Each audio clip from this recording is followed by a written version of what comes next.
Well, I'm back home, but it was a close when I left in March, and also in May. I didn't make a promise that I'll be back. I'm not going anywhere from Nigeria, so it doesn't matter what anybody tries to do, and that is why when I was informed, and I got a copy of their memo to the airport that I was declared wanted. It just made me feel very proud that I was once again upgraded by Nigerian government. I've been on the watch list of Nigerian government since I was in the university in 1992. But I found out officially that we upgraded to the highest possible level. So, what do you mean by upgraded?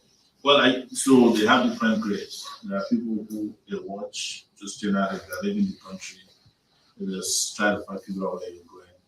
But the level that I'm on is the level in which whenever I arrive, I'm supposed to be accompanied, arrested, detained, and taken to the office of the DG of DSS.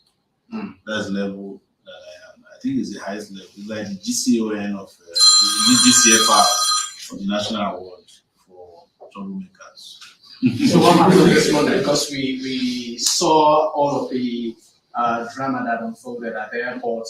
We saw security forces trying to sort of whisk you away, and at some point it looked like they let you go. Yes, when I arrived, they seized my passport. The immigration guys seized my passport. When I presented my passport for processing, and then after standing around for a while, I said, "What's the problem?" He said, "There is some notation on my passport that I should that needs clarification from Abuja." I said, "Who is that? Who could do it?" Because I knew something. They said they're going to make them. They started making all kinds of calls, and then they asked me to sit down at the place. I sat down beside them after I went back to them and asked, "What's going on?" It's been like to tell it.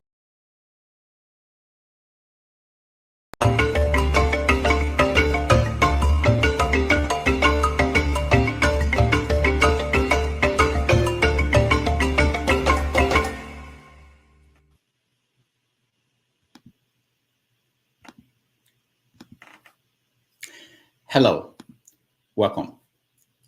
Upon his arrival at the Murtala Mohammed International Airport in Lagos this Sunday morning from the United States, agents of the Nigerian government seized the passport of Omoyele Sowore and detained him. His supporters at the airport blocked the entrance and disrupted activities. The government finally released him and handed him back his passport. Omoyele Sowore's ordeal aligns with Bola Tinubu's government's efforts to clamp down on voices of dissent. It is 5:30 p.m. in Lagos, Nigeria, 12:30 p.m. in New York City, 4:30 p.m. in Abidjan, Ivory Coast, and 7:30 p.m. in Nairobi, Kenya. Wherever in the world you are joining us, welcome to another episode of 90 Minutes Africa. My name is Rudolph Okonkwo. My co-host, Chido Onoma, is on assignment. As the media space in Nigeria shrinks, Precious Enyi, TV anchor and station manager with Voice of the People TV, is joining us on 90 Minutes Africa to discuss her perspective as a media practitioner on Tinubu's administration's economic policies and the role of the media in Nigeria.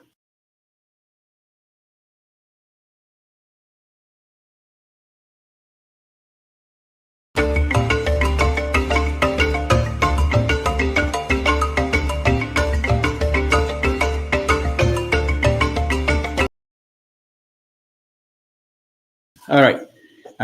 Welcome everybody. Our guest is here, but there are technical problems, so she will join us as soon as possible. But the story we are following today, this morning in New York here is 12:34. In Nigeria, it's about 5:34, and we saw a little bit of the clip from Omoyele Sowore, who was detained at the airport today on arrival from the United States. We are going to talk about what's going on in Nigeria concerning the media and political opposition. This is just at the beginning, and I think it's something that is important that we talk about. Our guest is, as I said, is having a technical problem. She will join us as soon as we get her online. But this is very important story that I want us to. It's difficult to harass me. It's immune to harassment. I'm very calm in case of provocation, but in fairness to them, there is nothing. I'm talking about immigration people. But you remember that the immigration DG, or this CG of immigration, has said this during the August uprising. Yes, they have some people on watch lists. So I think this is a list. She was disgraced today. All right. Now, this freedom that you have now, I mean, is it temporary? I don't care. Whatever happens, it's, attitude to life is just whatever we'll deal with it. But the most important thing is that we get the appropriate freedoms, qualitative freedom for our people. When I was about to start my journey, I sent some messages saying that was after it was revealed to me that my name was on the watch list. And we have a country to save, and we cannot be disturbed by all these distractions. These are distractions by those in government. And they know it. They are running out of time. And that's why they are very desperate. Interestingly and coincidentally, the president is supposed to return today. So, but you know which one is more eventful, the real president. And the whole country knew. When he comes in now, nobody will know. But that's on the lighter side. We must get our people to move very quickly to save this country, to save themselves from the destructive attributes of this people in political power. Because a lot of people cannot believe that Bola Tinubu, who was accused in 1994, forced by the military, trying to bomb the Jibo depot, is also doing the same thing to protesters. He was accused by Abacha. That's the reason he left the country. But contrary to their own decision to leave, I am not leaving. But I will continue to maintain my right to travel freely whenever, whether you put me on watch lists or down lists or plain lists, whichever list you want to put me on, it doesn't matter. The most important thing is that we must save this country and we must liberate ourselves. We have people to liberate, and that's our focus right now. All right, now talking about liberation, I know you've been very vocal as to the protesters being detained, the end-bad governance protesters being detained at the moment, the likes of Michael Lennon and the rest. I'd like you to speak on that. Well, part of what I'll do now that I'm here is to work to ensure that they're released from Kano to Kaduna, Michael Lennon, and whomever. We found out that the professor at Base University was also abducted by DSS and he's been in detention all this while. So we're going to put a lot of pressure to get everybody to be free so that we can prepare very quickly for fairless in October. Yes, we'll need all the protesters to be back on the street as soon as. Right, welcome back, everybody. This is our guest for today, Precious. Precious, welcome to 90 Minutes Africa. Thank you so much for having me. Thank you for having me. It's a pleasure being here. It's wonderful that we had the arrangement to have you here today, and then this story that is breaking, which was the arrest and detention of Shore at the airport this morning in Nigeria. You are in Lagos. What do you know at this point? Exactly what it is that happened. So it's disheartening. I was just about to, I got messages from Shore's team early this morning about the arrest, and I wasn't surprised. I had a few contacts reach him to confirm it was true, and I had to send my crew to the airport to cover the incident. I wasn't surprised. As a matter of fact, if I had my way, I perhaps would have begged him not to come to Nigeria. If I were his wife, I wouldn't let him come because I knew it was going to happen. Anybody who knows that it would happen. So it's not surprising. But what is more surprising is the fact that the this administration would let it happen, will be so predictable to let it happen. That is what is surprising. If I were a Bola Ahmed Tinubu's advisor in any way, I would have not been so eager to clamp down on dissenting voices. So the thing is, Nigerian authorities do not know that giving a semblance of freedom of speech and information and movement, a semblance of democracy, makes it actually look like they're working, even when they're not working. So this whole authoritarianism, as it looks like, a subtle authoritarianism, will not lead us anywhere. As a matter of fact, it means more evil than good for the government. I wish they know, because for all I care, we have ended up even, adding more feathers to the cap of Omoyele Shawari with this arrest. So I did, as I said earlier, I did wish they never did it. If they knew, they wouldn't have. Because for what reason, really?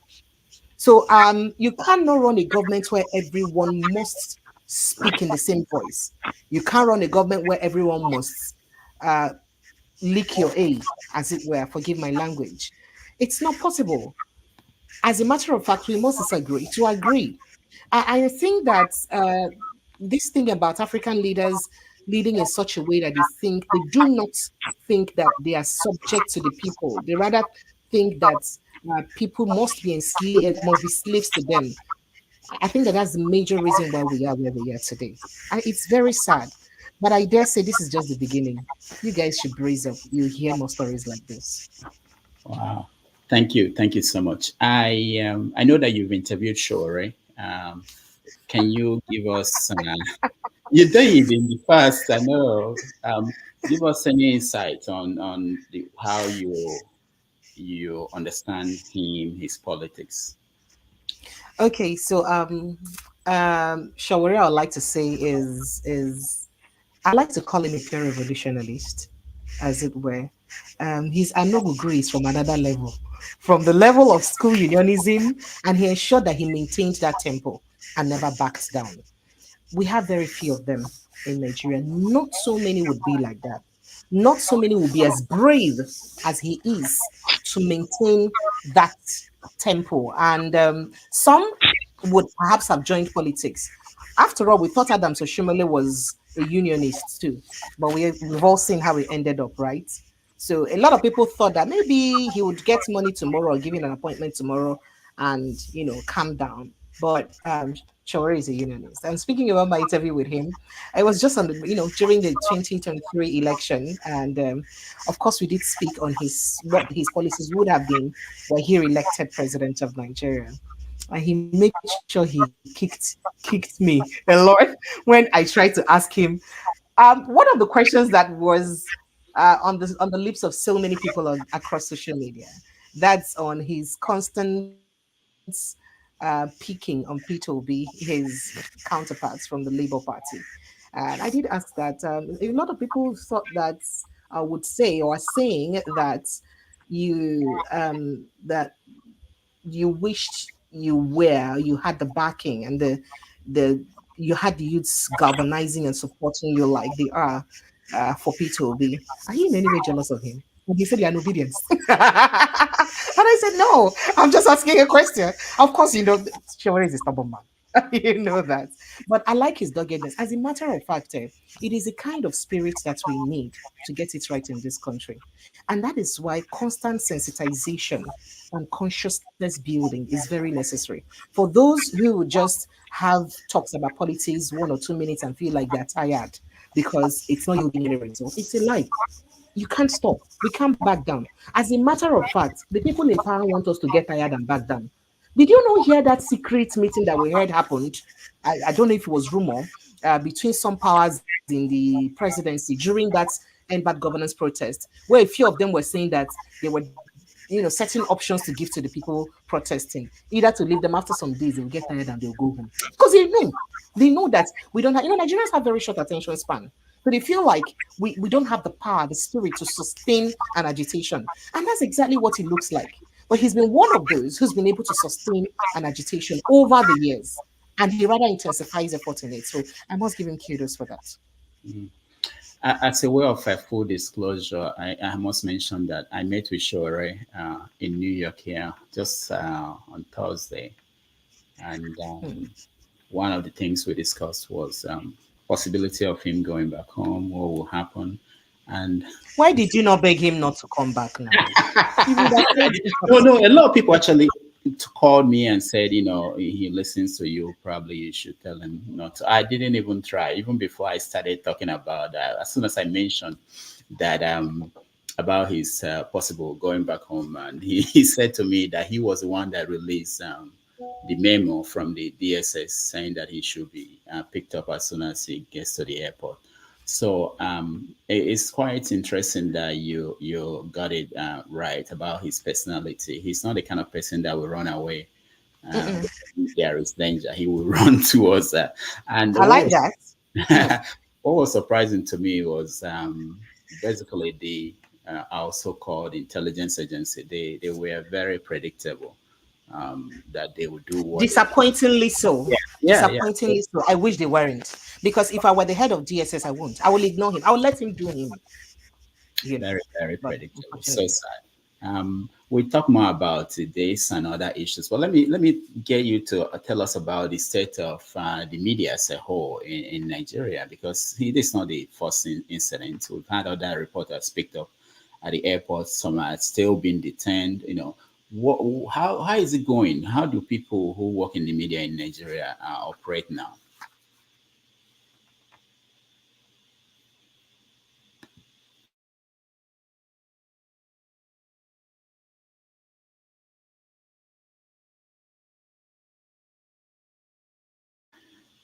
Precious, we can't hear you.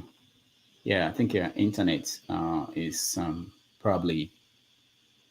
Can you please check? And while we wait for her to reconnect, that's part of the problem with Nigeria. The internet is not totally reliable. We're talking about the state of the media in Nigeria, also the struggle, the economic hardship that people in Nigeria are currently facing. It impacts everybody. And because the government has not been able to bring relief from people, the suffering, there is this effort to make sure that people who are criticizing what is going on do not have the freedom to express themselves. We are talking to Precious Enyi, who is TV anchor with television station in Lagos called Voice of the People TV. She will join us as soon as she reconnects her internet. Thank you so much for joining us, all of you, wherever in the world you're joining us from. We are going to, as part of this program, we are going to bring you in to get an opportunity to talk to our guest. Again, our guest is Precious Enyi, TV anchor from Lagos, Nigeria. Let's take a break and we will be right back.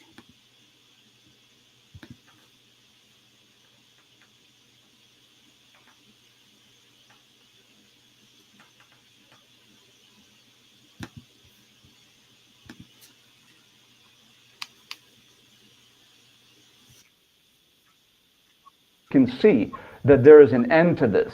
But from my perspective now, from this seat, be patient with us. I'm working with a man who I can personally vouch for, in the sense that I know that he's going to bed at 2, 3 a.m. every single night, including Sundays.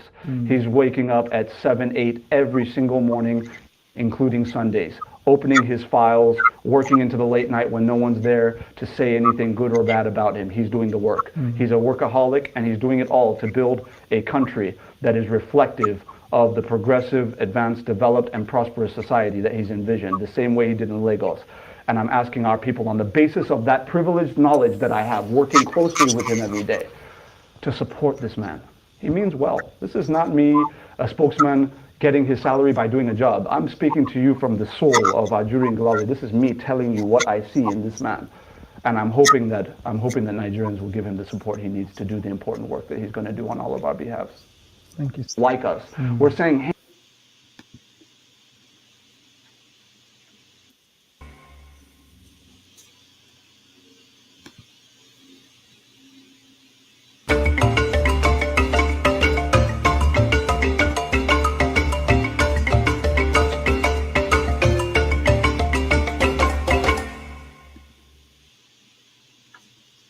All right. Welcome back. And our guest today is Precious Enyi. Let's bring her in again. All right, Precious. Can you Yes, hear me? please. Okay. Apologies for that caught in network. You know now, typical of Niger. Forgive I know. me. I know. All right. Thank So you. you were talking about, I think I asked you about the set of the media. Yeah, the media. Um, it's worrisome. It's worrisome. Now, the clampdown on dissenting voices does not just rest with journalists. It's not about journalists alone or activists, as it were. Of course, he may get to reach media houses too. He may, but may not have so far. But the most worrisome thing is if you look at the codes that back up the media practice in Nigeria or the regulation Nigeria, you find out that it's as if you have laws but don't have laws, or where you're giving freedom to express your duty, but you're not giving freedom at the same time. And I think that that's what we worry most about. As a matter of fact, I would rather even say that if we follow those laws, then we'd have to say that the government has even been magnanimous, because you have situation where it's as if they tell you that you can go about your profession, but you cannot do so many things. So there are too many laws, too many regulations that the government can actually clamp you down with if they wanted. That is talking about media organizations now. And it's very worrisome because you really cannot have that freedom of expression as other countries do have, in saner climes. And that's what's most worrisome. If I can run you through some of these platforms, for instance, if you go through the NBC code, which is the guiding principle for broadcasting in Nigeria, rather even call it, so we journalists call it, broadcasters call it, the broadcasting Bible, because that's what guides us. You look like, if you check a section like the chapter 1 of the broadcasting code and subsection 1.9, where they talk about program presentation, for instance, and you see that that section reads that a broadcaster shall ensure that its presenter or anchor shall be decently and appropriately attired in a manner that is consistent with the Nigerian culture. Very good. And then a broadcaster shall ensure that its presenter, continuity announcer, shall have a good command of the language, which is very good. A broadcaster shall ensure that its presenter anchor does not express all his or her opinion in the program. So sometimes, and I like the fact that I am stating this to especially the diaspora audience, because most times the diaspora audience, I remember during the election, some people were like, Madam Precious, where do you belong to? Are you for Peter Obi? Are you for Atiku? Are you for this? I say, I'm not supposed to be for anybody. I'm supposed to be like Buhari, for everybody and for nobody. Do you understand? So, so when they come for me for that, they do not know that it is because I am trying to be as professional as possible based on the guiding principles of the profession. So it's very difficult for a lot of us journalists, especially broadcasters in Nigeria, because you know how something can be biting you inside of you, but you don't even have the guts to say it because you're not supposed to express an opinion. That's how difficult it is to practice journalism, especially broadcasting journalism, as it's got to do with electronic media in Nigeria. So anytime you see a presenter on radio or TV that manages to put their head above water to try to want to air an opinion or make it look like they're airing, for me, sometimes when I want to talk, I don't make it my opinion. I say, people are saying this. But in my mind, I've used to say what I'm saying because somehow I am a stakeholder in the industry and I must be able to express concerns of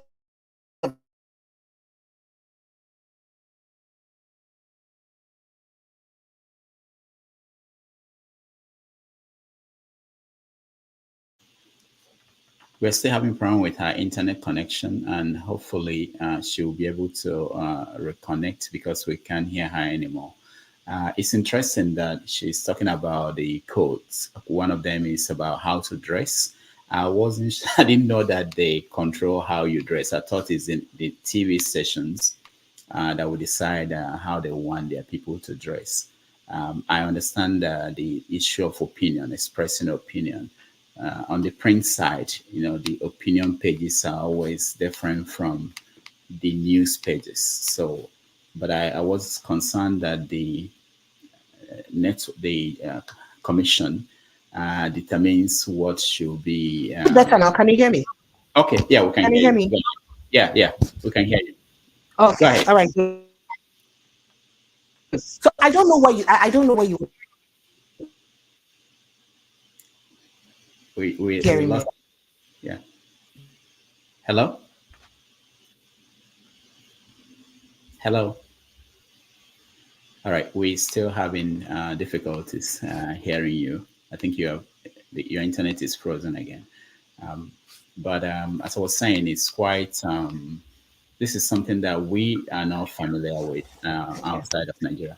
Precious, can you hear me? Precious, Precious. Okay. She still cannot Yes, hear I me. can. I can, but Okay. I don't know if you can hear me. Yes, I Yeah. Okay. can. Okay. I Go can ahead. hear you. Okay. Go Yes, ahead. please. Go ahead. Go ahead. But can you hear me? Can Yes. you Yeah. hear We can me? hear. We can hear you. Yeah.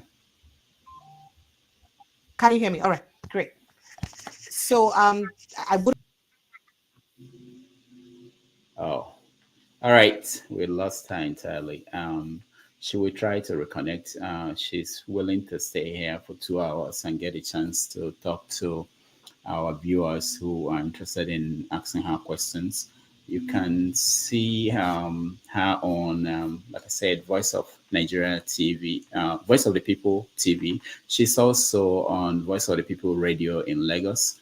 They are in Abuja, Benin, Port Harcourt, I think Oka and Kano.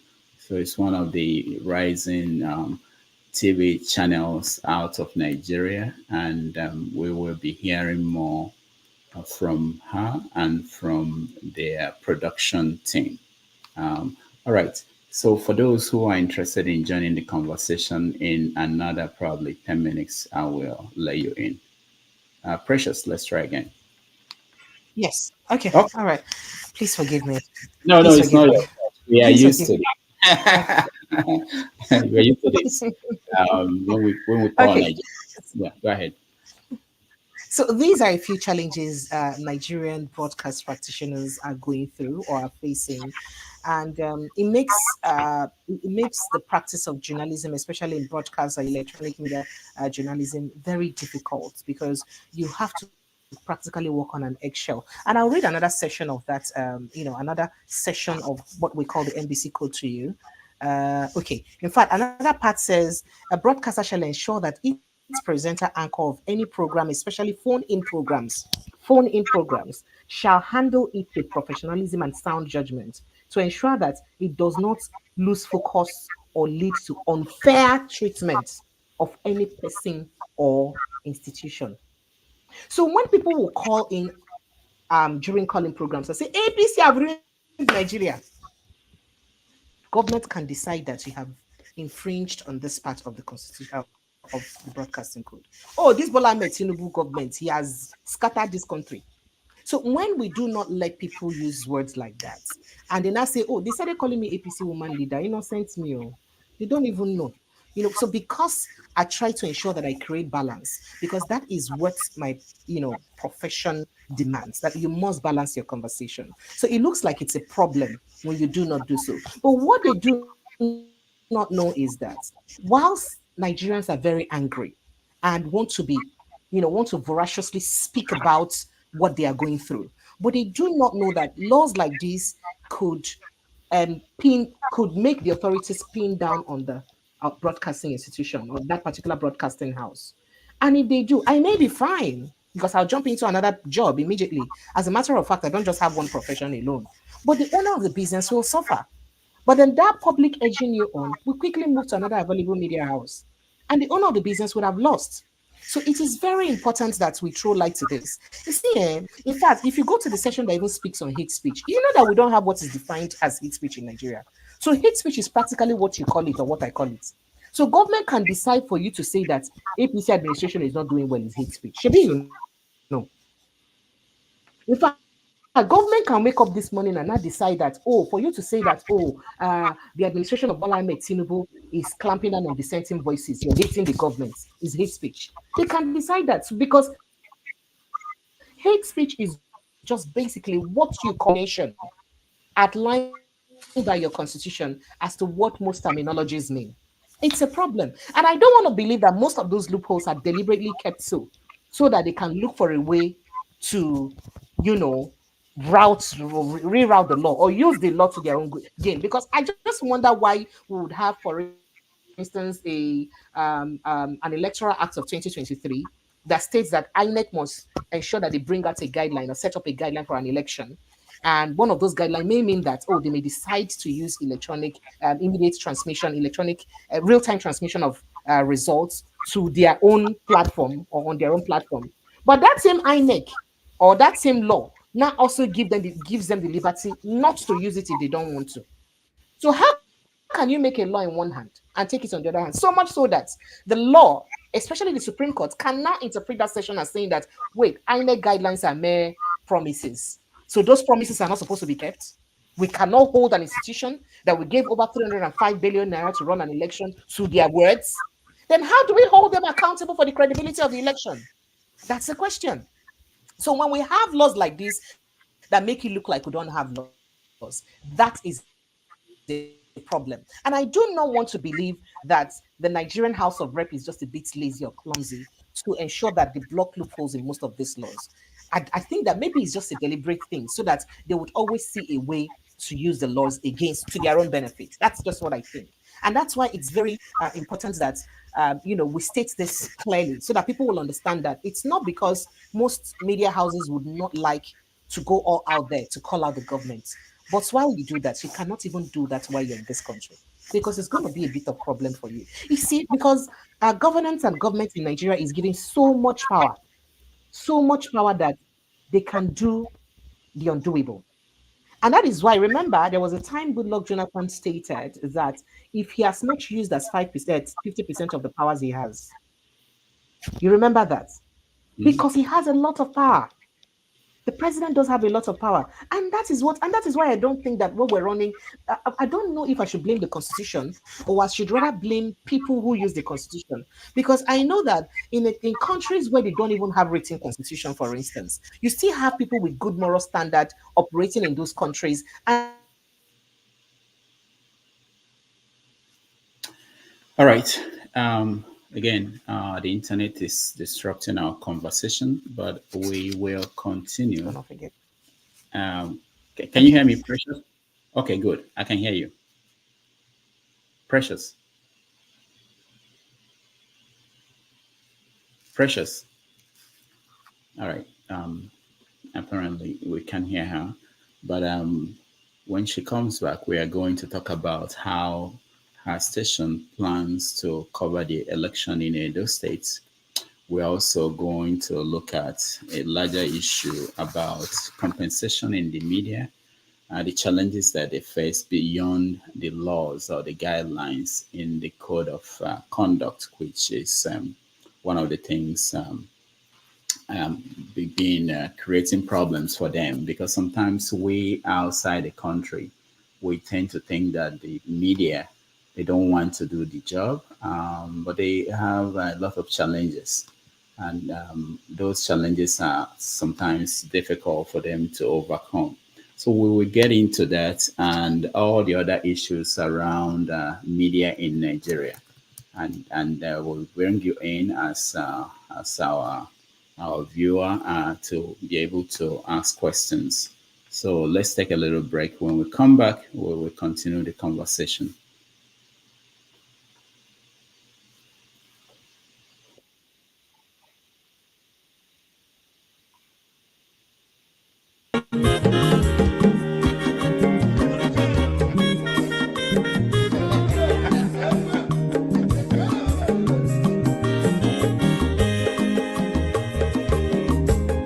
onye ọma zoro obi o, akwa nwa nwa zoro obi o.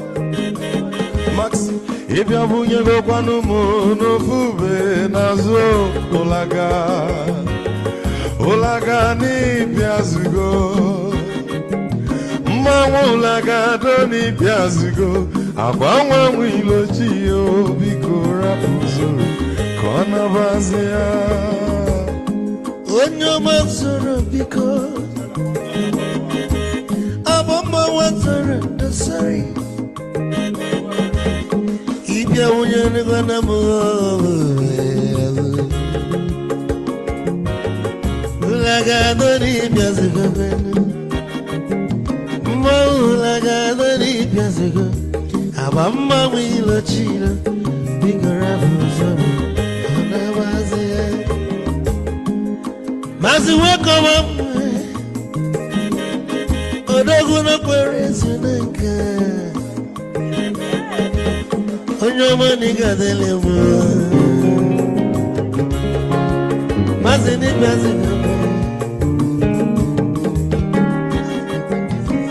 ibu go with melody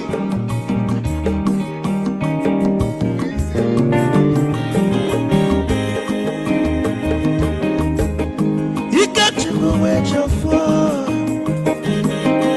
odogu na chala noka ezi nwanne m n'ịgadele mmụọ ụlagado n'ibezigbo mma ụlagado n'ibezigbo amammanwụ ilochilo bigoro ụzọ anabazi tee onye ọma zoro do amammanwụ azoro n'esori ibia wunye nukwana mo ofube naru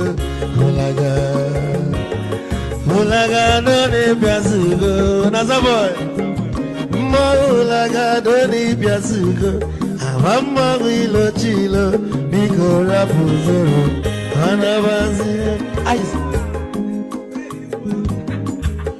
Odogu kenenu mikechofo Ama kwa mnika gugogia Oligwe kwelo Ikejobo bele bege Hey, you won!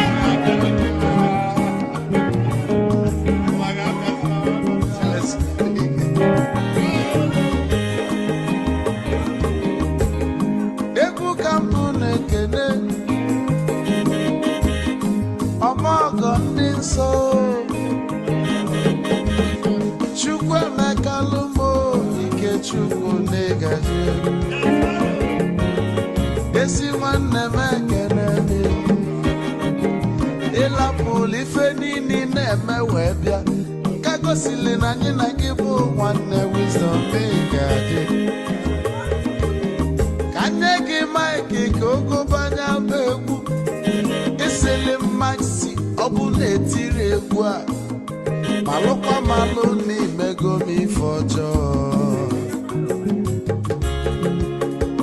wee sị gị nwanne m ife ọkụ na-echọlụ na nkeme wisdom onume ekene gị ọgbamanwụ iyo iyo biko la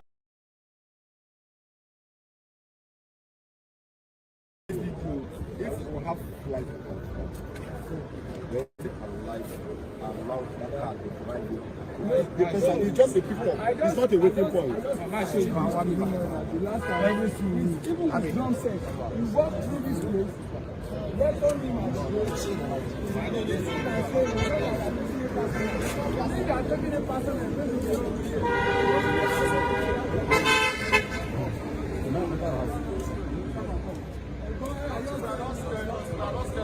so we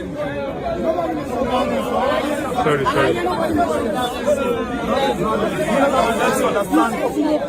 No, don't just do that to the water. Just calm down. That's just like nursing. It is our right. This is a public place. So you cannot tell us not to go to where we are going in a public place. For what reason? Please don't make it otherwise.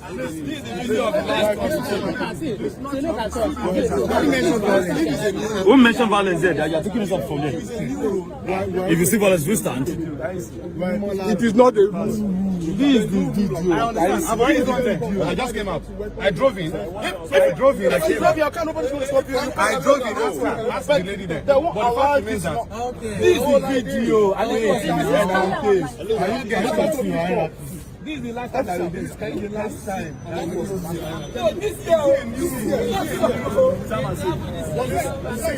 Okay, excuse me. Why is this officer mounting there? They were here last time. They were boss. I ran a bit.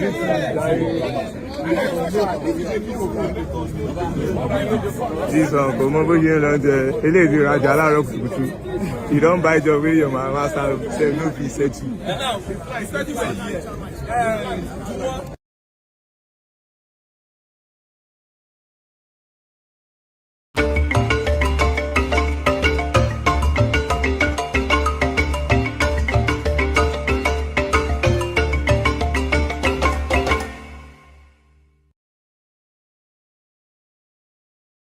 All right, welcome back. We are having a conversation on the state of the media in Nigeria, as well as the issues concerning the government, how they are struggling with the economic policy.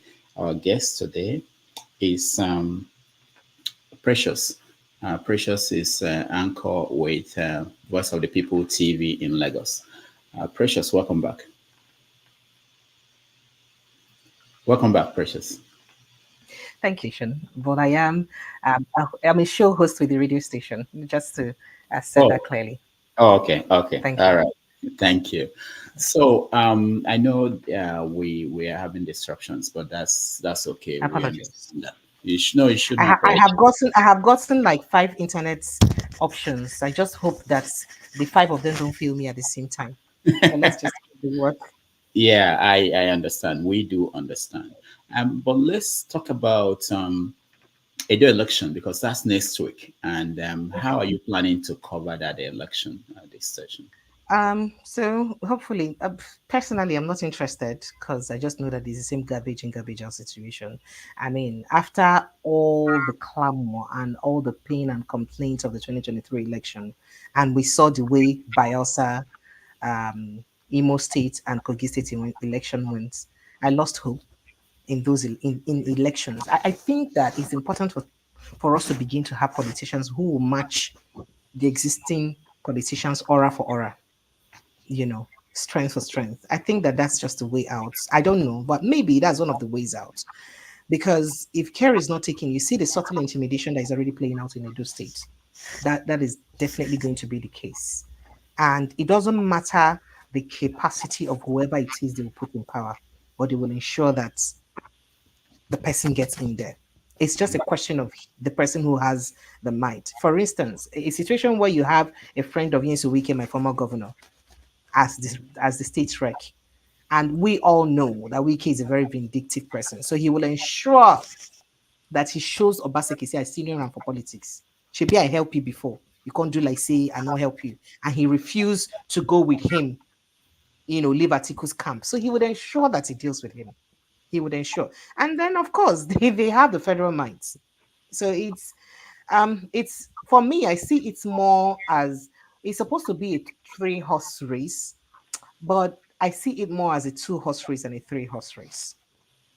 2-horse race, not because Akpata would not have had a force. He would have that force because of the strength of the tsunami of the Labour Party right now, or the crowd of the Labour Party right now. But I think it tilts more towards the APC and PDP because of the government in power. naturally. So remember that APC has made it clear that they want to have more states. They want to ensure that they gather more states, as many states as possible. And they are not going to sit down and watch and just let it happen. They will ensure that they live true to that word and get it. So it's more like, and then the sitting governor being in control of the state will not also watch by and let them just take it that way. You notice already what played out with signing of the peace accord, which I think should be scrapped in the history of our election because it's bullshit. Thank God I finally have a voice to say this. I can't say this on No, you air. can say anything you want here. I can say this here now. It's my Yeah. opinion, personal opinion, no, on my own. No, this is not in my capacity as a media practitioner, as an individual, as an existing Nigerian or as a Nigerian citizen. So I Yeah. think it's crap. How can we have peace accord that is never adhered to by politicians? I remember one very crazy interview I had once with, I think that would be Chief Tony Princewell, Prince Tony Princewell, then when I was with Wazubia. And he did state, but perhaps reminded us what we know, because of course I came from Port Harcourt. And then he said that in Port Harcourt that we don't do elections, that we write results. It was painful to me to interview someone say that on national television, knowing that that is my state and knowing that I know that much, that it is true. It's painful, but that's a reality of what we face. Of course, we had Okorocha, the former APC chairman, say that when he was the chief of staff, that is not in his office that they write election results. That is the reality of Nigerian elections. And then at the end of the day, you call it election. You don't call it election. But then again, that can only happen when Nigerians continue to leave them to do it. And that is why to build consciousness in the minds of Nigerians is a very proper thing to do. That's why they don't even want you to come out on election day. So they'll pull all sorts of tricks with, deployment of number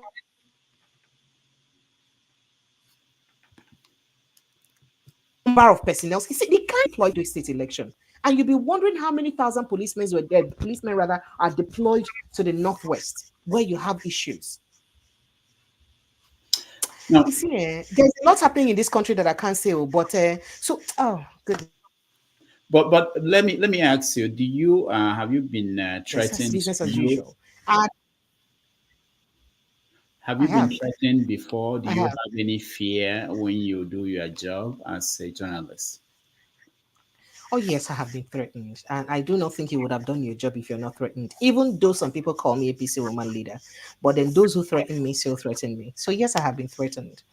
And, but I don't have, well, having fears, I think it's just my family that have fears for me.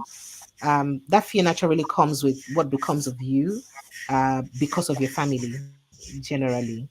But then, see, Nigeria is in such a place. Let's even forget about the um, journalists that are being arrested.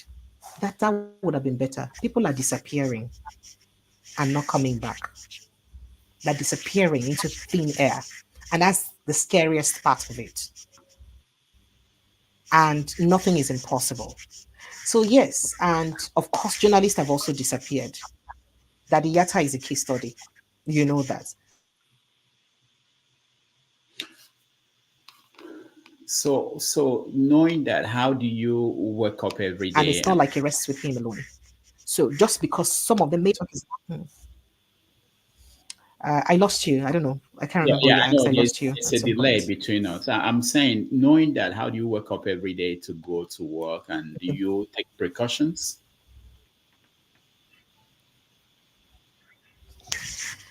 Um, Precautions, yeah, but at the end of the day, everyone has to die. It's not like I'm afraid of dying, but I just feel for my family who worry about me all the time. So that's just it. We'll all die one day, and I try my best to ensure that I keep. I get professional in my job. I am as professional as possible in my job. And that is very deliberate. So that even when you call me for questioning, you won't have what to hold me on with because I know that I haven't faltered or flouted any rule. So I try to be very professional. And that's why sometimes I become annoying to people who want to go overboard. I don't blame them because they just want to pour out their hearts. They don't even know that it's not easy for us either. I remember sharing with you my experience on the day the election result was called out. I was crying like a baby. If I play that voice sound bites to you now, you would laugh at me. I was weeping like a baby. And that was that early morning because I was the breakfast show because one of the journalists was working. So I was in the morning. breakfast shows early at 6 a.m. And I wake up at 4 a.m. called out. I was weak, I was demoralized, I didn't have the courage to even come on air. I needed to speak with someone. So I remember calling a friend in the US then. He wasn't available to talk. I needed to talk to someone. So I sent a voice note. I was weeping like a baby. I said, I know how old I was when Buhari took over government. And look at how old I am today. I can't even pick or point at what I've achieved within the 8 years of his administration. Now, this is the age I'm going to be by the time whoever is in power will be done with this country. And I fear for what will become of my life and that of others by the time he is done dealing with the country. As if I knew that things would go bad. And then I came on air and I was smiling and I was, all jolly, lovey on air and sounding professional. So most times people not like it's any easy for us on the other side. We live in the same country too. So we feel the pain. We do wish that we can say things differently, but our hands are tied to actually saying them different. Fortunately, for someone like me, I probably would have been pouring my heart out more on social media platforms. But I'm just a bit too withdrawn and I'm not someone who likes to be really out there. So I'm a bit too private to pour out my heart like that. Maybe just platforms like this could just let me, to talking exactly how I feel about things happening in government. I don't know if I've lost you again. Yeah, I've been infected by the Nigerian virus. All right. Thank you so much. Let me quickly get to. Can you tell us the vision of the Voice of the People TV? How is it different from Arise or from Channels TV or the new one? And what is the new one that is called News Central? How is it different?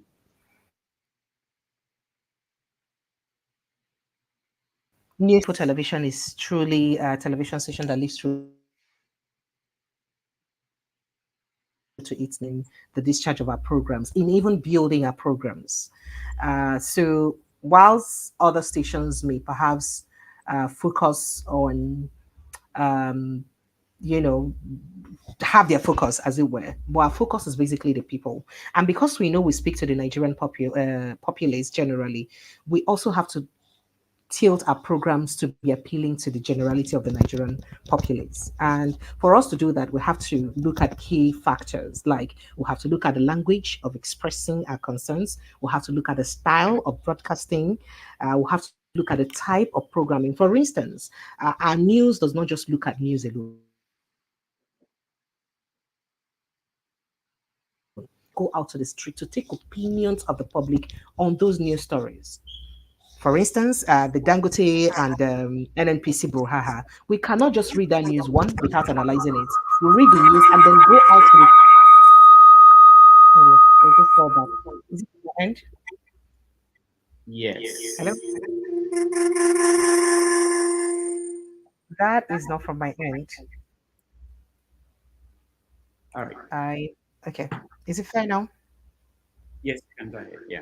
Okay, so we will not just have to read a news story. We would read the news story, have an analyst in the house to analyze, the key stories from the bulletin. But most importantly, we go out to the streets through our reporters to get opinion of Nigerians on how those government policies or actions or inactions as they were affect them. Because truth to our name, we are living and existing for the purpose of the people. And we must ensure that we carry the people along. And then in our language too, we try not to be very elitist in our language. We try to tone our language down as much as possible because we do understand that at least 70 to 80% of Nigerians will want their language to be very basic and minimal so that they can understand properly. And then we also incorporate calls into our programming, which Arise and maybe channels may not do. So we incorporate people's opinion through phone calls to our programming. And yeah, that's basically the niche that we have over. And then, hey, we are also going to have to incorporate an iReport platform so that people from across the world can send in true life story, true life reports of whatever they experience, and we air it on in our station live and give them credit for it. So it's truly a voice of the people and a television station for the people. Wow, that's fascinating. And do you have a sense that you're competing with the other ones? I don't think there's a basic basis for competition, if you ask me. Really, we're just on our lane, and our lane is where the people are. So we're just on our lane. I think it will be unideal for us to get into an industry and want to just begin to compete with people. We're just really new in the industry. The station was established or licensed in February last year. We started, I came on board in November. We were doing skeletal programming, just 2-3 programmings at the time I came in. So at the time I came in, I built full programs for the station, and we started full programming on the 14th of February. And I pride to saying that we have done really good for ourselves. If you even chronicle our growth, even on YouTube, the only streaming platform for now before we go to cable. By the way, in the next couple of weeks, we're going launching live on cable network and satellite. You would see that we have really improved, because I made the station at less than 100,000 views, and we have done over 1.2 million views right now, in just from February to now. So I think that, and that is a growth that is very uncommon, especially in television. Now, building a television station is actually much more difficult than building a radio station, because it takes a whole lot of effort to do that. So for what we have achieved so far, I think we're in the right path, and the sky is just a starting point. All right, this is a good time to talk about a partnership that we have formed with. Yay! I'm excited about that. I'm excited about that. With the Voice of the People TV. Can you talk a little bit about that? Okay. Precious. All right, so we lost her. When she comes back, she's going to talk about relationship, a partnership that we built. I think starting from next.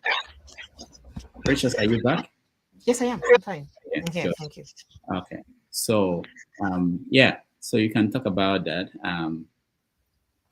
Okay, so for everyone watching, we have an amazing partnership with Dr.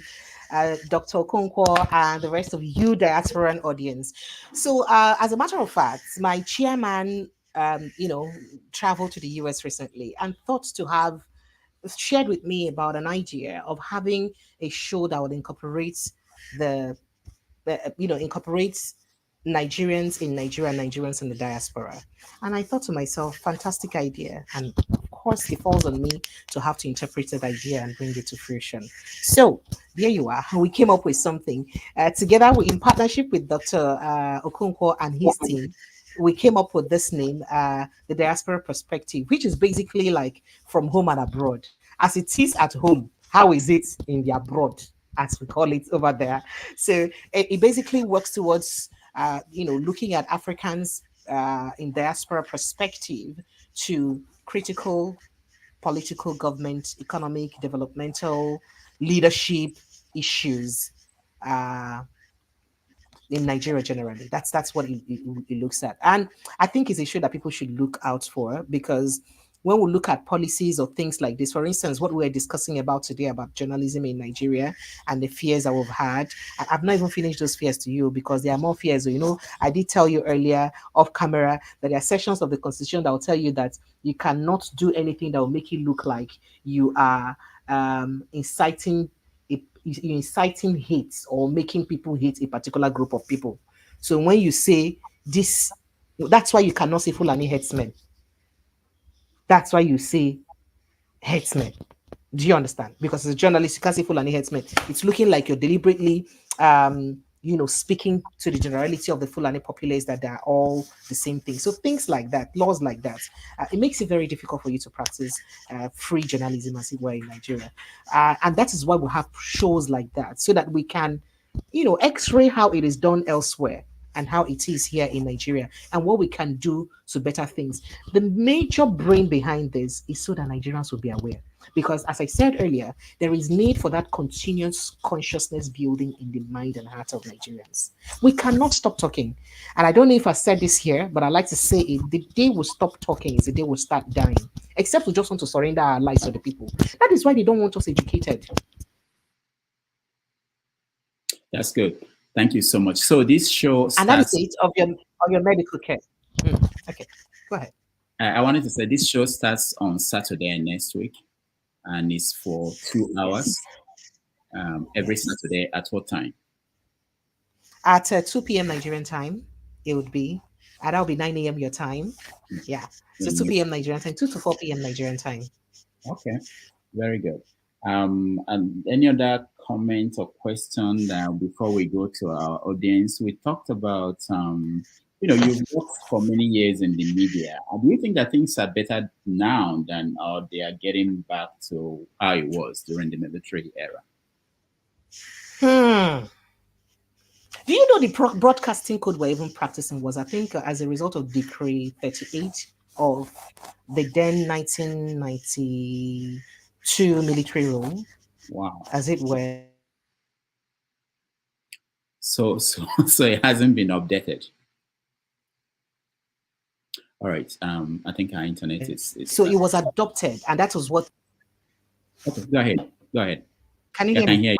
Yeah, I said, did you know that even the broadcasting code that we practice now is as a result of the Decree 38, I guess so. I hope I'm correct. I will have to cross-fact check that, of the military, era, as it were. So it was adopted. Same with your constitution. A lot of people did not know, or probably may forget, that Olusegun Obasanjo was not even sworn in with the constitution the first time he was sworn in 1999. He didn't have a constitution. He didn't swear in. I mean, he wasn't sworn in with the constitution. It was after his swearing in that a constitution was hurriedly put in place, and then that was what that was used to swear in the National Assembly members at that time. And of course, who made people who put up the constitution together. So maybe that's where we are, and that maybe that's why we still have a Nigerian police force that make you understand that you must do everything with force and you must abide by law and order, because it's almost like a decree, and we're still in subtle military era in Nigeria. One last question. Maybe that's why we have so much power. Yeah. Okay. Before I bring in our guests, people who are in the studio, compensation for people in the media, has it improved? Is it still as terrible as it was when I was there? No call on compensation, I call on salary. Call on waiting it been. I say the salary, the allowance of Nigerian journalists. Yeah. Has it improved? It is bad. It is bad. I don't know of any journalist who will just do journalism and go. I would have to be true to myself. I don't know of any journalist. As far back as when I started journalism about 2 decades ago, I have always done side gigs. In fact, I established my company in 2012. I run a foremost outsourcing customer service and marketing company. I do PR services too. So, Nigerians don't care so much about customer service, or perhaps if they care about customer service, they care more about before sales customer service, but they pay less attention to after sales services. And I thought of the idea, how about we, have a team that have call agents across the world that handle your customer service as though it were your company directly, and outsourcing. But just that the pain and the downside of that business is that a lot of companies do not believe in outsourcing in Nigeria. They must see you enter traffic and come to work every day, else you've not worked. But then again, going back to what it is, every other media practitioner that I know must have 1 or 2 sidekicks, because you can't survive. And because of the popularity the job gives to you, it makes you appear larger than life. So much so that with your little mega salary that you earn, you can live up to the standard or the expectation of the public if you're not able to do a thing or two. Except for people like me, that after our work, we run back into our cocoon and hide back. So the world will not know much about us. But for those who perhaps like the limelight and like to show off, it makes it a bit difficult for you to cope with that popularity. All right, Precious, thank you so much. Stand by. Let me bring in our audience, people who are in the studio. If you want to join us, please click on the link. I shared it on the comment section. And when we bring you in, you'll have an opportunity to ask our guest just one question. Go straight to your questions so that we can get as many people as possible. Mr. James, welcome to the show. Yeah, thank you. Can you hear me, please? So meet our... Yeah, we can hear you. Yeah, thank you. Yes, we can. Lady Precious, for coming. Thank you. Yeah, I sometimes have conversation with you on your radio station. I'm James of the Gambia. Oh, you're James. Welcome, sir. Thank you. Welcome. It's a pity you guys are going through hellfire in the journalism profession in Nigeria. It reminds me of decree number 4 of Tunde Diagbo's era. That's Muhammadu Buhari's era, decree number 4. That sent Tunde Thompson, Unduka Irabo, Tunde Thompson to prison and those kind of stuff. Things have not changed. The situation still remains the same. The root cause, I will not ask you a question. I just want to make a comment and wait. The root cause of this problem is the constitutions we've been operating in the country. Since independence till now, it is the same class of people who draft the constitution. When it comes to assembling a constitution drafting committee, it is from the same ruling class that will recruit these people to draft the constitution to protect their interests. That is the root cause of the problem we are going through right now. As for Mr. Bola Tinubu's administration, the issue is this. In 1 Corinthians chapter 15, verse 22, it says, if I fought wild animals in Ephesus with human motives, what good did it do me? If the dead are not to be raised, then let us eat and drink today, for tomorrow we shall die. This is their time. They are eating and drinking. They know that when tomorrow comes, the show will be over. So they are prepared to do whatever they can. They are prepared to even commit murder to get away with whatever they're able to loot. The amount of theft going on in the country right now is unprecedented.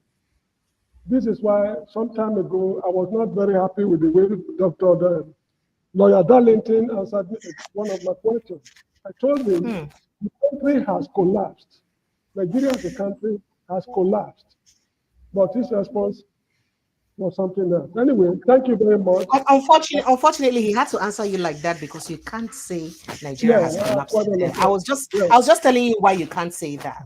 Because the government will come for us as why we had to use our platform to let you say that. Kindly watch your back. Yes, continue watching your back. We wish you well. And I hope to be with you on your radio station sometime again. Thank you so much. Looking forward to having you. Thank you. Thank you so much. So, please let me be on the backstage. All right, James, thank you. All right, Alaba, you are next. Yeah, hi, Dr. Damage. I've not seen you face to face since you got back. Always come after you're gone. And Precious, how are you doing? I've been listening to Voice of the People. I listen to it a lot. You guys cover quite pretty interesting topics, and I love the idea that people call in. Although I'm a strong critic of the fact that you don't always let the people speak to the fullness of their voice. But I understand the laws are holding you guys on tight. And I've always told a friend who was a surgeon that if you're a doctor, a lawyer, or a judge, and your hands are tied, you should not be operating on a patient. That's my philosophy. But the importance of the press cannot be overemphasized. They are the voice, they are the eyes, and they are the ears of the people, particularly in a democracy. Therefore, my question is more targeted towards solution. We could highlight all the problems from beginning to the end right here. I know how Nigerian journalists don't do a lot of follow-up questions. They don't ask questions, do investigation. They don't use the media as an opportunity to educate our, I want to say, illiterate population, and both the literate population who having a degree does not literally mean our people know what they're doing, as we can see from this democracy. So my question is this. Knowing all these problems and the things that ties the journalists' hands and the needs for journalists to operate freely for the sake of the nation, is there a Nigerian Journalists Association that is pushing legally through the law that is part of their agenda? If they exist, I know they exist. If they exist, it's part of their objective to push through legal means, through political means, to see that laws that don't favor their profession are changed or amended or adjusted. You understand? If this doesn't exist, what are they doing to make sure this exists, particularly in a democracy? And apart from that, are the journalists involved in our political dispensation in such a way that they have a voice? They're the ones who hold debates, like we see here in America. They're the ones who not just hold debates, they're the ones who call the politicians to order. So how can this be fixed? Are they pushing through? Do they endorse political party in the civil society? Are they all of them politically attached? Do they have political affiliation? I mean, how vital is the Nigerian Journalists Association is in pushing the fight for the freedom of the press, which we know we don't have? That's my question. Right. So I lost a few of your questions. I kept having break up. Or I'll quickly summarize it. The question is distortion. Yes, exactly. Yeah, let me quickly summarize it. The question is: the Nigerian Journalists Association, do they exist? Are they at the forefront of pushing for legal changes to the laws that handicap the press? Yes, there are quite a couple of associations. You have the Guild of Editors, you have, Nigerian Union of Journalists, you have quite a couple of pockets of associations here and there that, make up or support the journalism profession in Nigeria. Yes, they do exist. In terms of pushing laws and all that, so, I don't know how to say this. We still do not have one voice in Nigeria. So much so that it's a situation where one person may be in support of pushing a law and the other set of people will backtrack and leave you behind. So that is still not very clear yet. Yes, there are laws, there are efforts in ensuring that we get there. But the thing is, will the government in power even ensure that that happens? Because to any government that you push those laws to, it will look as if it comes to those governments as if it's a personal attack on their immediate administration. Now, forgetting that whatever laws they make or not make may transcend or naturally will transcend the administration. So it's not about them alone in power, but it's supposed to be something that would, go past them. So that is just where we are. But then I think that there is a solution, because the solution is in continuously talking about it. I do not believe that we should just talk and forget about talking and then leaving it. And that is why you have such platforms that keep talking about the issues. For instance, for the shows that I run, I choose my topics very carefully, and it is deliberate. I as well could have spoken about any other thing, but I carefully choose those topics that tilts towards that should be people-centric, that tilts towards what people should understand as to what is happening in government or government's actions or inactions. It is deliberate. The idea is to continue to educate Nigerians and build consciousness in their mind. So I don't have to come and challenge the government and abuse governments for me to be a journalist or for me to be driving towards a change. But if I can educate the people and continuously build consciousness in their mind, I perhaps would have achieved something. And that's a line I am towing. So I do think, yes, that there is a solution, but that solution may not come as quick as we think it would come because of the immense power that that politicians in Nigeria have. And you know how power can be. Power is something that is so sweet. That is why any politician that manages to make money like this, they would want to, you see, poverty is a disease. So once you've made small money like this, you find out that wealth is so sweet that you never want to be poor again. So if you have gotten to that platform, if you use the platform or rode on a platform to get rich, for instance, would you want anything to affect that platform that took you to power? You understand? You want to try as much to that platform so that you hold on to that power. So I think that is a gradual process, and that the change that we did seek for would come. All right. Thank you. Thank you so much. Let's go to Igbo Basics. Igbo Basics. Here next. Yes, Dr. Damages, welcome back to the show from the Bloodless War, which I believe you have gone to and come back. And our guest today, Precious, I just looked up some of your profile, realized that you are of the 70s, from what I see. That you were after this, of the 70s. Of the 70s, after the 70s. You were born somewhere in the 1970s, meaning that you didn't see the Civil War.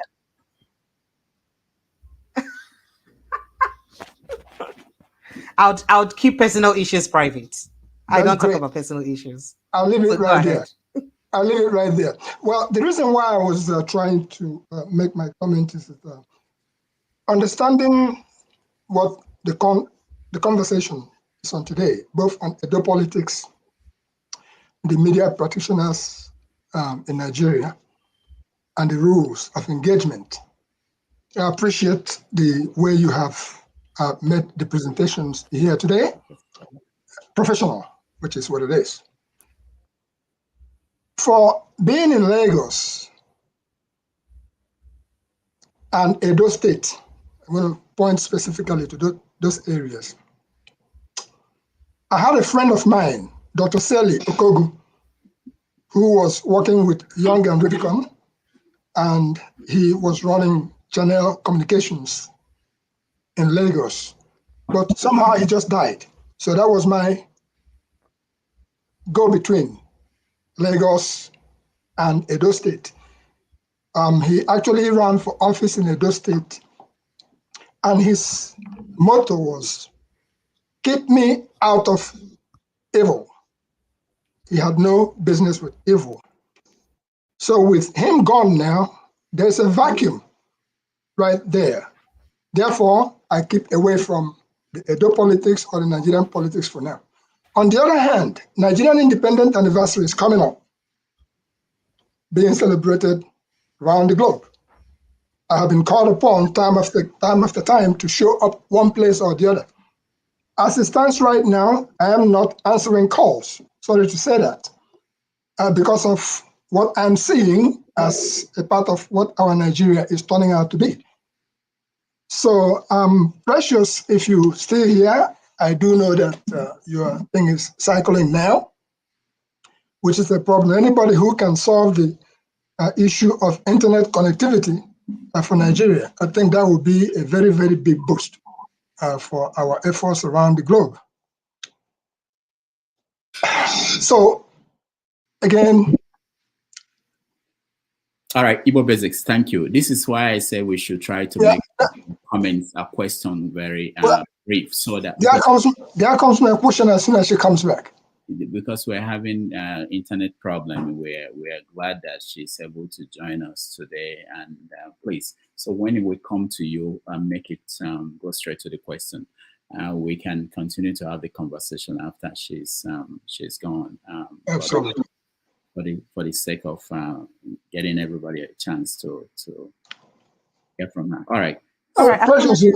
Yes, please. I didn't get your question. Apologies. The network was, doing his work again, so I couldn't really hear you. All right. My question is that there are people whom you stood on their shoulders to become a journalist today. Everything is comedy in Nigeria as we speak today, because almost everything that happens, you see people, everybody is now a media practitioner. But there were giants on whose shoulders we stood on.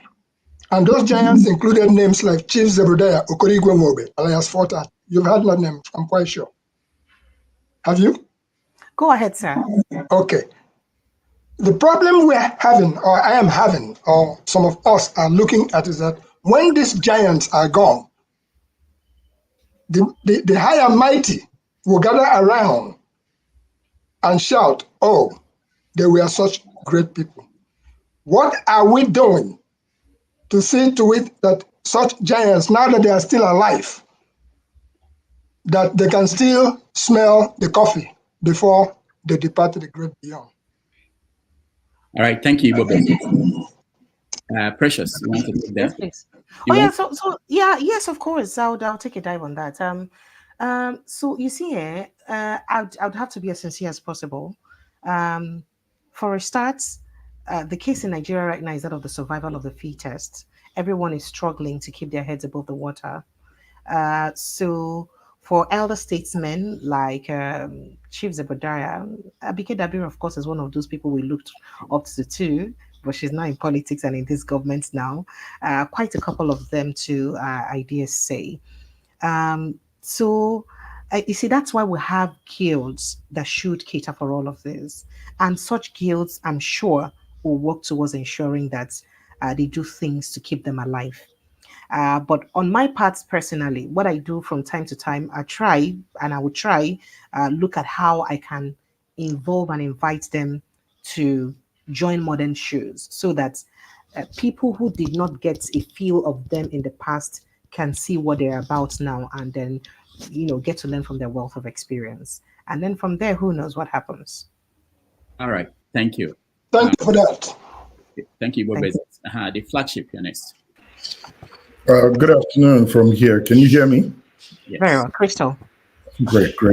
Thank you, Dr. Rudolph, and good afternoon, Precious. It's good to see you. Good afternoon to you. Thank you so much. Good evening from here. Thank you.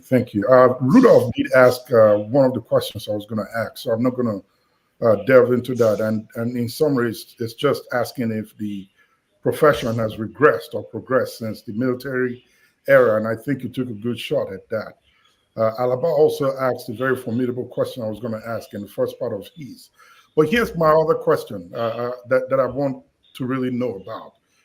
Why is it that the Nigerian journalist, and I get the big picture you painted, why is it that the Nigerian journalist does not follow up on breaking news that are very pertinent and important to the people? I give you an example. The Olympics and the money that was spent. What happened? We've not heard anything about it. There are many of them, but I just use that one as an example. And lastly, are you guys involved in the process where these codes that you talked about or these regulations that are put together for you guys to operate under? Is the Nigerian Union of Journalists or folks in the media profession, are they involved in the process where these determinations are made? Unfortunately, such decisions are made, by politicians, and they just call journalists for press briefing. Basically, that's what it is. So journalists are not involved in decision making. I don't know if the country where you are, if journalists are part of decision making, but in Nigeria, as much as I know, they aren't a part of decision making, but they are involved when government is ready to express such decisions to the public. That's the much I do know. And then speaking about, digging further, the ones that dug how far? The Pidoms and David Hundains of this world, where are they? So you cannot want to step on the foot of somebody in Nigeria and you survive it if you have to live in this country. It's not like companies do not, it's not like media houses in Nigeria don't know how to do their due diligence or investigate situations. But if those investigations have to affect the interest of one or two powers that be your people, and it is something that, in fact, they may even have to clamp down on your media. And somebody may even have to call your media organization, see that story, don't carry it. If they know you're privy to a story that may affect them personally, see that story, don't carry it. And sometimes, do you think that David may be a witch as to how he gets stories? He gets it from people in Nigeria here. Do you understand? A Pidom is also not a wizard. He gets stories from people in Nigeria here. But it's just that those people cannot express those concerns themselves, except they want to die.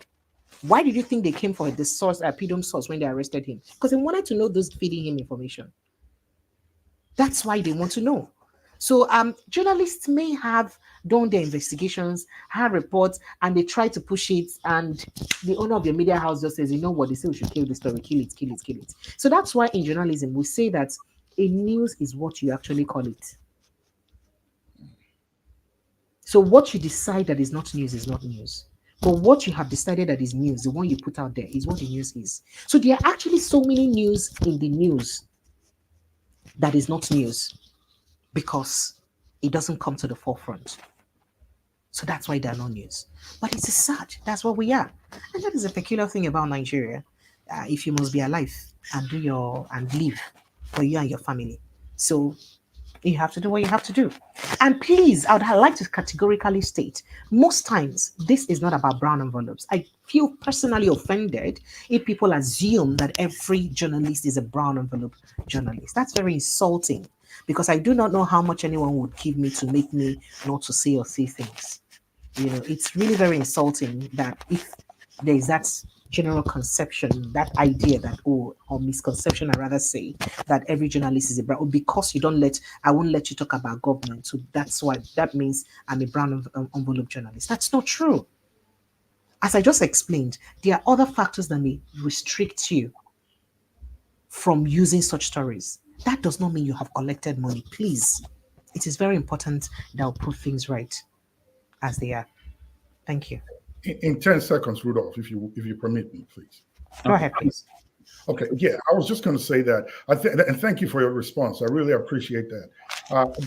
In the conversations that you guys have in wanting to make reforms in your profession and make things better for what you do and for the Nigerian people who you are centered on, I think when you all meet and gather, this should be something you should talk about. That you all that are professionals and know the nitty-gritty about the profession and how news should be dispensed and reported in Nigeria should be involved in the process. And yes, where I live, whatever regulations that are going to be made or codes that are going to be written, they have professionals from that industry be a part of the process. So you all need to push for that.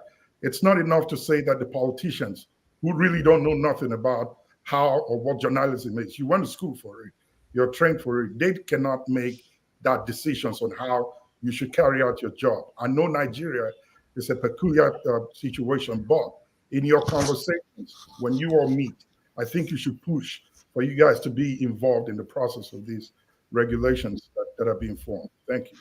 I appreciate that, but are you talking about the same country that has a minister for education that knows nothing about education? I'm just saying. Let's be realistic now. It will not take a journalist to change the situation. We're all in this mess together, if I have to say that. Now, let me explain something to you. Yeah, I'll give you a scenario.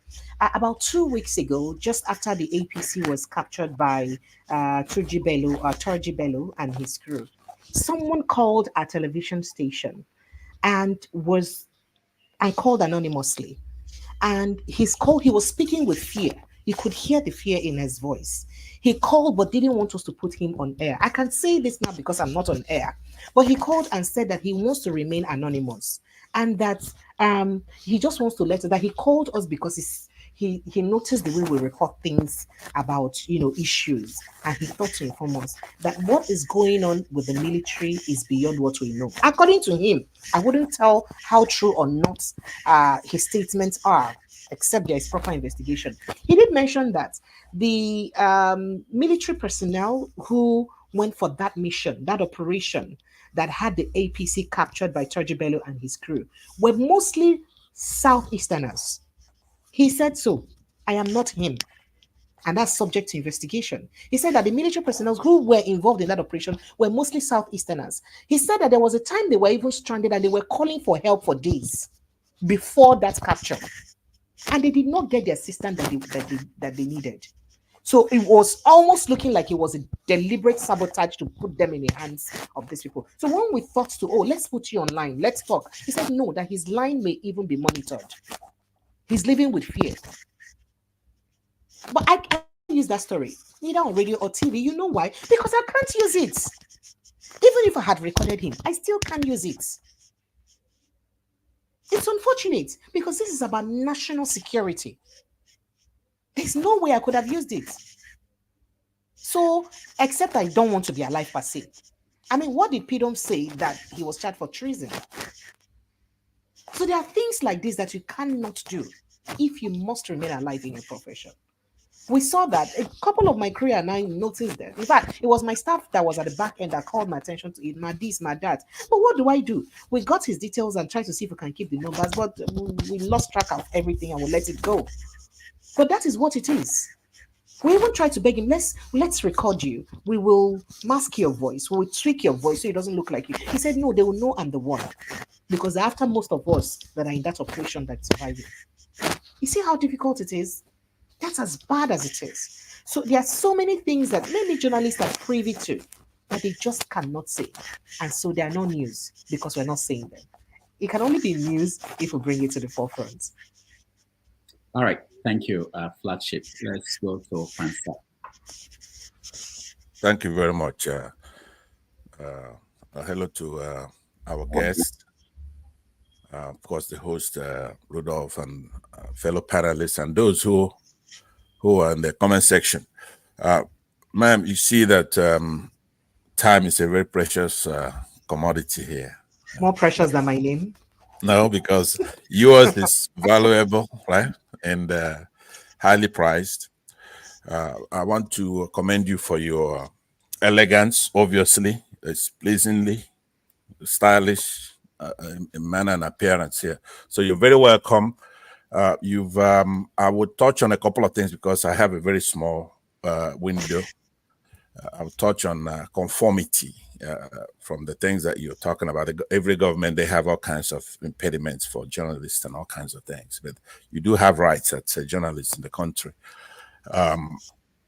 We copied our constitution, ipsissima verba, from that of the United States, right? So I've just given you a signpost. I want to, within the very short period, I'm going to talk about development in the new thing that you're putting together, the partnership. Like I said, I'll talk about that conformity, and then I will talk about the types of journalism, because we can throw around that journalists don't have any rights, stuff like that, as much as they can. They should. But you have investigative journalism, right? Absolutely. They have liberty to investigate. Of course. You have and opinion. That's different from what I do. Yes. Exactly. Yeah, that's why I'm kind of setting it up so that in the light most favorable to you. But at the same time, we have to split it and get to the facts, because this is actually how we're going to have to liberate both the journalists and ourselves in that country to deal with the substantive issues, right? So you have opinion journalism. In Nigeria, you still have the right to have an opinion. Absolutely, right? No. If you have to be a broadcast journalist, you can't have an opinion if you go by the NBC code. And I right, but what I'm saying. I just realized. In fact, as a matter of fact, I can screenshot and send to Dr. Rudolph so he can put up on the page. I'm not doubting you, right? I'm from Nigeria, and I was sharp as they come when I left the country. Okay. I know everything down there, right? And I monitor it. So what I'm saying is that even if in your studio, because I think I've seen you a couple of times in a program on the internet with what's his name there? The guy that's on another show on I don't know if it's Arise. Rudolph, what's his name? What is his name? Rufai. Yeah, Rufai. Is that you on the 90 point something with Rufai sometimes? No, I'm never with Rufai. His show is different from mine, but yes, it's the same station. Okay, great. So what I want to say to you is that here we have a lot of information, including what's going on down there. When you say that, it's insulting to say it's a brown envelope thing going on, right? Well, it may be insulting, but true. Something can be both, insulting and true. You could say to Tinubu, for example, you don't know how to run this economy. You have inflation going off the roof. You've insulted the president, but it's true. Now, that is not particular to you, obviously. Like I said, you're stylish, you're smart, and you're fair here. It's not you when we say you, but there's no doubt that the corruption in that journalism circle is what the problem is. It's part of the problem. We have to have a free press, but you cannot have a free press if they're corrupt, and they are corrupt.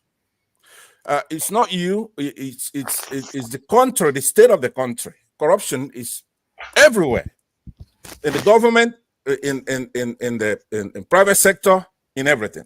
Now, you, in response to a question that was asked you of here, Igbo Basics, and he teed it up for you to name some people you stand on their shoulder, and you made it a point to mention Abike Dabere, right? Abike Dabere, who is now for the diaspora, was involved actually not long ago in some kind of kerfuffle on tribalism. You mentioned her. Well, you do that. We'll have to extrapolate, because I was in a good spirit when you came here. I was trying to learn, but you can't have heroes like that when there is a Spanish saying says that one of the most well-known repeated proverbs that we know says, "Tell me who your friends, and by extension your heroes are, and I'll tell you who you are." These people, such as Abike Dabiri, she's not a good actress in the country. Yeah. So yeah, let me come down to saying, basically, I'll give you one of the things I was going to talk about is Section 138 of our Constitution, for example, right? Rudolph, let me post the link here so you could show that for just 1 second now. Just hold your horses a little bit. I'm almost done, right? No, just summarize what is there. We're not doubting what you're saying. Summarize it. Okay, what it says basically is that a president the president shall not, during his tenure of office, hold any other executive office or paid employment in any capacity whatsoever. That's Section 138. It's very, very clear. The president shall not, during his tenure of office, hold any other executive office. Now, you would agree with me that the Minister of Petroleum is an executive office. It's appointed by the presidency. That's what I mean by executive, right? You have the judiciary, you have the executive, then you have the legislative. So now, when you have journalists in a country where these people appoint themselves, that is a devastating blow to our country. All that right. the president can become the Minister of Petroleum. We're done. Thank you. Yeah. So let me land. Will you let me land, for crying out loud? I have a question for you. How long have you been here giving commentary? Okay. Let me then politely ask that I be given a couple of minutes. No, I'm not giving you. Please, we have to move on. You can hang out if we finish and she has more time for us. We want to get to everybody. Could you at least, courtesy, ask her if she would allow me to actually? No, I'm overruling that. So your question is, why should we have journalists in Nigeria when you have presidents who are disobeying the law? And it's not Tinubu that started that. Okay, Precious, go ahead. I thought you were going to tell him to go to court if he doesn't allow you to talk. I should. So that's fine. So I'd like to respond to your first question about that. I didn't mention Abike Dabiri in a capacity of someone I admired. I rode on her shoulder. I didn't ride on Abike's shoulder. Yes, she was one of those I admired growing up. But there were other people. There was a Ruth Benemesia Opia, for instance. There are quite beautiful journalists out there. So I just mentioned her regarding people who perhaps were old journalists but are still in the limelight now, but in a different direction. And that's why I mentioned her. And not in admiration. But can you now repudiate her? Would you go that far? Because you're not on your studio. Would I go that far to say that she's not a good actress? You have taken my lights now. You have taken my lights, you see, because your question just keeps coming. I'm sorry about that. It's okay. Go ahead. That's okay. But you still shine through. The light can't even do anything as far as your stylish elegance, and you shine right through. So go ahead. I am flattered. Go ahead. So can I do what then? What did you ask? Yeah, what I was saying, since I misunderstood when you answered that question by citing her when Igbo Basics asked you that question, would you then now specifically say that she is not one of your heroes as far as somebody climbed on her shoulder, and her role today, it's not one that you admire? Being a journalist, you must know that she has the role to help those in diaspora, and she's been very selective in the kind of people that she helps, the kind of issues. A lot of Nigerians in diaspora have a lot of problems, and she's nowhere to be found. So I just want to separate her from your role models, basically. Would you go that far to say, look, you are forcing me now to toe your lines and to adhere to your thoughts, the one in your head? That's what you're forcing me to do. I'm twisting me to accept that Abike Dabiri is not my role model. And did I admire Abike Dabiri growing up as a child? Yes, I did admire Abike Dabiri. I did love her presentation of the news line in NTA, 9 p.m. every Sunday. Most people who grew up in Nigeria who watch that show, of course, would look forward to joining the show every day. She did beautiful presentation. But do I admire who she is right now in politics? Absolutely no. Absolutely no. And that is up to me. And I'm not saying this because you have to untwist me to say it, but it is because it is what it is. Back in the days when I was in the university, I did remember most of my colleagues saying that, I mean, 80% of the problem that I had were problems that had to do with other people. They used to call me defender of the universe, you know. You say they see people who know too tall, they get short temper. You understand? So I would defend people. I hate injustice in any shape or form.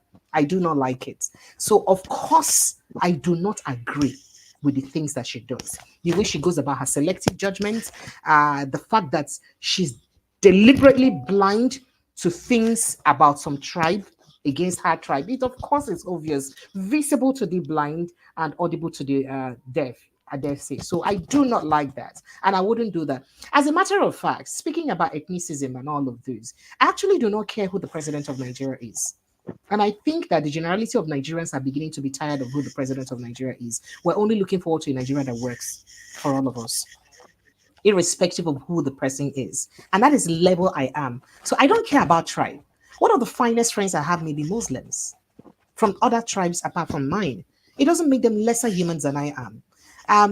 Detribalized. I don't have religion. I don't care about those things. As a matter of fact, let's not talk about that issue. It's a matter for another day. So I don't care about most of those things. I care about who we are. So I do judge people more based on the content of their character than where they come from or the religion they practice. And I think it is important that we see people truly because of the content or through the content of their character than who we are. I was telling Dr. Okonkwo off mic, off the stage the other time that is why I do not believe that our politicians are a reflection of who we are. God forbid that a Muhammad Buhari is a reflection of me, precious king. It's not true because I am not like him. And God forbid that I am any other leader in this country is a reflection of me. I don't believe that. They are who they are. I am who I am. And that's why it can be very painful if one is judged as such. You know, that carpet statement that, oh, because you're Nigerian or because you're this and you're that. And that brings me to that question of, there was a question you asked about brown envelope or that. I like to get a question so I can treat it. Okay. By the way, let me say that I did go to your Instagram and you do celebrate with your Muslim friends. One of the not long ago, and the other thing is that you had a Dennis Amakere, a retired assistant director of the DSS, on your show not long ago. I don't know if you recall that guest in your show. Dennis, so on the point of the brown envelope, I was saying that you said it was insulting to. Yes, it is. Right, it is insulting, but when it comes to you, I'm saying that something can be insulting and true. We believe. Let me take it from there. Let me take it from there. So there is no denial in the fact that corruption is inherent. It is embedded in the grassroots of the Nigeria generally as a country. Corruption is a thing. It's very easy. It's everywhere. But is everyone in Nigeria corrupt? Absolutely no. I do not believe that. So as much as we may say that corruption is rife in Nigeria, but not every Nigerian is corrupt. And that's why it is painful to be judged as such when you know you're not one. And I begin to get emotional when I speak to this direction because it's very painful when you know that you're different and you're judged as being the same. It's painful. But then again, I am someone who already makes excuses for people who do things even before they do it. So for friends who are close to me, before they hurt me, I already make excuses for them. And maybe 1,001 reasons why you may have done it. For those who may also be involved in one sort of corrupt practice or the other, I don't blame them. You know why? It is the country they find themselves. Irrespective of the fact that the environment, the Nigerian environment generally makes it easy for them to be involved in corruption. But have you seen hunger? You know, we say that hunger is a good unifying factor that will unify us. It's not still unifying us enough. You know why? Because there are some people still gaining somehow from the hunger. Now, the average Nigerian earns more or spends more than they earn. The average Nigerian. And it's worse with journalists. Journalists, police, all of those military, they basically spend more than they earn. So where do you expect them to get the money to make up for their expenses? Do you know how much school fees is? Do you know how much feeding is? To feed a family alone. So it is difficult for some people to now be offered that brown envelope and they say they will not take it. The reason why I will not take is because I have other streams of income. Not so many people are opportuned to have other streams of income. So you cannot tell a hungry man to, to see money and say he will not take it to feed his children when his child may be dying of sickness in the hospital. I think it's very unfair for you guys to sit in where you are abroad and assume that people can just be going through a lot of difficult situations and look the other way because they have to keep decorum. There are so many factors that may enable people or push people to take some action that they may not even be proud of at the end of the day. So that is why I cannot judge anyone for who they are and what they do. It is sad, but it is true. So that being said, of course, yes, there are people who are brown envelope. There may be them, but I do not know them. And I am not one of them. I hope I've answered your question. I believe you, but could you stay? Could you let me hold on? I want to say, could she stay? Kenneth, you're next. Could you extend your stay? Because I want to have a follow-up with you. You just want to follow me like my village people like this now, eh? Can I go ahead? Please, Ekene,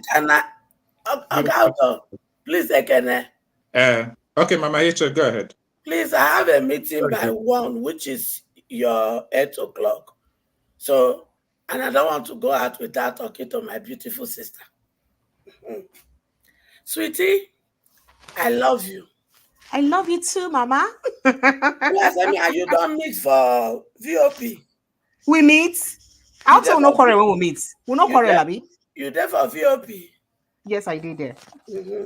Now me, I married Donya and Wewe. Okay. And now I don't fall in love with Cody. Aww. Stop it, I like have to love you. You have to. You don't have a choice. And we get what we're going to do together. No There's problem. a project I'm ready. we will do together. Thank you. I'll be glad to. And DSS, Chief Tinubu, my darling. People are hear our talk yesterday. When I arrest my pikin chore, and I call liver. Good. I hope when I give her a passport too. And before I go ask my very sister question, I want to send message to DSS and go and Chief Tinubu, Remi Tinubu. Nnamdi Kanu court case they come. Mama Echo, can you wait, let me just run down.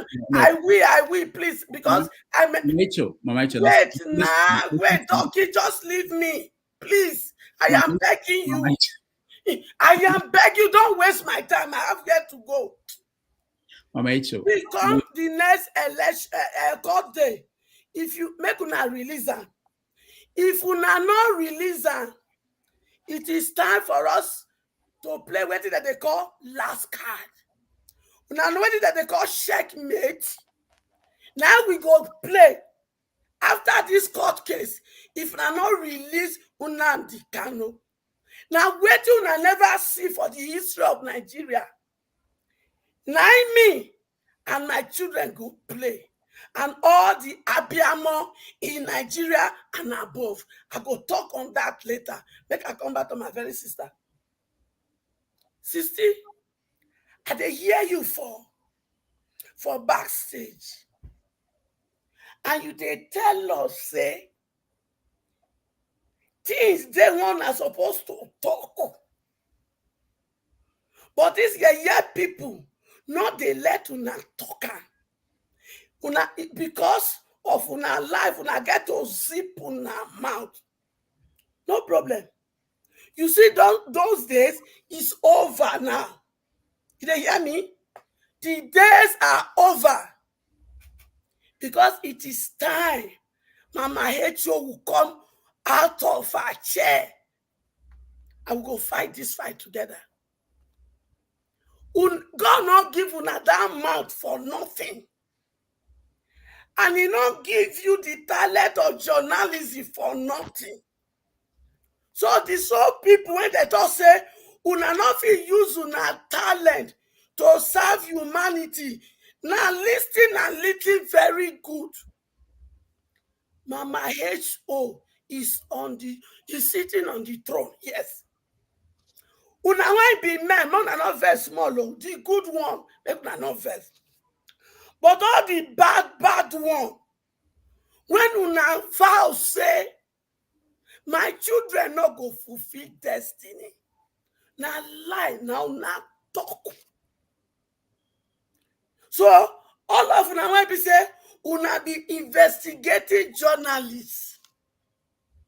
David, on you day that they chase you up and down. You get other ones when I write their name down. I beg. And they talk am for air now. I go find way to reach out to now. Or make una reach out to Dr. Udo for me. Make una collect my number.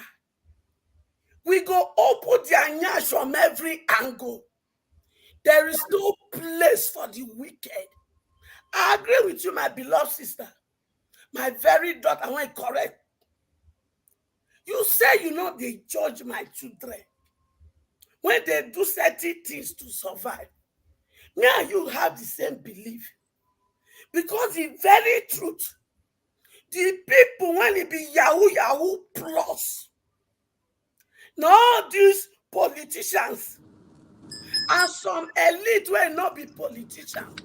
Not ring bell for me because you not ring bell for pastor. Some elite will not be politicians. When they make money from all the wuru when they do for NIPC, all the wuru when they do for NIPC. Me, I come from Niger Delta. From Delta State precisely. From Agbarauto, my father's hometown. Me and them Hebrew family, we came from the same locality because Agbarauto is divided into 3. Me and the Hebrew, we share one. But when you now go to Agbarauto, or you now go to some of this Ijo area, look there. They're supposed to give our people paycheck like Alaska every month. But no, they do nothing. All our shift them. Mama Echo, we have to be concerned with that people. I will remove you. I won't have you. Not stop, Pastor. Let me finish I removed him, and I will remove you if I have to. Please. Remove me now. Remove me. Just summarize your question, please. Remove me. Because you not remove Pastor. So if you remove me, now my children go fight you. Remove me. All right. So we have to get order here. I'm sorry. We are going through a different era. We are really going to be on TV, and we can't do this on TV. And I want people to understand that there has to be a change in where we act. And for your information, I removed Pansat because you just have to take direction from whoever is moderating.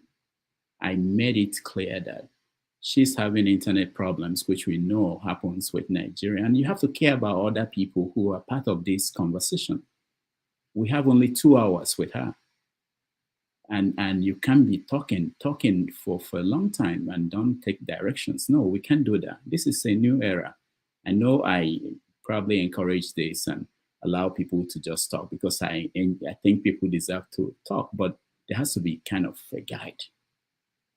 All right. Precious, I don't know if there's any question from what she said and anything you want to say. If you have anything, otherwise I'll go to the next person. Can you're next. All right, so it's okay. I realized that I didn't also treat the issue of the petroleum minister before I come to Mama. I'm from Niger Delta like her, and the environmental devastation of the oil drilling in our environment is overbearing. We know that. My people cannot, lean towards the occupation anymore, including farmlands, and most of our waters are destroyed. We do know that. It is very painful. And I did not. Okay, let me speak to the issue of the petroleum minister. So if I have to blame anyone for that, I'd first of all blame former President Olusegun Obasanjo, because he set the precedent for that to happen. He was the first person who took up such position in office, and it became a norm. And he cannot enjoy it, and then other people will now not enjoy their own. Nigeria is turn by turn. You understand? He has enjoyed his turn now. Any other person will enjoy his turn. And that is why I feel like most of the things that we're going through in this present day democracy would have been corrected by former President Olusegun Obasanjo, if not that his quest for third tenure allowed him make some mistakes.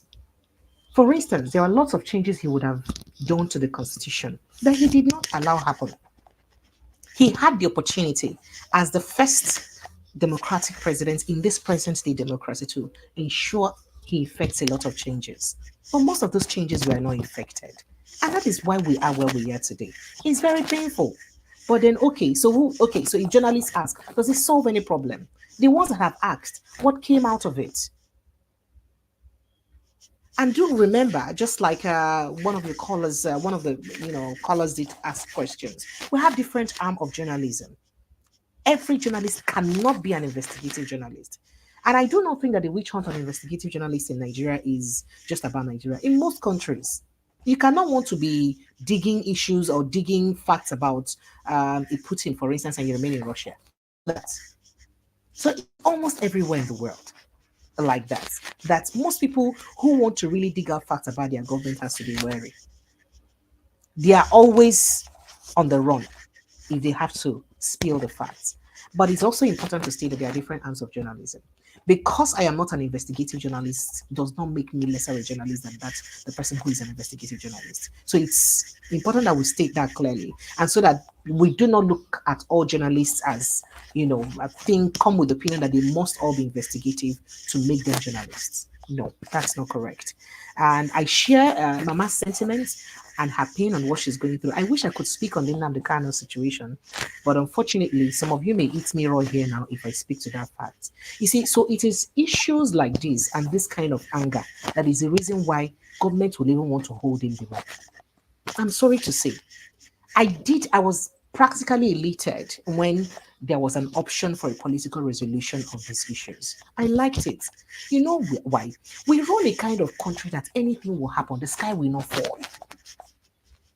Why do you think that an Omoyole Sowore would be released and discharged of all the allegations on him? A Sunday Igboho would be released, but Nnamdi Kanu is held down. And that is again another reason why maybe sometimes I may not just be as voracious or as outspoken as some people think I ought to be. Because you know why? What goes for one in this Nigeria does not go for everyone. Or what goes for one does not go for all. So if you find out that your name is not good in whistle, so you know how to respect yourself. That a Mr. Lagbaja can come out and be very outspoken and say what he has to say. That's a Mr. Lagbaja. When you know that there is really no fairness in your country, you will not do things because others are doing it. You will do things because you would have to. You have the conviction to do it. Because if Mr. Lagbaja can get away with it, does not mean that you can get away with it when you try it.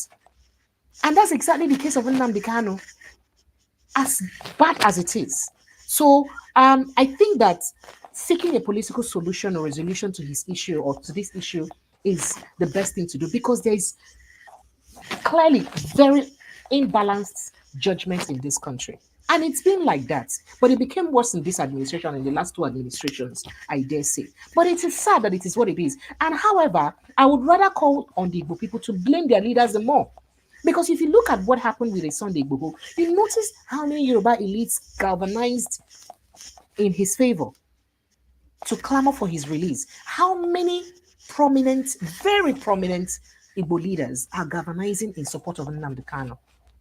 Some of them may, gather in front, but behind they say something differently because of selfish interest or different interest.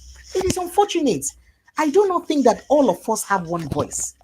And that is a big problem for most of us. And I also think that the Igbo people should also hold their leaders accountable. Because if the Igbo leaders that they have elected so far are using at least 60% of the funds that they get to develop their regions. Most of the clamor we have today, we will not have it. How do you have leaders that receive allocation upon allocation and then you don't even see what they use that fund for in their states? It is painful. It is painful. And maybe that's why they will not like Nnamdi Kanu to be released. Maybe he'll be too much, he'll be problem for them, the way he talks. Maybe so. But it is painful.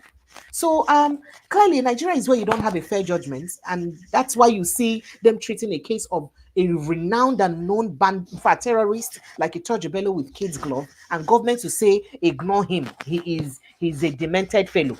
You can imagine that. Why did they not also think that now the Kanu is demented? They should just ignore him and release him. Why not so? That is the society we live in, where there is an unfair treatment and biased treatment and imbalanced treatment. So when you know your country is like that, you act accordingly and, be discerning in decisions that you make. Thank you. All right. Thank you so much. Let's now go to Kene. Kene, we are on with Precious. Yeah, Rudolph, good afternoon. Thanks. Good to see you. Looking good. Precious, I agree to. This is Kene. Thank you. Yeah, I follow your show all the time. It's Kene Ezike from comment section. Hi, Kenny, how are you? Good to see you personally. I see your comments a lot. Thank you. I finally put a face to the name. Well done. Yeah, same here, same here. Yeah, I do appreciate everything you do. I do actually have a very, very simple question, actually. Because based on observation, all the news agencies in Nigeria, or rather the main ones, are all based in Lagos and Abuja. We all agree news is, or journalism is local, right? So why is it that there isn't any news agencies set up in other parts of Nigeria apart from Lagos and Abuja? And I don't believe it's an infrastructure issue, because with the internet you can set up anywhere. And because of the way news is set up in Nigeria, the citizens are pretty much not getting the correct news, right? Or even when they get it, they're getting it late. For example, all this banditry in the north, right? There's nobody on ground to break the news as when it's happening. And you notice that by the time people in other parts of Nigeria gets the news, or even abroad, when we get the news, it's something that happened 24, 48 hours ago. Is there any reason for a setup like this in Nigeria where we don't actually get the actual news locally, and everything, all the news agencies are all in Lagos and in Abuja pretty much? Okay, so simply put, it's because people from other regions find it less lucrative to invest in the media. It's simple as that. The media industry is not a Tinubu with ego business, so it's difficult to invest your money into it for people who may not find it immediately lucrative, but without knowing that there are other benefits of investing in the media beyond the physical cash that you get back. So the reason why you think that Lagos may be one of the center for media practitioner in Nigeria is basically because Lagos was not just it was the federal capital territory, and most of the heads of every agency and parastatals were domiciled in Lagos State before they started moving gradually to Abuja. And looking at the media investment generally, 80% to 90% of most of the media organizations are owned by Westerners, Southwesterners. Most of them, name most of the newspapers you know, most of the television stations you know.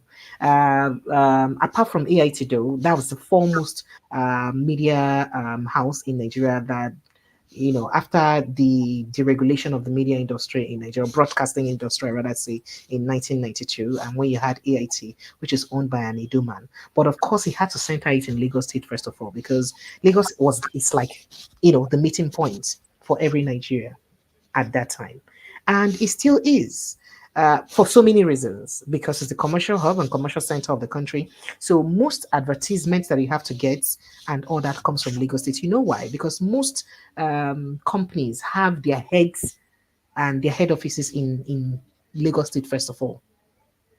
So the movement to Abuja is just because it's the capital, the federal capital territory. That's all. But most banks, most corporate entities, and all that have their headquarters in Abuja. So I would not have a media house when I know that if I want MTN advert, for instance, and my advert will have to come from the MTN headquarters in Lagos State, and I'll go and open a media. Even for me that own a media house in Enugu, for me to get an MTN advert in Enugu, it has to come from the headquarters in Lagos. So why shouldn't I have an arm of my media house that is closer to Lagos, so that I'll be closer to where it's happening?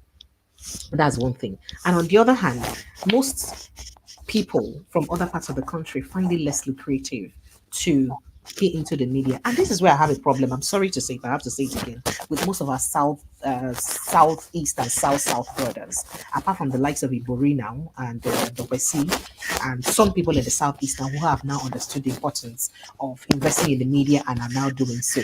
So because media is not practically something that gives you back return on investment immediately, people find it less attractive to invest in. But there are more gains that you have within the media than that physical cash that you get back. Apart from the fact that some people may think that it's also a means of money laundering now for some politicians. That's a matter for another day. But there are other benefits. For instance, President Bola Ahmed Tinubu is a handiwork and product of the media. It is the media that give us a perception of who we think he is, whether it is true or not. The media built him to be that. And they can decide. So when you own a media house, you can decide to direct the narrative for your own good, or at your own interest, or to your own interest. But when you're not in charge of the media, you give me a Southwesterner, for instance, your news to cover. I can decide to kill it, and that news will not see the daylight or light of day. Remember that I told you earlier that it is what you call the news that the news is. So it's what your editor says is news that the news is. If your editor decides to remove that story from the bulletin, it's no longer a news because it won't exist.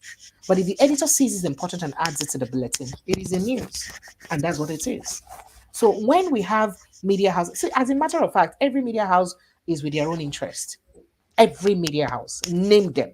They have their own interest and political leaning, even though some subtly so. I'm sure that in the US where you are, you also have same thing. That's where you see what's happening with the Fox News and the CNN and the rest of them. So it is like that all over the world. And you don't blame people. But the problem I have is the fact that most of our people find it difficult to invest in the media because they look forward to making back their profit immediately. It's not only financial benefit that you gain from investing in the media. There are other gains that you have to look out for. If a Tinubu did not invest in the media, maybe he wouldn't have had such, a PR that he had that made us think that, oh, he's the one that built Lagos. So we're even forgetting the likes of Jack Conde and all the works other people did in Lagos State. We're now giving Tinubu all the credits of all the works that was done in Lagos State.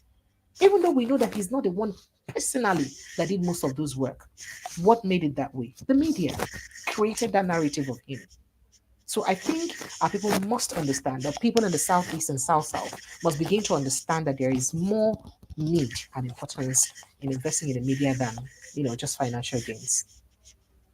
All right. Thank you, Precious. Let's go to Christian. Yeah. Thank you. You can hear me? Yes. Yes, please. Okay. Thank you, Damages and Precious. On the side where I don't know if this Precious is the one of the Voice of Nigeria. I grew up with that, listening to that kind of voice from Voice of Nigeria. But my question is, the role of journalists, part of their roles are inform, educate, and promote. Now that you have in your radio station, because I follow you and your analysts on your radio station. Okay. The concern to promote Nigeria has made it a very imperative that you keep on talking about ethnicity, tribalism in terms of politicians dividing us. Now, does it not worry you that that education, that kind of promotion that politicians divided Nigerians into ethnicity, which is false? Because the last time I checked, ethnicity is a unit of classification, and the power of that ethnicity and the power of or the importance of classification cannot be lost on us. So that part of educating the people, the importance of ethnicity and the power it holds in trying to organize themselves, so according to their ethnicity, in order to hold these politicians accountable. Does it worry you that in trying to promote Nigeria and belittling the power of ethnicity and the importance of taxonomy, therefore the problem of Nigeria continue to exist? Of course, it does worry me. It worries me so much because I'm in Lagos State, and even though I'm from River State, my name is Precious Enyi. And for people in the southwest here in Lagos State where I live, everybody from Benin downward is an Omoibo. It doesn't matter where you come from, you know. So, and whatever hatred or like they have for the Igbos, they pass on to you generally. So it does worry me. It does worry me more because I look forward to having children who will not be judged based on where they come from and who will not be judged unfairly because they come from a part of the country and not opportuned to come from the other part of the country. It's really very unfair and very worrisome. So it does worry me. But then again, that's where the role of educating and constant awareness comes in. Because if we continue to educate our people, we would understand that we truly won't. Look, these people will divide you deliberately. Now, what was one of the things that would hold you down with your religion and your ethnicity? You know why? Because they know that we're highly very religious people in Nigeria, and anything that concerns our different gods that we worship, we take it very seriously, and we don't joke with it. So perhaps they've looked at it in their mind. What is the one way now that we can get to the people? Oh, let's use this thing that they say that is very important to them to get them. And it's very easy. They jump on religion, they jump on ethnicity, and they use it to get us. And they see that that helps us a lot. And that is why somebody will be somewhere and thinks that they can, and may just imagine that they can hate everybody from every tribe, even though not everyone from that tribe hates them. I do not believe that character, I do not believe that a character trait is ethnic or religion. You can have every character in every kind of tribe and every kind of religion. It is the way it is. But who begins to educate our people to make them understand that that is the case? That, oh, you don't just hate these people because you think they are from so part of the world. You think that that person from that part of the world has done to you. Your own family member can also do that same thing to you. So why would you also go ahead hating your family member with that much bitterness because they've done something to you? If you think an Igbo man has hurt you, has a Yoruba man not hurt you before? If you think a Yoruba man has hurt you, has an Igbo man not hurt you before? If you think an Hausa man has hurt you, has an Igbo man not hurt you before? So would you also hate them that way because they have hurt you?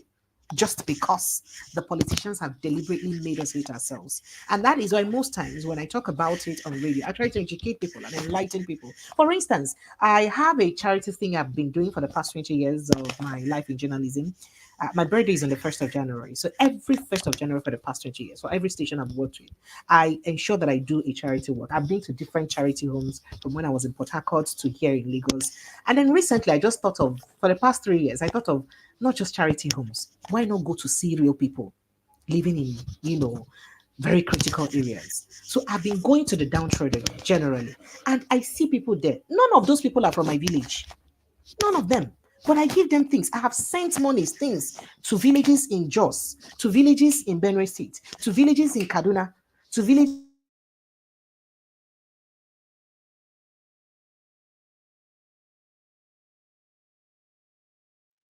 I have sent.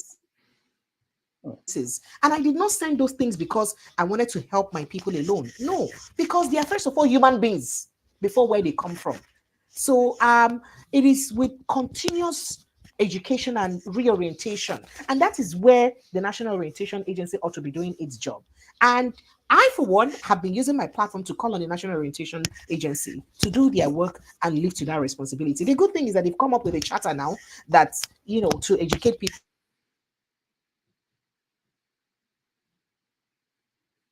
Okay, so the internet has done well. At the beginning, it was difficult. I didn't know we would continue up to this point. I will, when she comes back, I will get Jonava and Bovie to weigh in, and then we will. Dr. Damages, can I say this? Oh, go ahead. Yeah, sorry. I was trying to actually talk about why they attribute it to politicians, not understanding the power of ethnicity in all these things, because the politicians actually use their strength when they have problem. That's why they resort to ethnicity, because the power of ethnicity is very huge. And therefore, if the people are organized according to their ethnicity, then they will be able to hold their criminals along their ethnicity, along their ethnic line. And the power of ethnicity as a nation, as a unit of a nation building. You know, like the Europeans understood it in 1845 in in Germany, Westphalia. What did they do then?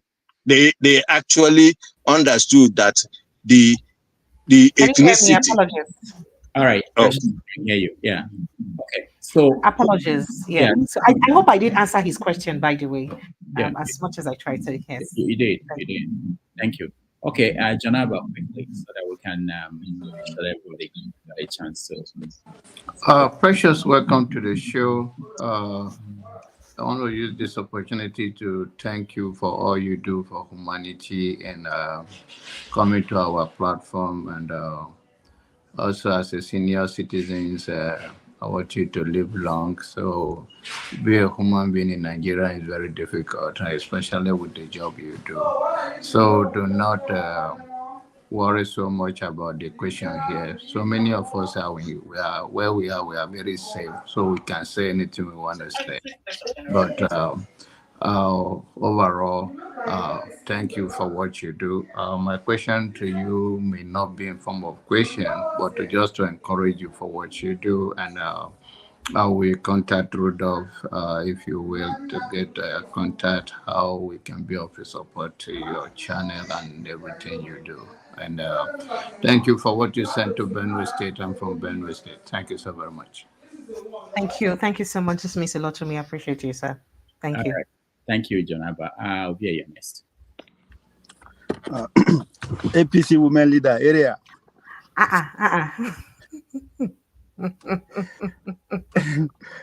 Yeah, I'm rooting for you to take over from your brother since they fired him. I'm talking about the Ajuri, since he's from your village. So maybe they will look to your side. That's why the APC women leader fits you. You know, that's the qualification rather.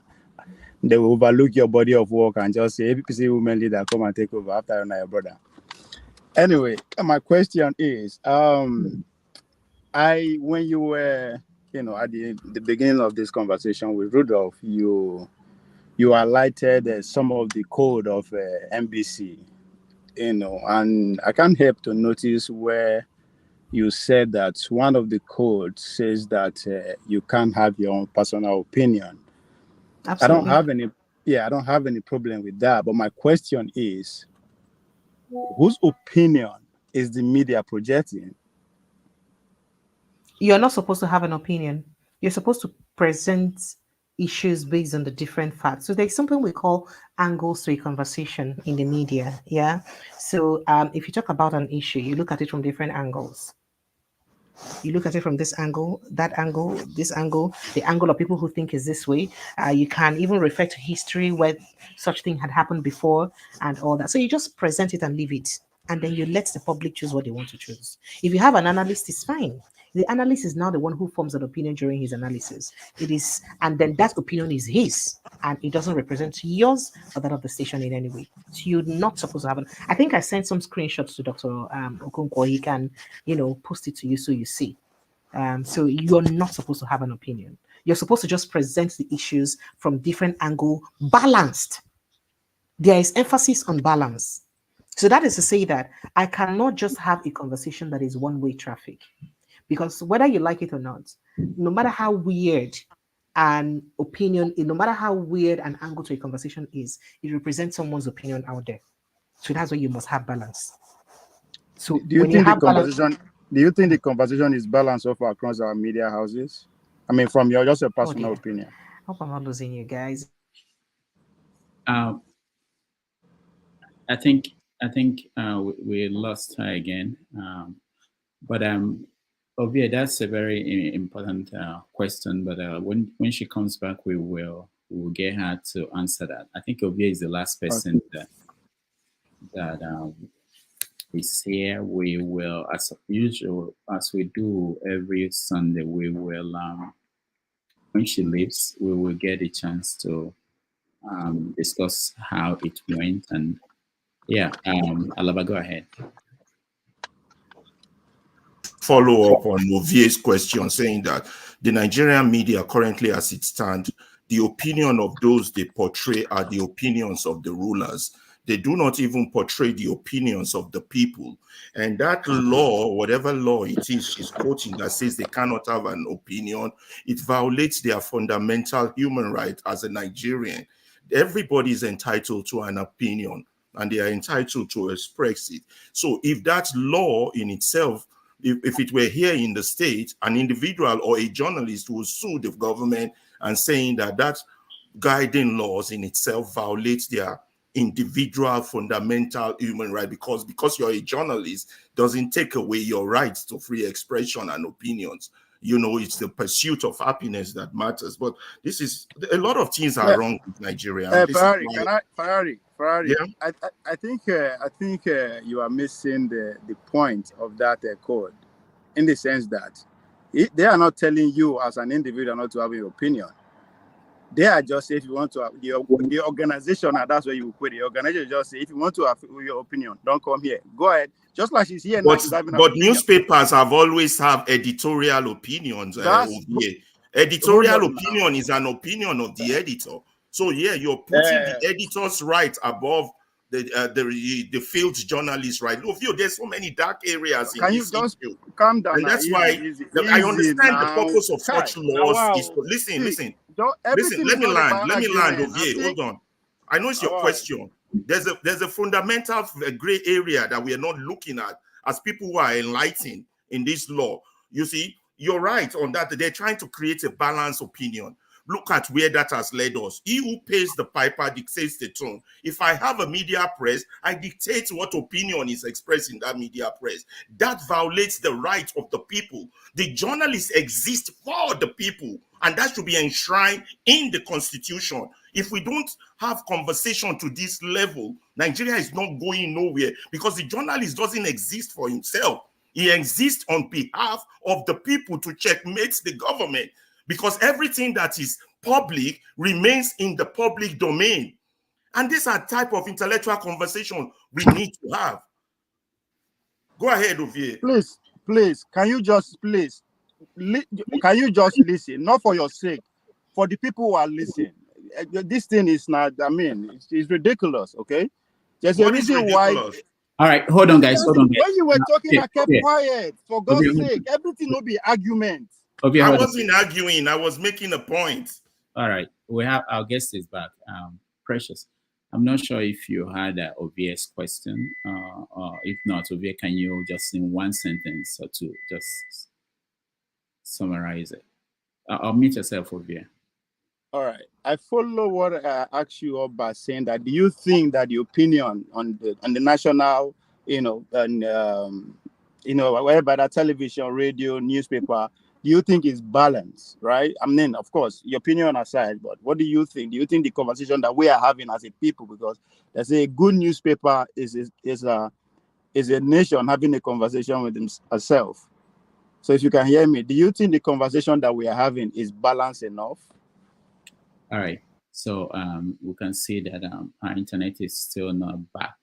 Yeah, but Rudolph, I think you get my question in the answers. I think that code is what I said is ridiculous, because all of us there, when we hear one of the most followed voice on television, Tucker Carlson, got fired. Before Tucker Carlson, there was Bill O'Neill. I mean, unless we are not paying attention to what is happening to in the Western world right now, the way they are cocktailing. Okay, hold on. Let's All right. round up. Okay, Precious, go ahead. Apologies, network kept taking me off. Apologies. It's okay. So did you get LVS question or? I did not. I don't think I did get it. Okay. I followed it up by saying that I did agree with you that you are you not having opinion that's by the side. But do you think the conversation we are having in our medium of news, that's television, radio, TV, as a people, right? Say good newspaper is a people that talk to ourselves, a nation that talk to ourselves. Do you think that conversation that we are having across these mediums is balanced enough? Of course, no. Of course, no. Not all the media, not every media house engages in balanced conversation. That's very typical and very obvious. Not so every media house is tilted towards. I mentioned it before. That it's also like that in your United States. It's tilted towards. In fact, has political leaning, whether you like it or not. So most media houses will rather practice journalism or have conversations that suit their interest. And then when they want to have the one that does not suit their interest, they'll just rush it off and move on. You understand? So it's like that. Almost all the media houses. So just quite a few of them have balanced conversation. And I commend those that have balanced conversation. All right. Thank you, Precious. Appreciate your take. Thank you. Hold on, Lava, hold on. So I will just put KJ, and then I'll give Alaba and James 1 minute to ask follow-up questions, and that's it. We ended there. KJ, go ahead. Okay.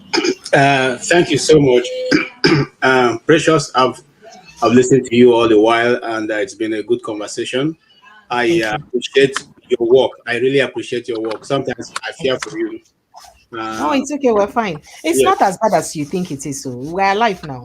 Because you are doing a great job, and some of the questions are very direct. Sometimes I fear for you, but God will help you all. You see, I'm not going to ask any question. I'm just going to buttress what she has said, and that's some of the things I've said on this channel. Some of you felt I was being overboard, and she had just totally again said those things.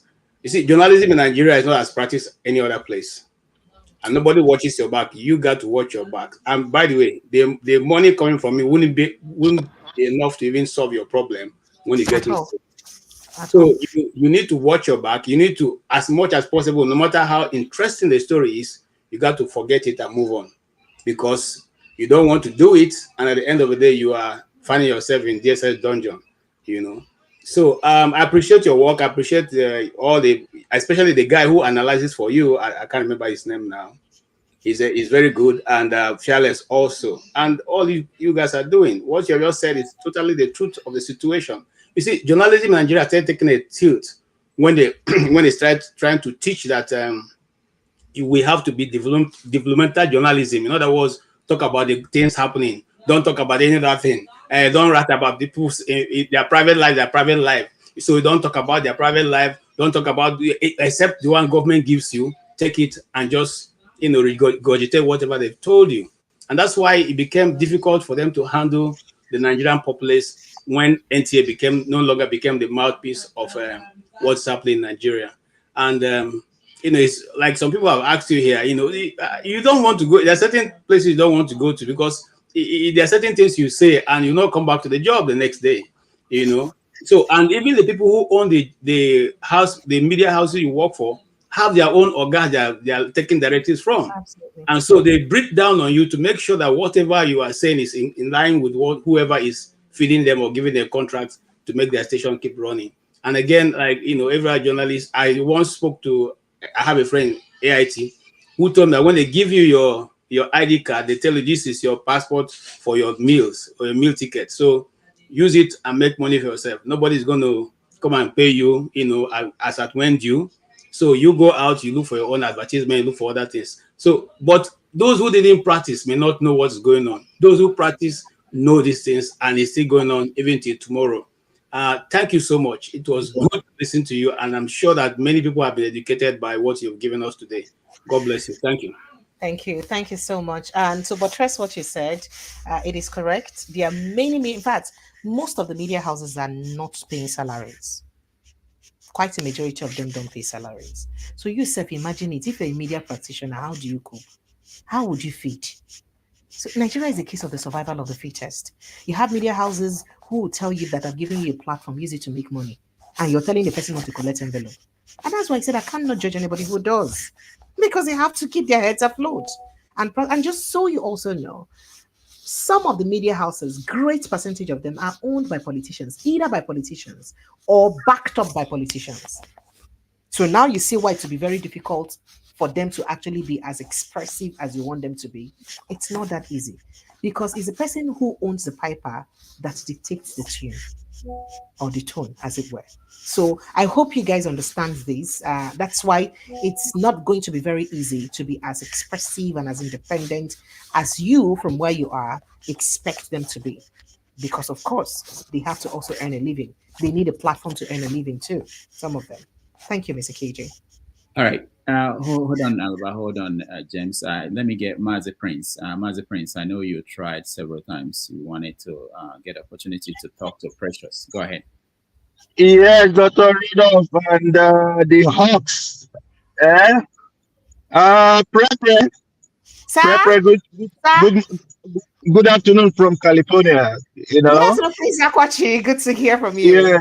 Yes, this is Prince. I would have been in the platform, but however, I have a game, Giants game. You know, in America, the thing that keeps us up is sports. So I am just getting ready to go into my sport. But I said I must say hi to you, okay? I must say hi to you and keep up the good work. Okay, thank you. Thank you so much, and thank you for your support always. I appreciate you always. Thank you. All right. No problem. All right, thank you, Mazi Prince. Alaba, go ahead. Just a question. We are around it. Yeah, Precious. That's KJ's submission that you supported. I'm not disputing it, but you have to understand that that is going to be the old way.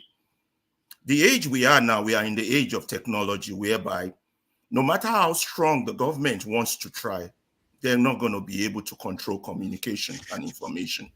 Now, that being said, you have to be a strong advocate if you are a journalist of the word that says the pen is mightier than the gun. While that is so unrealistic, as one commentator has called me out in the comment section, the pen is still mightier than the gun. Only Nigerians have not realized their power. They've not come to the full glory of what their intended destiny is, including our journalists, our lawyers, you know, the entire system. That's why the entire system is a mess right now. Because if a judge knows what power he holds in upholding the law, the politician will not be if a journalist knows what power they hold with the pen, the politicians would not be a threat. It was Nixon that was removed by the article by a journalist. Well, that is a sane community. We know Nigeria is insane. But still, we shouldn't belittle the power that belongs to information.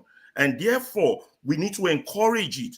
Rather than, there was a time, there was this guy I remember when I was growing up. She can't hear me anymore, but I'll continue. Frank Olizier. He goes from every village. And that's how I knew about different Nigerian villages that I didn't even know existed. He was reporting on behalf of the people. But what we have now as journalism is the echo of the political arenas, the echo of the politicians, the echo of the governor, the echo of the president. That is not news. That is not news. The news comes directly from the people. And we need to focus on this. So that's just what I wanted to say, that I want to encourage you in what you're doing. If she can hear me, I want to tell you that journalists, I don't know how much of part of what I said you heard. I want to tell you, encourage you in what you're doing. I want to tell you that journalists are very powerful, but Nigerian journalists have not come to the realization of their power. They're still beholden to the politicians just because of a paycheck. I don't know what we're taught in journalistic school, but from what I know here in the United States is that the journalist is the mouth, earpiece, and voice of the people, not the government. And that is enshrined in their constitution. So we, the journalists, needs to push, I'm not one, should push for that to be enshrined in Nigerian constitution, have a diabolic discussion with their colleagues. I know there are so many obstacles. We see them even on this panel. We have so many obstacles to the truth, to the voice of the people, but people have to fight through it and make sure it happens. Thank you so much for coming. You've made all your point. I'm not blaming you, but if you ever had a chance to attend your union meeting, please push harder for the rights of journalists to be entrenched in your constitution. Thank you. I appreciate you. Thank you so much. I appreciate you. But I rather would ask you for a favor. Can you come back to Nigeria and practice journalism and help us? I Oh, yeah, come and do it now. I can set up something, start something. It can be very sweet to say things, but I have freedom of speech here. Nigerians don't have. I acknowledge that. I'll personally lead you. I'll personally put you through. I'll personally give you all the I connections. acknowledge that. I want you to come and do it. I did when I was on campus, when I was in LASU. When I was in LASU, I was an editor of the campus magazine, but I left that behind to leave Nigeria. So journalism is in my blood. It's not like a new thing. I didn't study journalism. I studied microbiology. But everybody that went to LASU in my era knew me, knew my name. So it's not a thing of fear. I understand the problem. I'm not belittling it, but I'm not saying we should put fear forward, particularly in these urgent times that our nation is in crisis. All right, thank you, Alaba. Let me, James, just a question or comment. If you don't have any, I'll go to show, and that will be the last one. Oh, I thought you were going to give me 1 minute. I just wanted to say something. I have nothing to say. Thank you so much. I wish you well, sister. Thank you, sir. All right. Thank you, sir. Thanks, James. Show. Oh, good evening, Dr. Damages or Dr. Rudolph. Dr. Rudolph, good evening. Good evening, Precious. Good to see you. I haven't got a question. I just came in, for the usual gist at the end of it. But thank you for what you do.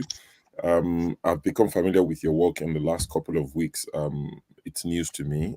It's not something that I knew until a few weeks ago. But I've gone back to watch a lot of the things you've done, your shows and the rest of it. So thank you for the work we do. We appreciate it. I don't have the cojones to do what you do. So from the comfort of my home in England, I say thank you and watch your back. All right, KJ, final word. Thank you very much. Thank you. Okay, thank you for the opportunity. My sister, listen. Bob Marley used to say something: "He who fights and runs away lives to fight another day." I want you to always remember that behind your mind. There's an Igbo adage that says that the fool lives to point at where grave men, the grave of brave men. Okay, so anybody who is telling you to put your life on the line because you want to hear stories that you cannot defend, don't do that. You didn't whine, brother. I said that again. Hold on. I say you didn't whine. I don't go if you put my life on the line. Great. What like in life? And all of us here. The guy who interviewed Kamala Harris and Trump, he gets 25 million a year. Is there any Nigerian journalist that pay that much? So when he goes out there, he knows what he's going for. He knows that he has enough power to defend himself. You can't ask a journalist who don't even pay. Do you know that some journalists are paid after every 3 months or 4 months or 5 months? Some never even paid.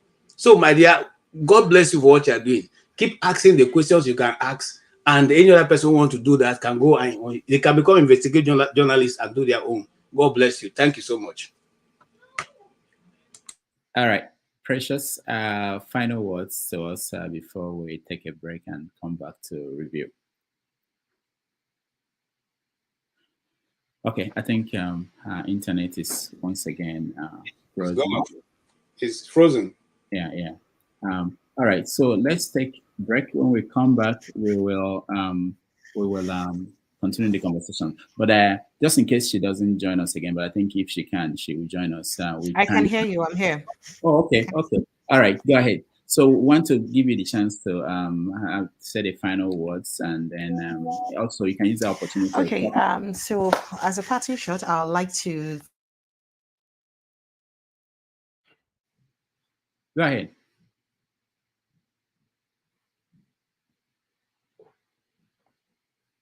All right. We need to ask Righteous Man to hook up everybody in Lagos. Righteous Man has the best internet in Nigeria. Full stop. Nobody can come close. Yeah, it's also interesting, for those who are looking for what to do for journalists in Nigeria, maybe advocate for better internet. That's the first one to begin with. Yeah. But when she comes back, and if she can, she will have a final say, and then we will come back and discuss, including talking about the diaspora perspective, which is a new show that we are going to premiere next Saturday on Voice of the People TV station. All right, so let's take a break. Be right back.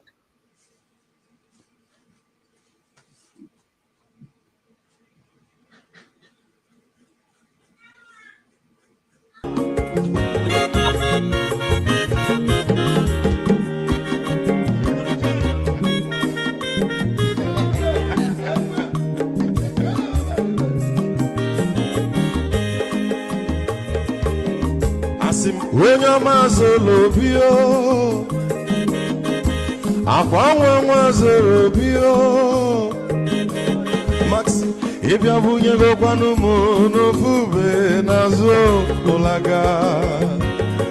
ụlaga n'ịbịazigo,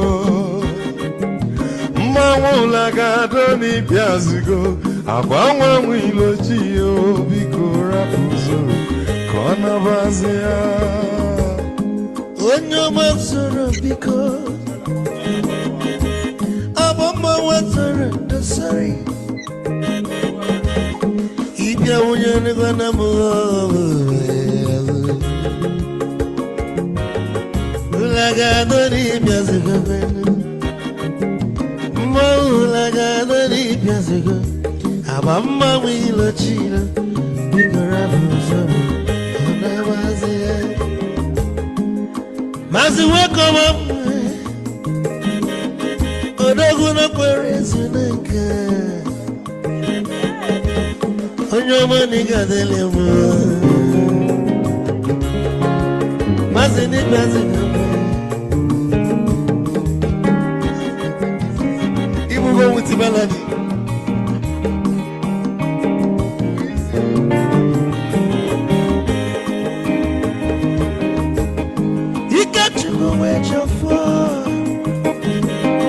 Odogu na chala noka, ezi nwanne m nigadele mo,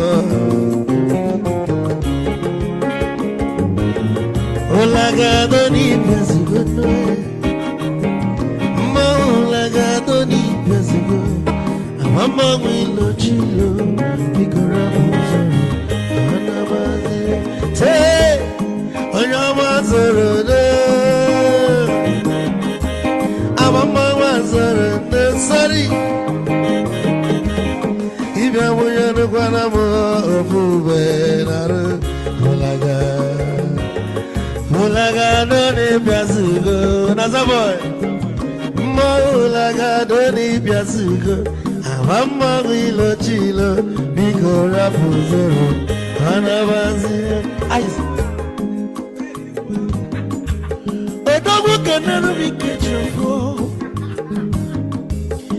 ama kwa mnika kugogia, waligwe kwelo,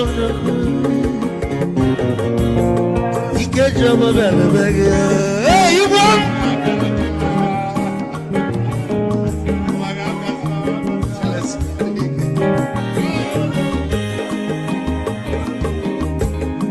Eku kampune kene, amago ndinso.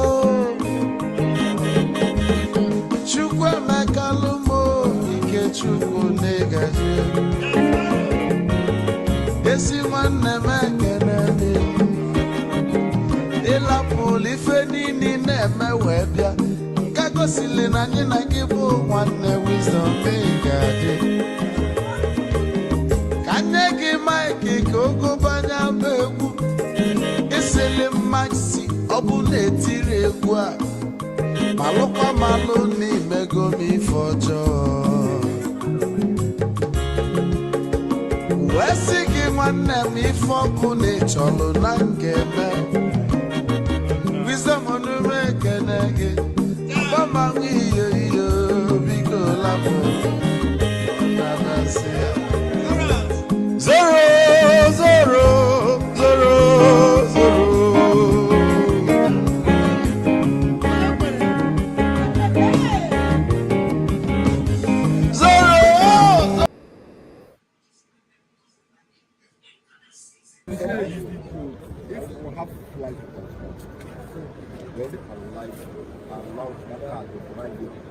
It's just a pickup. It's not a waiting point.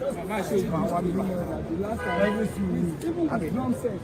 You walk through this place.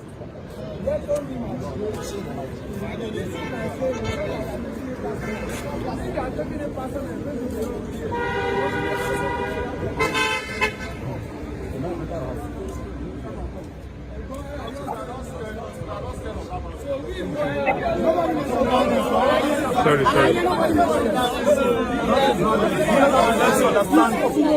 No. Don't just bring that into the water. Just calm down. There's just like nursing.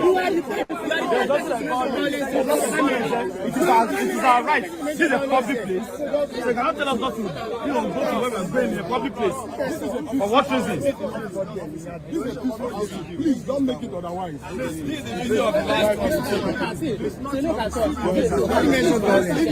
Who mentioned violence there? You are taking us up from there. If you see violence, we stand. It is not a this is the video. I've already done it. I just came out. I drove in. I drove in. I came out. I drove in. Ask the lady there. But the fact remains that this is the video. Can you get something? This is the last time that we did. Can you the last time?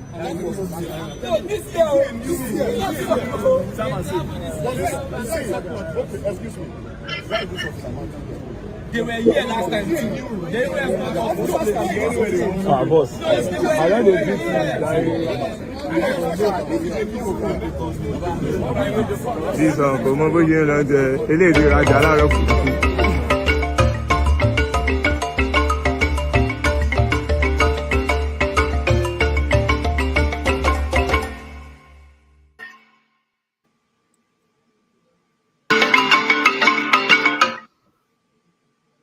All right, welcome back, everybody, to 90 Minutes Africa for this Sunday. And we've been having an interesting conversation with our guest. I think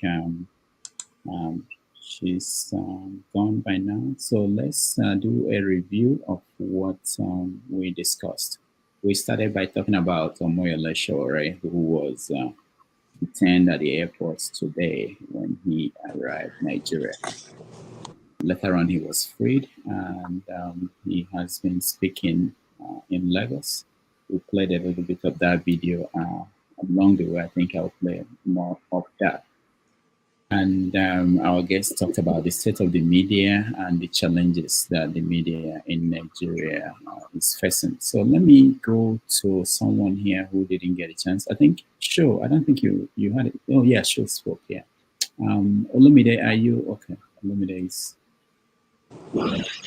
Yes, Rudolph. Good day, and good day to everybody. Rudolph, I want to take you on. Oh, you want to because take me? Okay, I mean, what I want to take you on is kind of below your own very standards. Okay. And I'm going to give you a benefit of the doubt to clear the air. Hold on. Don't do that now. Okay. Let's make sure that we will have time for that. Hold on. Okay. Just I want us to talk about the show we just watched, and then we can talk about other things. Okay. If you don't mind, Olumide, I'll listen to you. I think this is a good, I think this is a good time for you to also plug in I think you mentioned the town hall meeting that's going to happen on. Yes. You advertised it, so maybe it's a good time to let people know. Yeah. All right. So I shared on the comment section, and it's already in the. If you are in the panel, you can see it inside the private meeting page. We're going to have a meeting of everybody. Really, it's open to everybody. We can take up to 1,000 people. But we are going to have a meeting of the panelists and those on the comment section. It will be an opportunity for you to come in, and we want to hear from you how things have been going. Whatever concern you have, we can discuss it in that meeting. That will be on Wednesday at 6 p.m. New York time. So that will be around 11 for those in Nigeria. I think it's the same in the UK. So it's open to anybody who wants to come in. Town hall, call it anything, town hall meeting. All our people will be there, so you can meet the people, some people behind the scene who run this thing we see here. I'm also trying to extend it to some board members of Iroko Post Media Group. So, but it will be an opportunity for you to air your view on everything that I know there are a lot of concerns from different people from different angles. But I will still listen to Olumide later on if he wants to talk on air. But let's look at the show we just had. Okay. Hold on, Olumide, before you do that. I think Precious wants to say goodbye to all of us. So when she comes in, we'll let her say goodbye to, because she didn't get a chance to have a final say. But let's hear from you, Olumide, while we wait for her. Go ahead. Oh, okay. So I want to pick up from where KJ left off. KJ, please, you are somebody that I respect, and I would say that by and large, the way you've been handling yourself and the panelists and everybody else since you've been anchoring the program, I would say I would score you very high. But there's this very thing that when they raise this issue about journalists back home, the kind of defense you put up for them is it doesn't hold water. You understand? If you want journalists to be respected as professionals, they have to be able to self-regulate. That is the hallmark of every profession. Doctors, lawyers, engineers, name them. If you cannot self-regulate and put yourself in order, stop putting up excuses and saying that, oh, why don't you go back there? The economy is this, the economy is that. Are they the only professionals in that country, living in that country? Please, it doesn't hold water. We know our society has a lot to deal with, to fix. Journalism is part of it. We would not wish that one child that studies journalism is not well paid or is able to make a living wage, and then you put up a defense and say, oh, okay, let them keep writing rubbish. Let them keep writing fake stories and writing and putting up people's, laundering people's image. Please, we are not going to fix our country by brushing things under the carpet. Please. It's nauseating when you say that. And then some people say, go back home and do what? Leave my mudu here and go back home into that shithole. It's not going to happen. So, just leave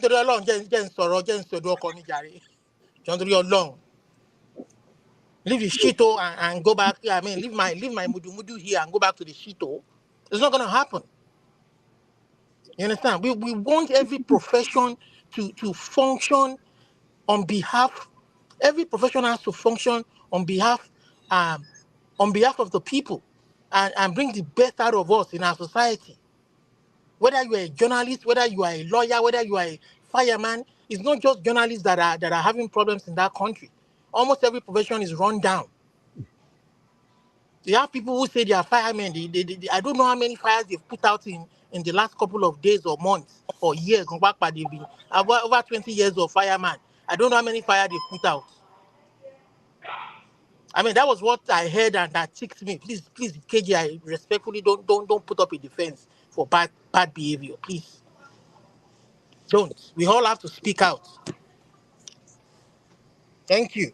All right, thank you, Olumide. Let me, KJ, you want to respond? Yeah. Okay. First and foremost, Olumide, you don't know me, but I have never told my story here. But I have been in the crossfire. I'm not going to say more than that.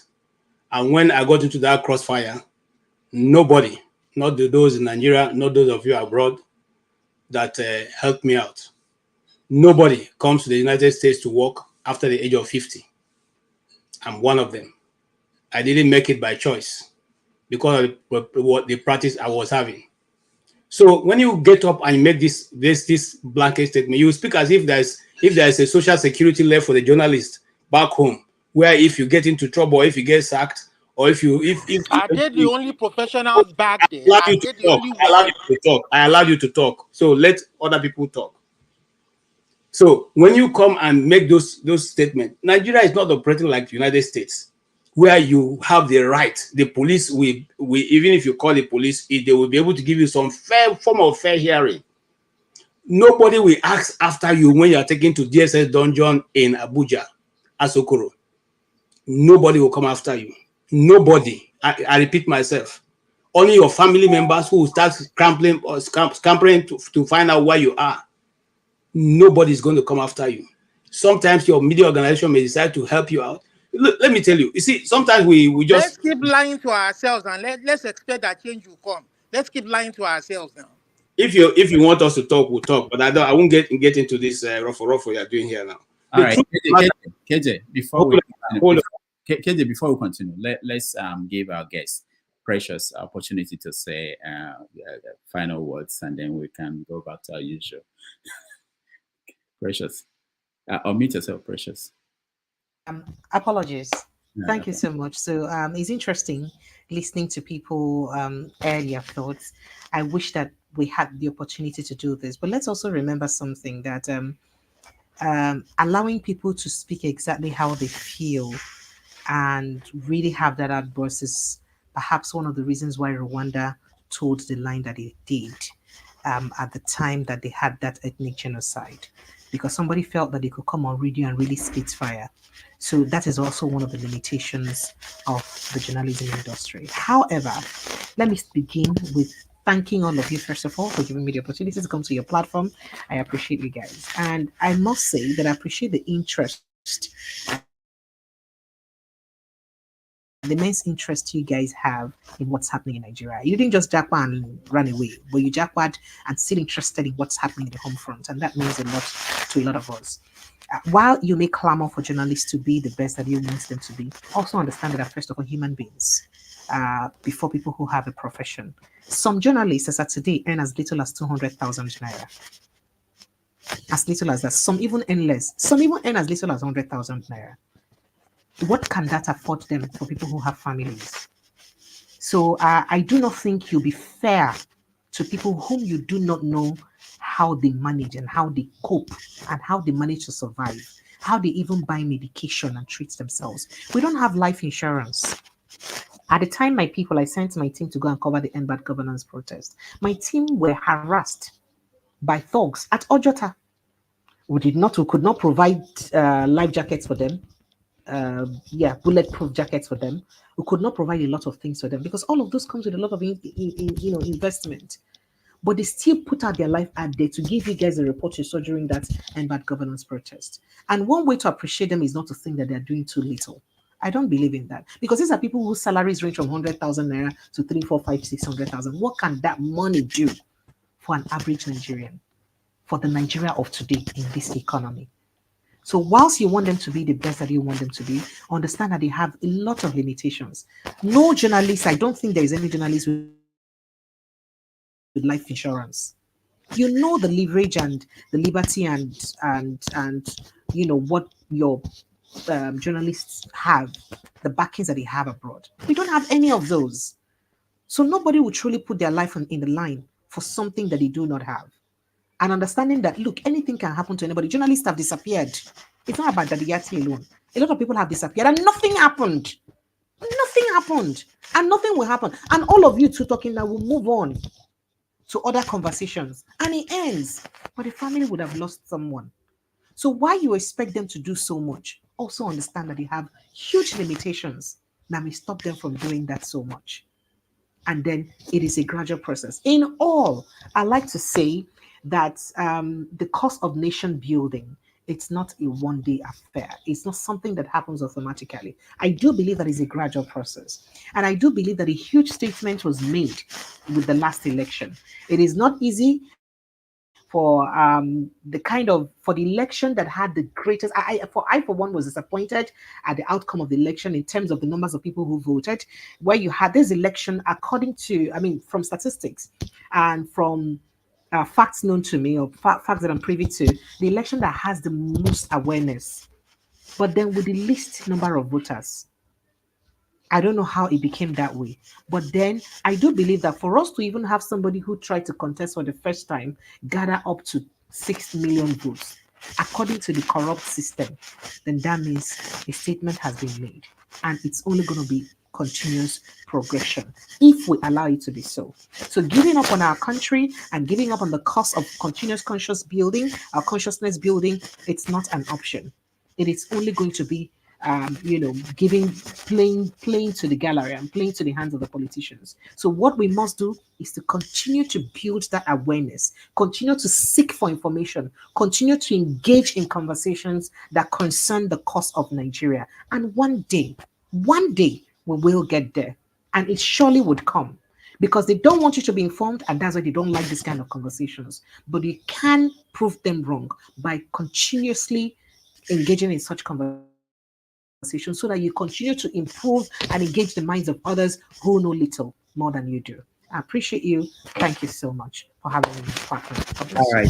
Thank you so much, Precious. And we'll be seeing you, for those who will watch our program, on Saturday at 2 p.m. New York. And, yes. All right. So thank you. I'll see you next time. Thank you. Bye. Okay, bye.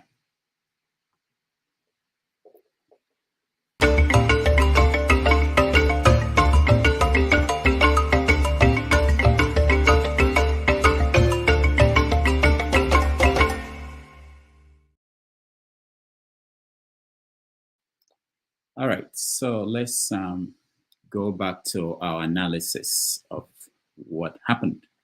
Where let me start with KJ. You were saying something, so can finish up. Yeah.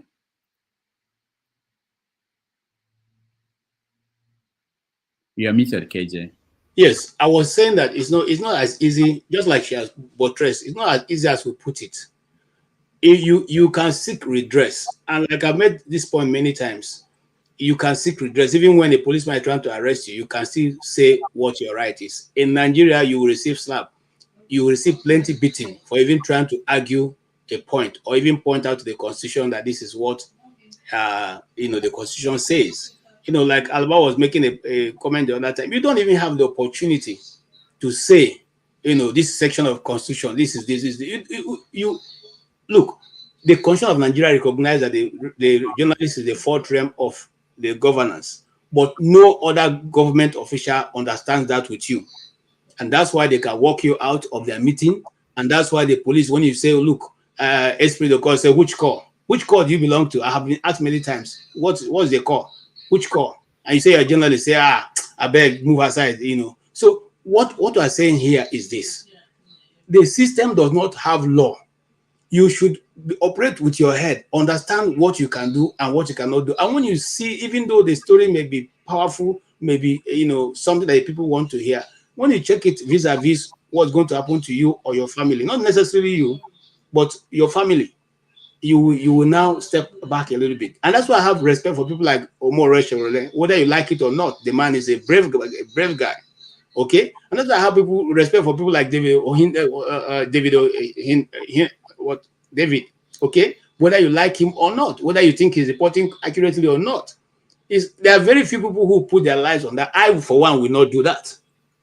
Okay, so when we are talking about the Nigerian journalists, let's praise them for the little they've done, for the little they are doing.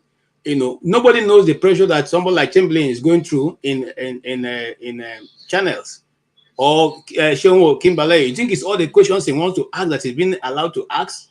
No, if he was being allowed to ask those questions, he won't be having a radio program where he's more forceful and more direct in asking questions than he's doing on the TV. So let's understand these dynamics that are operating there. It's not everything that's happening here that we can. In the United States, if you are missing, people will look for you. In Nigeria, if you are missing, who will look for you? Who are you going to report to? So let's understand. It's not whether we want to, I see Alaba just, shaking your head. My brother, you were a student journalist. That one, a small fry. Okay? Now, small fry.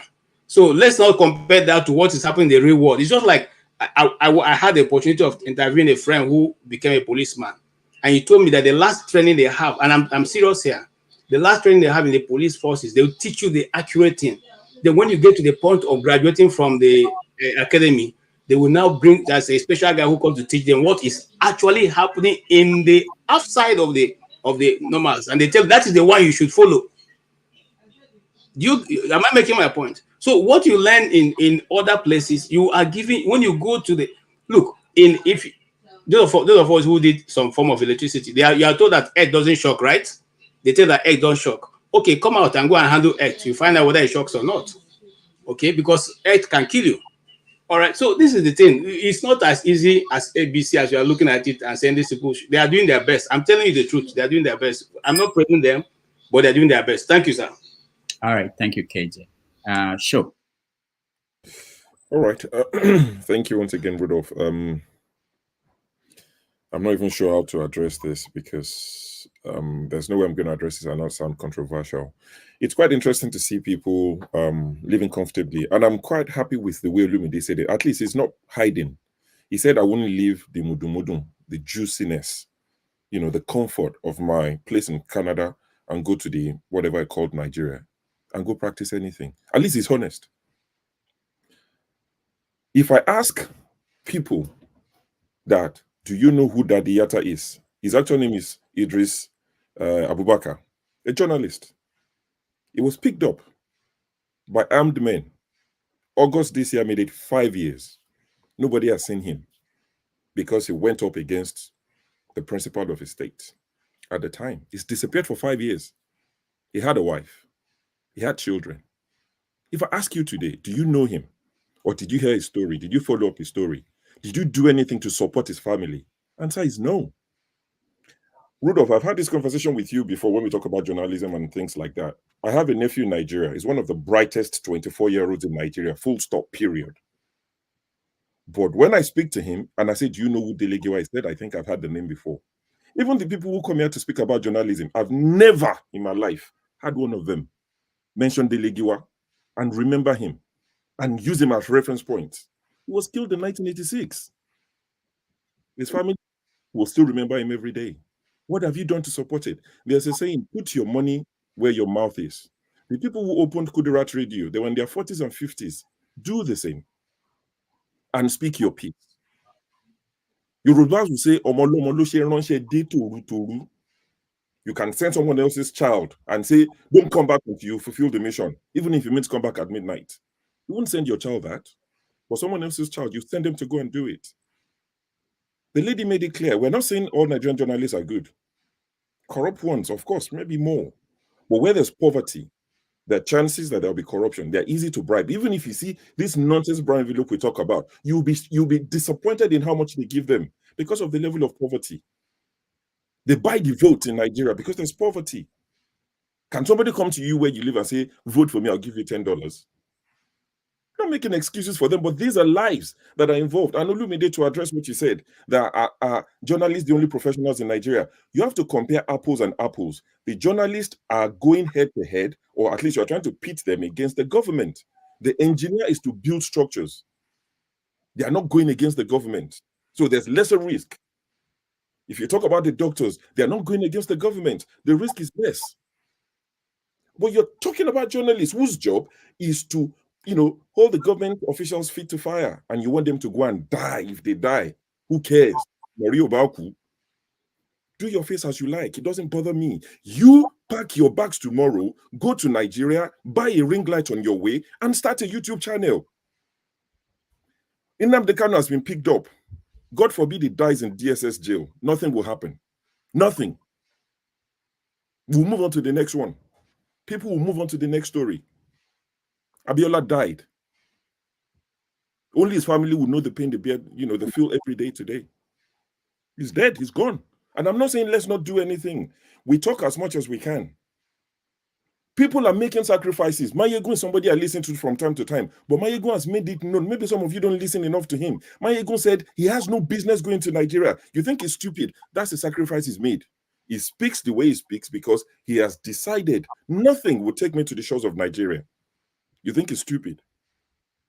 Buy a ring light, Amazon, Temu, £10, $10, go to Nigeria, open a YouTube channel and teach them. Lead from the front. Example. Peter B should speak. Peter B should say that. Peter B no get level reach Abiola when they carry Abiola, when they kill him, waiting happen. Peter B should speak. He should be bold. He should be this. He's fearless. Kenneth Okonkwo that talks like a retarded person, thinks he's impressing people with his nonsense type of speech. Peter B is not bold. If they kill him, what's going to happen? You don't get pick, you don't get wife. God help all of you. Show us how it's done. Thank you. Sure. Alaba, you're next. Until sheep become lions. Until sheep become lions, Nigeria is not going anywhere. There are people listening to us. Children, teenagers, people in their 20s, when they come here and hear old men push fear.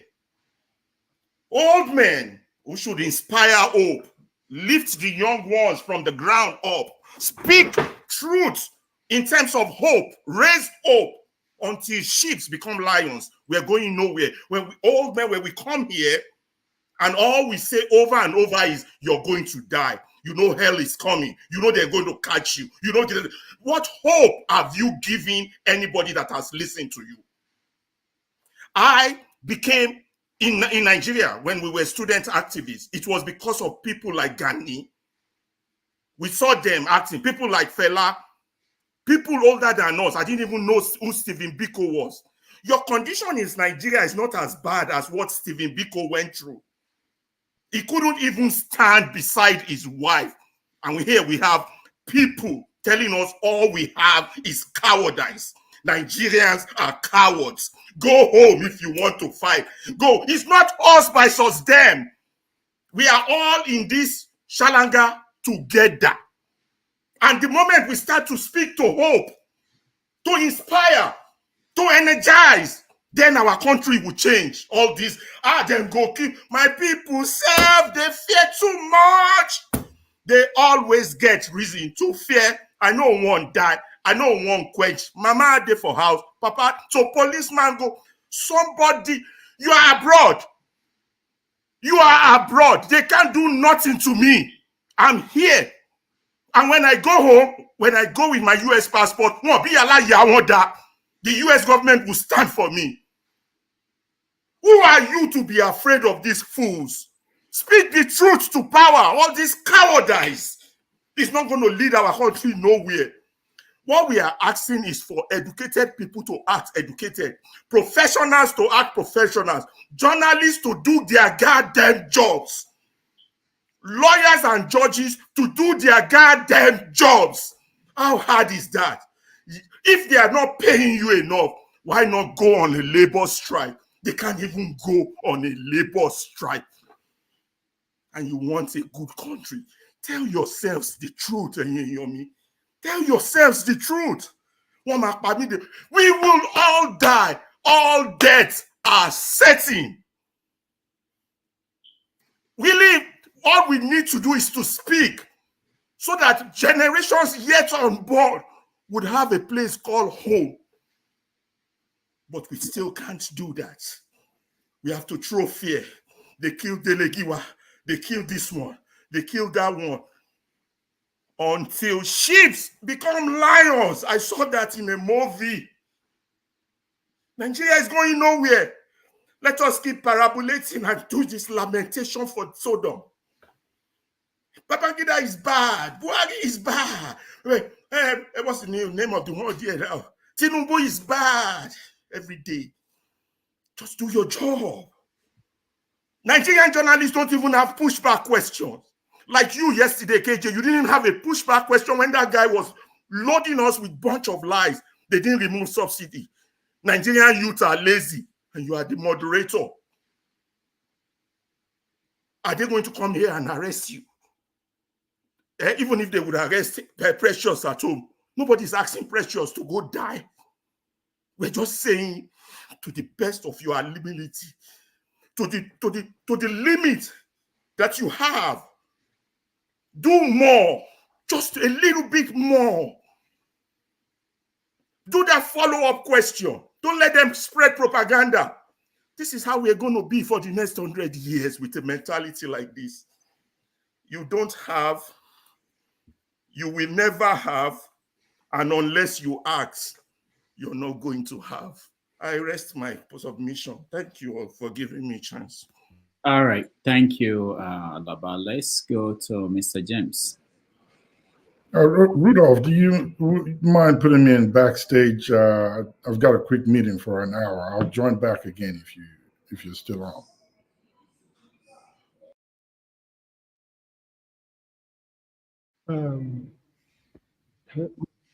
Dr. Rudolph? Yeah. Yeah, I'm sorry. My heart is frozen. May I sign out, please? Okay. All right. Yeah, because the kind of things happening in the country is just too frightening. My heart is frozen. Please don't be offended. Thank you so much for giving me the time. All right. Thank you. Okay. Thank you, Dr. Damages. If there's one thing I understand so well, one chapter or one verse I understand so well about the Bible is that that one that says there's time for everything. You know, there's time to just sit down and learn and just listen to people who are in the forefront and just learn, even if you don't agree with them, just see where they are coming from. But it's unfortunate that some of us in diasporas don't understand that part of the Bible. And again, instead of us to just focus on everything, she says a lot, right? And just digest it piece by piece. We find a way to turn it to a personality contest, right? Well, on that spirit I stand. I said, Olumide is not saying the truth. He's just ignorant of where he lives. And I will extend that courtesy to my brother here, Alaba. It's just pure ignorance. Why do I say this? If there's one thing our guest made us to understand, is that point that I point out that you don't, as a journalist, you don't have your opinion, which is coming from, NBC. Without her explaining in details, even her appearance here, explain what that means. She is a journalist. She has an opinion. That opinion matters where, when, and who is saying it. That's why, Alaba, if you reach Nigeria, nobody will carry you. Nobody know you. Your opinion don't count. If anybody walk carrying here now, Rudolph, but himself no dey fear. She came here from her utterances. You could tell that what she's saying, she cannot say it where she walks. That explains what that code means. Everybody have your opinion. It's about where and how. Who is saying it that matters. And this does not apply to Nigeria. Anywhere in the world, I put it before you. This today, 2024. Journalism faith in Nigeria is the same in America, is the same in China, is the same any freaking where. If it's a lie, go and Google a man called who? Make a mention name for you. Not true, but I will respond when you finish. I'm not talk when you they talk. I'm going somewhere with this. Right? People have been kicked out of their place of work because of their opinion in America. Kashemu, the journalist, Saudi Arabian journalist, who's an American citizen, they butcher him like steak, suya, in Turkey. He's a journalist. Guess what? Head did not roll. He is an American citizen, a prominent journalist. They butcher him like chicken. Head did not roll. One of the biggest protests known to today's civilization took place in Canada. Right there. We don't know about them. Why? Are they not journalists? This protest carried out by farmers. Months. The same thing happened in Netherlands. How come we don't know about all this? Are they not journalists? That is because once they understand the journalism, media is the fourth estate of the society. And who controls that controls everything that you consume. So if you are in America, everything that you know, if it's coming from all this corporate news, you know nothing. Because they don't capture around way back in the 80s, in the 1800s. That's exactly what she just put before us. But because we live in a bubble, we are so ignorant of where we live. Tucker Carlson was one of the most listened watch voice in to date media history. Because of his opinion, is becoming overbearing. They kick him out. Can go on and on and on and on. These are not. Can I respond now? I'm not talking to you. See, that's the no, problem. No, you mentioned me. I'm not. Yes, I just listen. That's my problem. When you they talk, I don't call you. Please. No, you said what I. Can I finish for God's sake? That's the problem. My mama talk say it is not. It is bad if you don't want to learn, but it's an act of witchcraft. You are denying other people that opportunity. What has she say here that is so controversial that we'll go personal about? The reality is that because we are in a bubble or we are so ignorant of where we live, that's why we've turned this into personality contest. Because nothing that he said doesn't happen in America. Everything happens the same thing in America. There's a reason why Joe Rogan is the most listened to as a media go-to in America. Why? Because they know that all these copy media is just pundits. If you are listening to CNN, you are listening to an opinion. Nobody cares about your opinion. I don't care. Say the news the way it is. I have my own thinking. That's what journalism is about. Nobody cares about your opinion. Say it the way it is, then you have your common sense to judge. But because guess what? We have given our brain our patient is solely like that of a TikToker. We've given our brain to few journalism. We cannot reason anymore. So we wake up every day, we listen to them. I don't care what your opinion doesn't count. What NBC is they just give power to the corporate medias, right? What the medias are doing, I say, come, as a journalist, you can have your opinion, but just come, don't just come here. That's what happened everywhere in the world. Unless we are ignorant of reality or we are in a bubble, as I said, we are just dumb. Come on. Not be everything. She came here to lecture us. Lecture us of the reality of a journalist. The only difference here is that she's a Nigerian. She practices in Nigeria. She can as well come from America and the same thing she will be said and she won't be wrong. So not be every time we could argue the world is not black and white. The world is not black and white. Can I respond now? I'm about to leave. All these going around in circles. It's not your platform. I don't think you understand that. You had your time. Can I respond now? I gotta go. Yeah, man. You had your time. All this going around in circles. You're giving me enough time. My brother, this is not your platform. You had your time. You spoke your mind. Nobody stop you. See, that's the problem, right? Or just want to argue. Only people that have narrow view want to impose that view. Say some people that have broader view on some issues. That's why I said it's not black and white. You are hell bent on employing your narrow view. Journalists must be journalists. They are also human beings, as everybody here says. Can you, Rudolph, can you tell him to state exactly what I stated that was a narrow view? What I stated? Ovie, thank you. Let me go to Lumide. Thank you, Rudolph. You mentioned my name. And I let thought me it respond. And I thought it appropriate. So I thought it appropriate for me to respond to. Thank you. So, Ovie, if anybody is ignorant, it is you.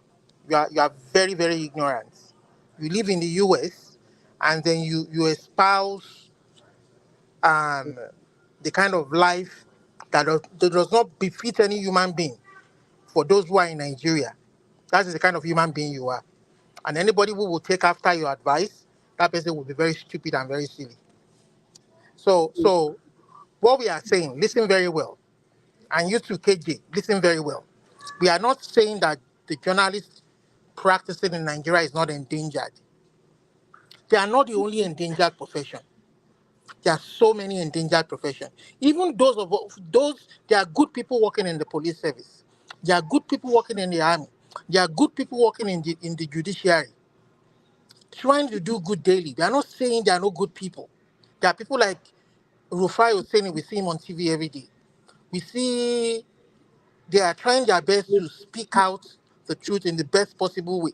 Maybe not as much as I would say it bluntly. You understand?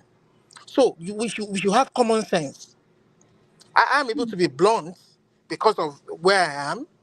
You understand? The society that I'm in that respects human rights. But there are still people there.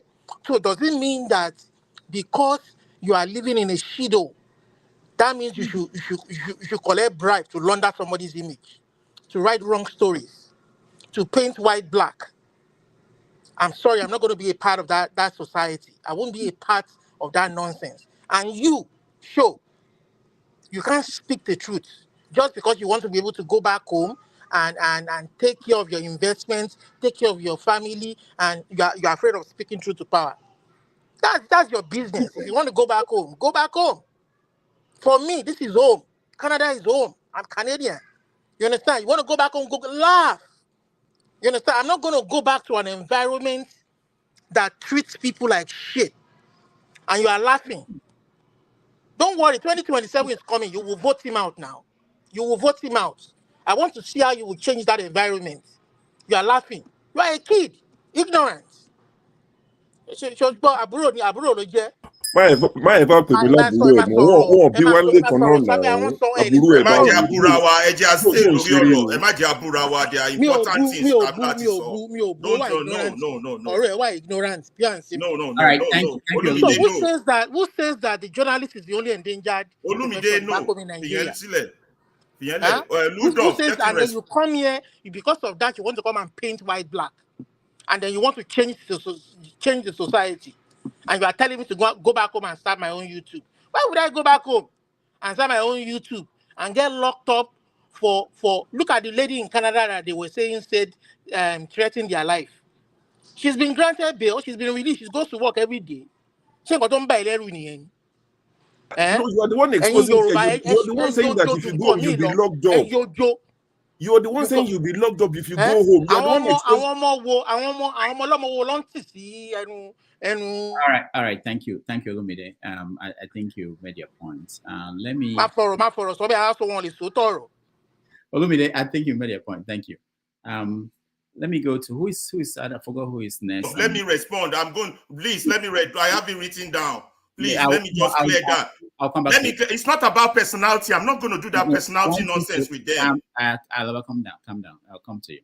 Just righteous man, go ahead. Yeah, good evening, Dr. Rudolph and the panelists. Sorry, I'm just driving in now, and I just joined. I don't actually know the topic that is on ground. Yeah. All right, thank you. We'll go to next person. No, I'm coming to you after it goes. I'll come to you. I have to be fair to people. Me, even come here every day. We come they talk. Is this I don't get work worried? Come here, come they yarn no matter to me. Rudolph, I beg you, let me go now, please, Rudolph. No, I'm sorry. Yeah, I'm not attacking people. I want to lay down points because of that. Enyi, yeah, I know I can pronounce it. I'm messing it up again. But Dr. Rudolph, you're pronouncing it like an Igbo man, so it's understandable. Okay. I'm not denying that I'm Igbo. Yeah, go ahead. Yeah, of course, no, and I think I appreciate that. Yeah, but it is hey me, yeah, actually. Hey me. Okay. Yeah. Go ahead. Okay. Yes. Good evening, and to everybody.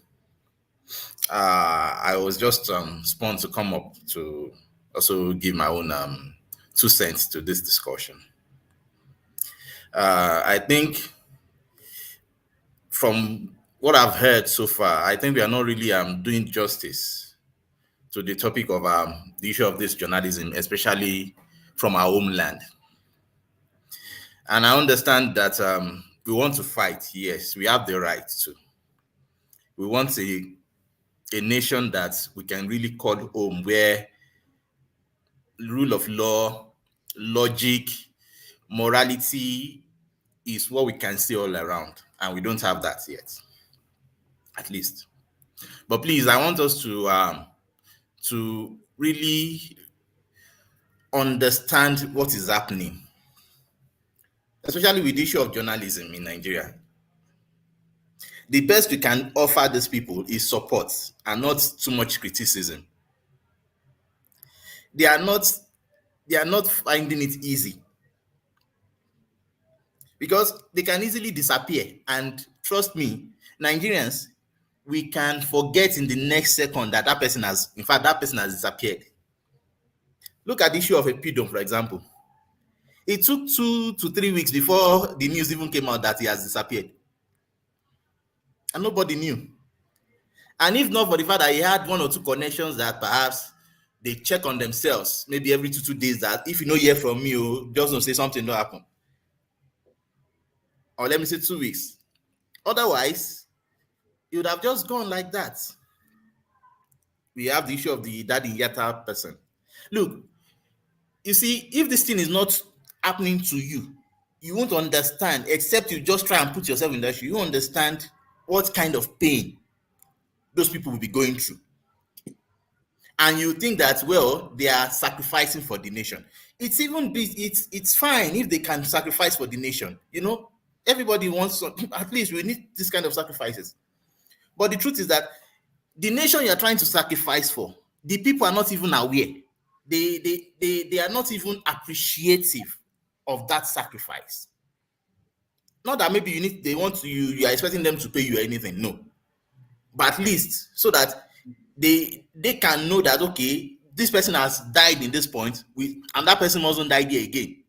We must make sure that we achieve all these debts. You get the point. With the kind of result that this debt has paid this price for this particular result. So this result must stand. No, it doesn't happen that way.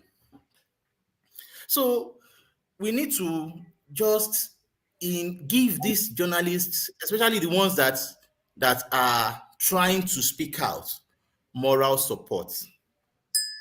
Even if you are going to criticize them, please moderate your criticism with them so that they can understand that, we understand your issues. And especially if you are based abroad, that is just all you need, all you can give them now. And funny, you can talk well from abroad, yes. But if all ends with just talk alone, then it is nothing. It doesn't do anything. So I think for now, I will rest my case because I still have some other things to talk about. But all right. Thank you, Hemi. Igose. Good morning, everyone. Rudolph, thank you for this great opportunity, because I have been in a comment section listening to everyone and the kind of tackle they are facing KJ and some journalists in Nigeria. KJ, let me tell you the truth. It's out of wisdom that you used to handle your job and make it to their life today and have their freedom. Apart from that, it would have been in Kuje prison or it be in the hell. Yes, I'm saying the truth. Sometimes some of us who are in the diaspora don't understand what people are passing through in Nigeria. Journalism in Nigeria is one of the deadliest and riskiest jobs in Nigeria currently, especially under the regime of Tinubu. Let me say APC. If you are the type that want to expose their secrets, they will go after you. They don't care whoever you are. And they will not think twice to pick you up. Forget about Aisha Yusuf that is in Nigeria, that is fighting all this. Forget about Falaro to me. Forget about Rifai Yosemi. Everybody have their own way they are beating drum for them. If you don't have a strong drummer behind you, you cannot dance a strong dance in Nigeria. We have to tell ourselves the truth. Rudolph, God bless you so much. Most of us that is in diaspora, especially in US, Canada, saying that journalism, they have to speak up. At least, Rudolph, I give you a platform to become a journalist to speak up. Speak your own in this platform. Rudolph will edit the video and post it. Somebody like me will help you and post it in the Facebook and everywhere. Use this platform of Rudolph Okonkwo and speak against APC. Say their mind. Say whatever they want to say. Rudolph will help you and edit it and we post it in social media. Leave those in Nigeria that are passing through hell. KJ have said it. He don't know the kind of thing that he has passed through in Nigeria. He don't know the kind of punishment, the kind of treatment he received in Nigeria as a result of a journalist's work. Some of us are here making noise, shouting. That muscle that they are flexing in this place talking against journalists in Nigeria. Use that muscle right now and speak against APC and co. Rudolph will help you to edit it, and I will post it for you in social media, every social media. So please, if you want to criticize all the journalists, you take it light, because it's not easy. He cannot be in a pharmacy shop, or he cannot be in your office, or be in an airport where you are working, or be in your office and begin to shout and shout and shout. At the end of the day, you keep calm. Then those of them in Nigeria, they will come and pick them up. Nobody will go stand for them. Nobody will speak for them. Only their family members will suffer for it. So please, that muscle you are flexing here, use that muscle and face APC. Say something tangible. Rudolph Okonkwo will help you. I did it, and I will share it for you. Thank you so much. Thank you, Igose. Alaba. Yeah, thank you. After denying me, when some comments that I've made here was not, at least initially, personalized. It was not personalized towards anybody, and I never criticized Precious for what she's doing. My question to Precious was, and I was very clear, what is the Association of Journalists doing to change the laws that is holding their hands? But some panelists, as usual, heard my question, interpreted it as criticism, personalized it through their own cowardice, and comes here to present the fact that if I'm attacking Precious, maybe they need a playback for them to be reminded of what exactly my point is.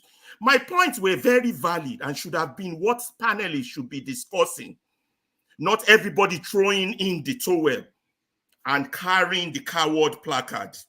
That's not what we are here for. It wasn't criticisms against Nigerian journalists. I praise their effort, but I say they can do more because their condition is not as bad as some people want to make us believe. And then there comes Ovie, and that's the problem of educated people. And I'm not going to go deep whether they smoke or not, but that's the problem of educated people. Educated people, we say there's a problem in your country. It needs a solution. They will come with an argument, to them it's rational, but that problem exists in England. But that problem exists in Japan. But that problem exists in America. I don't care about America. I want to go back home. I want to go back to my country. I want to fix my country. And I don't discuss America, Japan, and all the other places. And those problems doesn't exist there. Because we saw in America how a journalist took out Richard Nixon from office. Because a journalist knows the power of a pen. Those are the type of stories we should share. So that Nigerian journalists will be emboldened, not be cowardized. Those who say they are not supporting them, sometimes criticisms help, but we are not even criticizing them. We're giving them ideas, but some people wouldn't let that idea flow. If they won't let it flow, and that is the problem with this panel. Alaba, I keep telling Rudolph, let me finish, Olumide. I keep telling Rudolph, you have some Trojan horse among you. I'm not even we can talk in the West. They cannot talk at home. So people are still here. They won't let us talk. They won't let us talk, and we want to fix Nigerians' problem. How in the world do you think you're going to fix Nigerians' problem? Acting like this. Let's talk truth to ourselves. You all might have time to waste every Saturday, and so I don't. If my suggestion, as Precious has been here now, I hit on the issue of your group, your union. What are they doing? You know, yes, she didn't give me the answer I want. I didn't go back on a follow-up. But I want her to know that there is power in her. And I want her to come to her full glory. It's not me versus them. It's not you versus me. I don't care about all that nonsense. Oh, no, you people, I don't know. Yeah, you know, Nigeria is not going to change with this attitude. It's not. Because we always find an excuse. We always want to make it personal.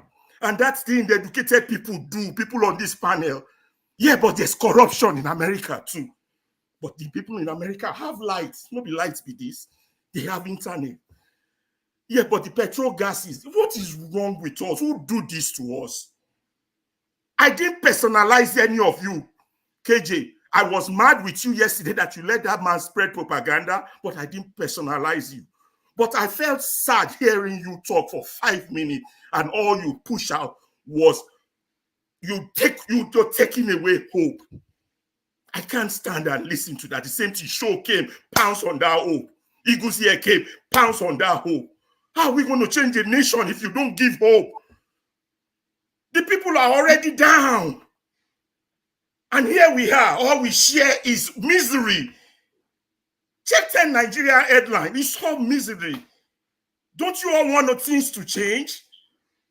It's not about me going home with this, that, and all the rubbish comment from them Kulata and all those dumbhead in the comment section. This is supposed to stimulate intellectual reasoning, give suggestions, help our community, save our. Nobody's coming to save us. I don't know how many times I will shout this to you all. We have to do it ourselves. And we do it by talking, by attacking each other, by criticizing each other, by condemning each other, by coming up with better options. I rest, Rudolph, I gotta go, Jerry. I'm tired of talking with people who don't get it. All right, thank you, Damage. Yeah. Damage, maybe I did my last submission. Go my house. No, hold on. No. Yeah, can I speak? Who is speaking now? No.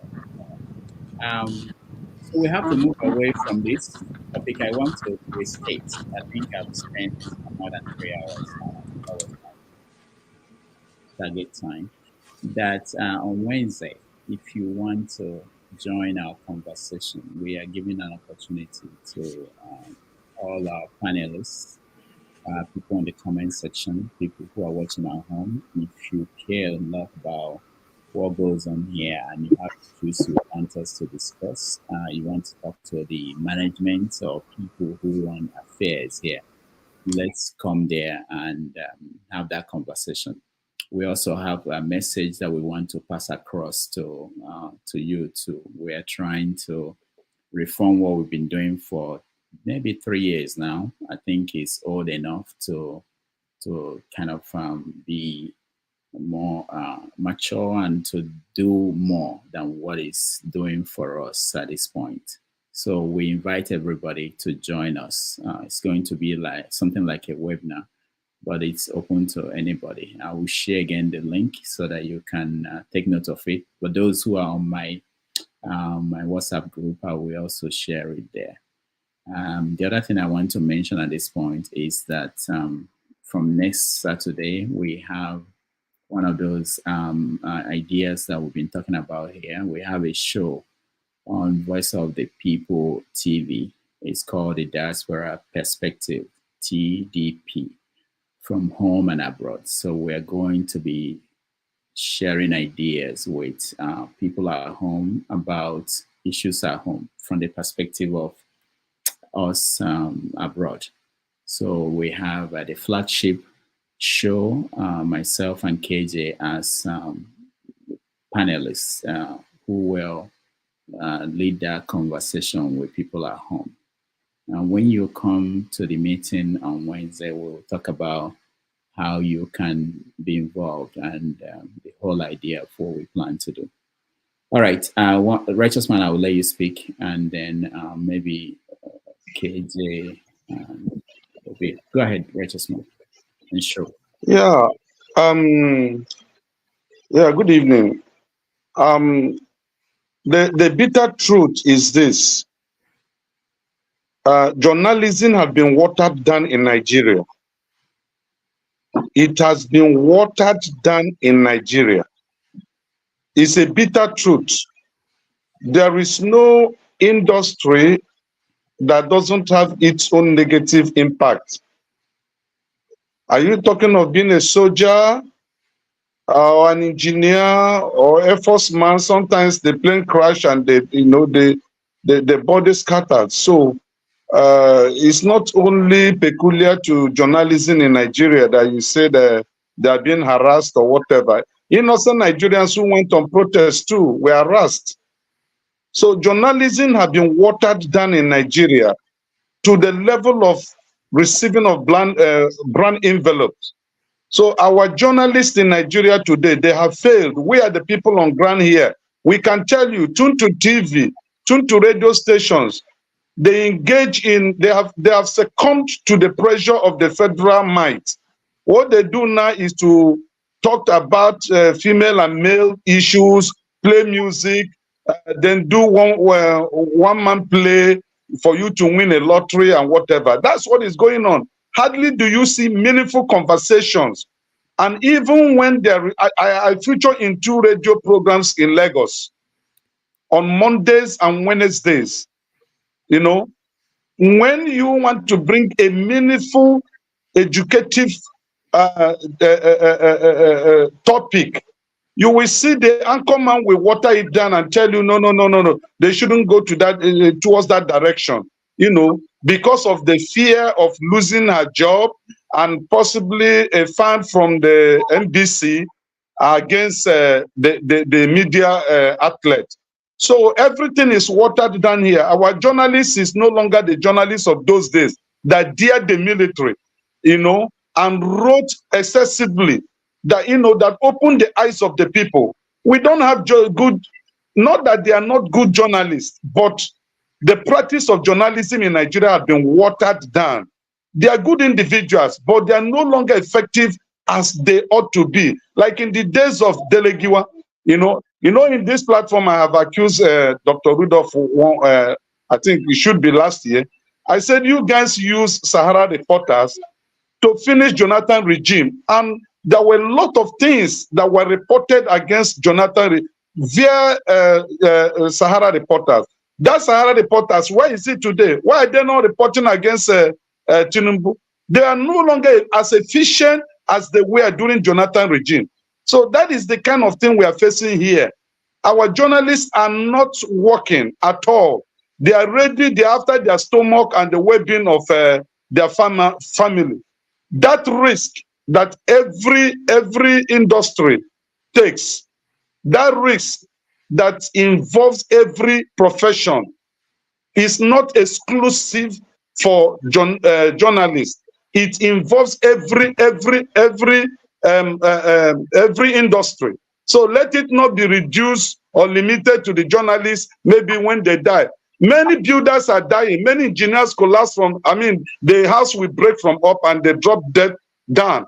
Many truck drivers died on motor accident. Does it mean that it's only journalists that their lives are at risk because they are doing their job?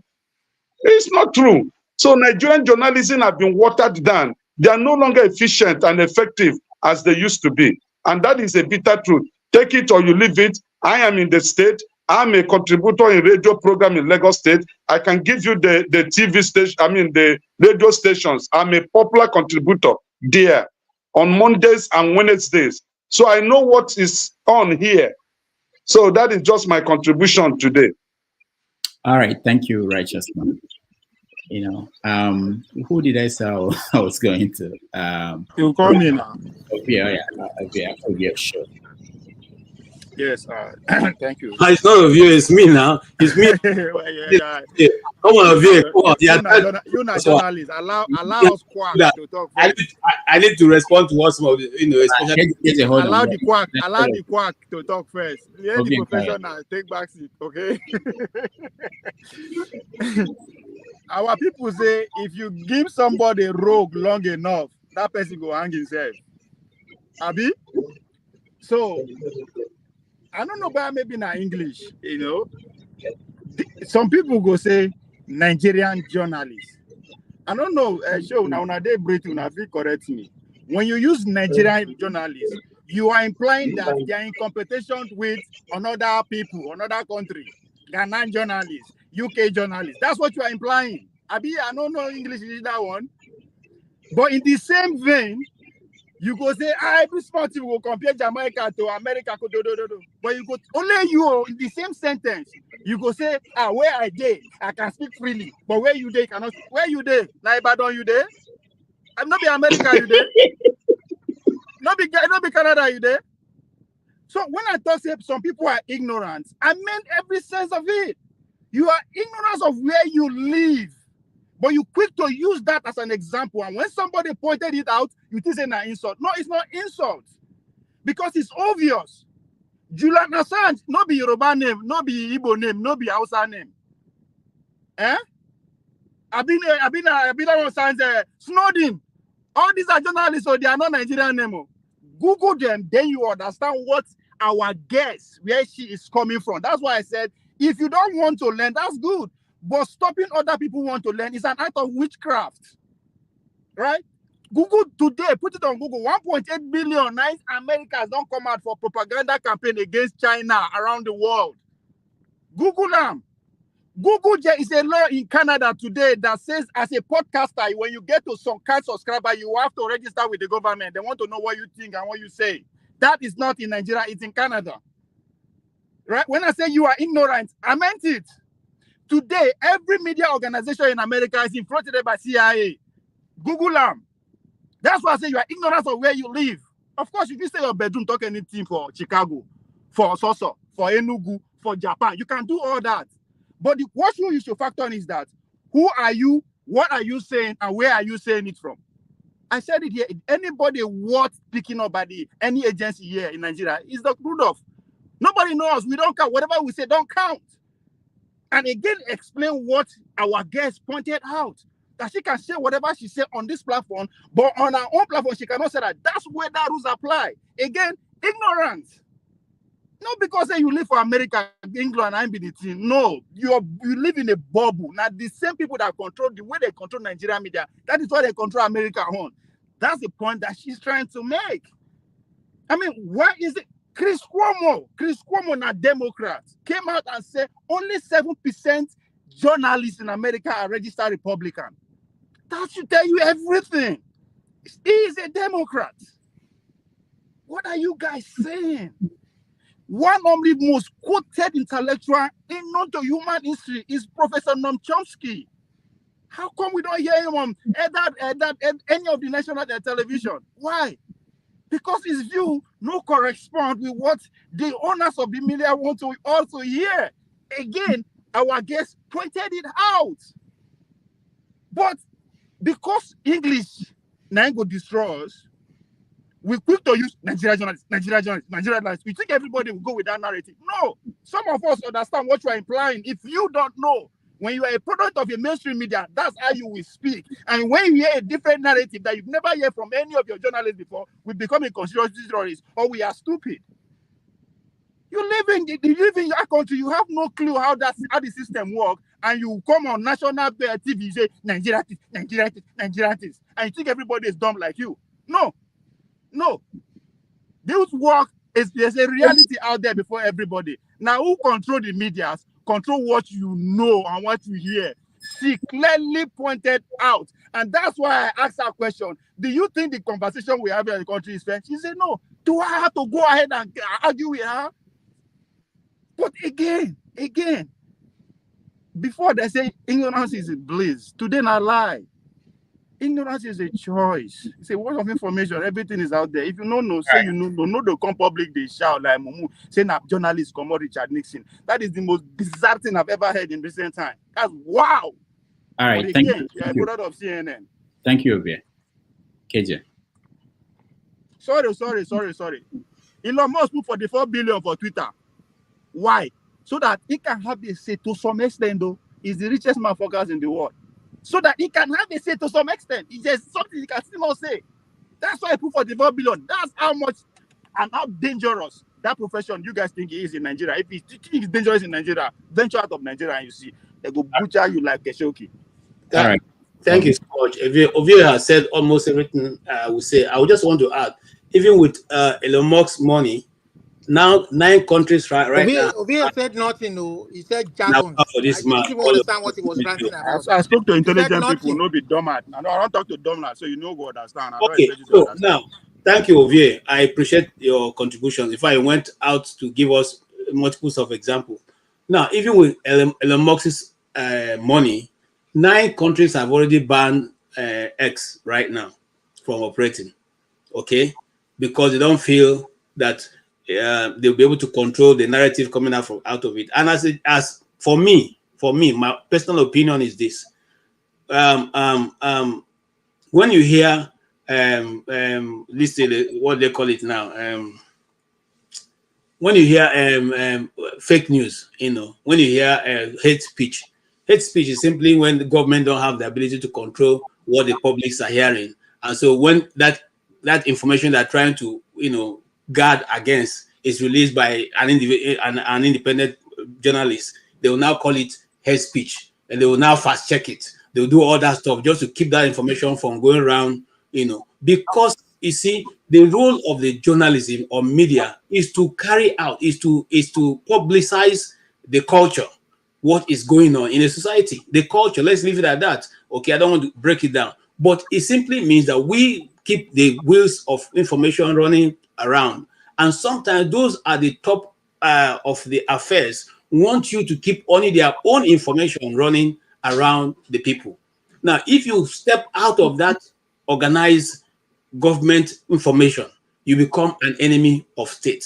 And when you become an enemy of state, especially in a country like ours, where laws are not respected, nobody cares who you are. They will take you in. I'll give you another example, and I will not call the journalist's name. In Abuja, they have been looking for a way to get that guy, and they were trailing him. He went into a barbing shop in Asokoro to go barb his hair. As soon as he got in there, they brought two. Sorry, Rhoda, I'm taking your time. I just want to explain this thing. They brought two Agro people who came and we are fighting. Whether they were Agro or no, we don't know. But they were fighting in front of that that barbing shop. And the guy came out and was trying to say, hey, what's going on there? What's going on? Trying to divide, separate the two people fighting. And before you know it, the police, they just mob, or the police, mobile police came in. The police arrested everybody, including him. And he was saying, no, I only came in here to barb my hair. He said, no, you go along with us. Look, here's my ID card. I said, what ID card? They took all of them. That guy, we didn't see him for more than 2 months. He was in a dungeon. And he wouldn't have survived it. The only reason why he survived is just God. I'm telling you what happened, really. I don't want to call his name. Now, this is somebody who left his house, left his wife and children, and had gone to just have a haircut. So now, I'm not saying that there are no other profession that is bad and all that. I'm not even saying that in America, journalists are safe. But I'm saying that you are paid enough money, you can be able to give your family. So when eventually something happens to you, your wife and children will not have a reason to go begging for food, And you see, you look what. Let me say something here. You see, you cannot but praise the Nigerian journalists. So Ferrari said something about Sahara Reporters. Sahara Reporters was acting almost as what the Newswatch was acting those days when Newswatch came out. When Newswatch came out, I remember those days our parents used to go and rush to go and buy Newswatch, because you know that Newswatch is going to give you a hot story coming that week. Now, after the death of Delegiwa, news, even though it spanned to people like Tel and all that, which was a division of Newswatch and the rest, but eventually we now got something close to that, which was the Sahara Reporters. I used to think that the Sahara Reporter guys were crazy, I must confess, because some of the stories I read, and I said to this guy is going to go home and sleep, but they did that all that time. And of course, the people cannot continuously remain there. Those people with hot heads eventually move on to something else, okay? Because especially if the pay is not, what you can take home, you eventually have to go look for something else to do with your life.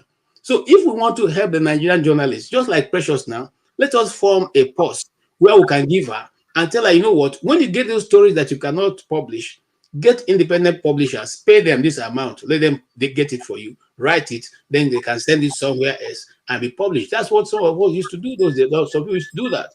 So if you want to encourage Nigerian journalists, please form a post for them that you can use that to help them out to get those news you want out there. Thank you so much for that opportunity, Rudolph. Thank you. Sure. All right. I'll make one last attempt to see if I can get my point across clearly, and I will try to be calm this time, because it's the way I operate, from the very civil Little England. So my point is, there are corrupt journalists everywhere in the world. So they exist in Nigeria. There are journalists who are trying the hardest in Nigeria as well, right? So, and I'm all for, encouraging them, nudging them in the right direction and all of that. What I'm saying is, let's not send people to their early graves unnecessarily just because we want news. And also, I talk about Twitter a lot. In fact, there's one particular gentleman, that would laugh at me and call me the Twitter, whatever. Oh, I should go on to Twitter today. You can get news from Twitter.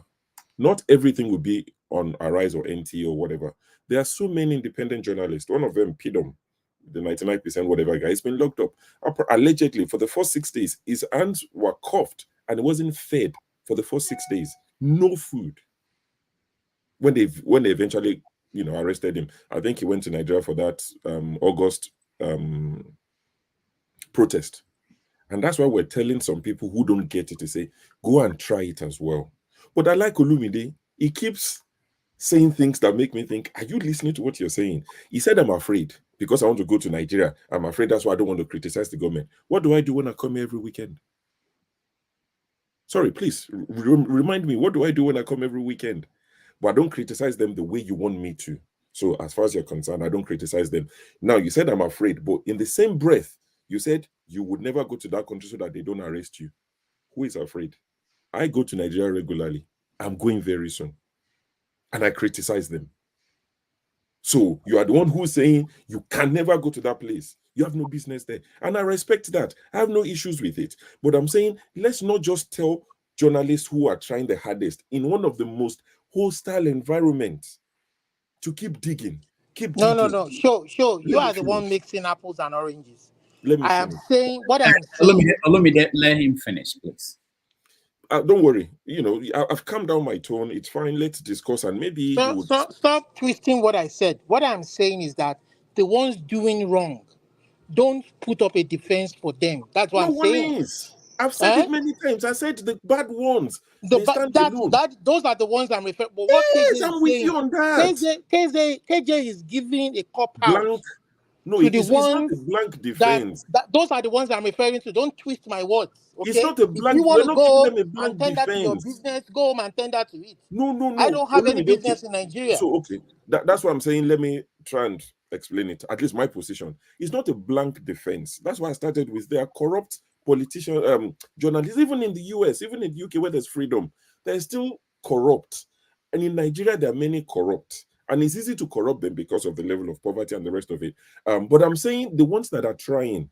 And I'm also saying, let's put our money where our mouth is. David Udein, some of us like his work, some people don't. He's written books. How many people have bought his books? He wrote one recently, The Jungle. Who's bought it? Who's read it?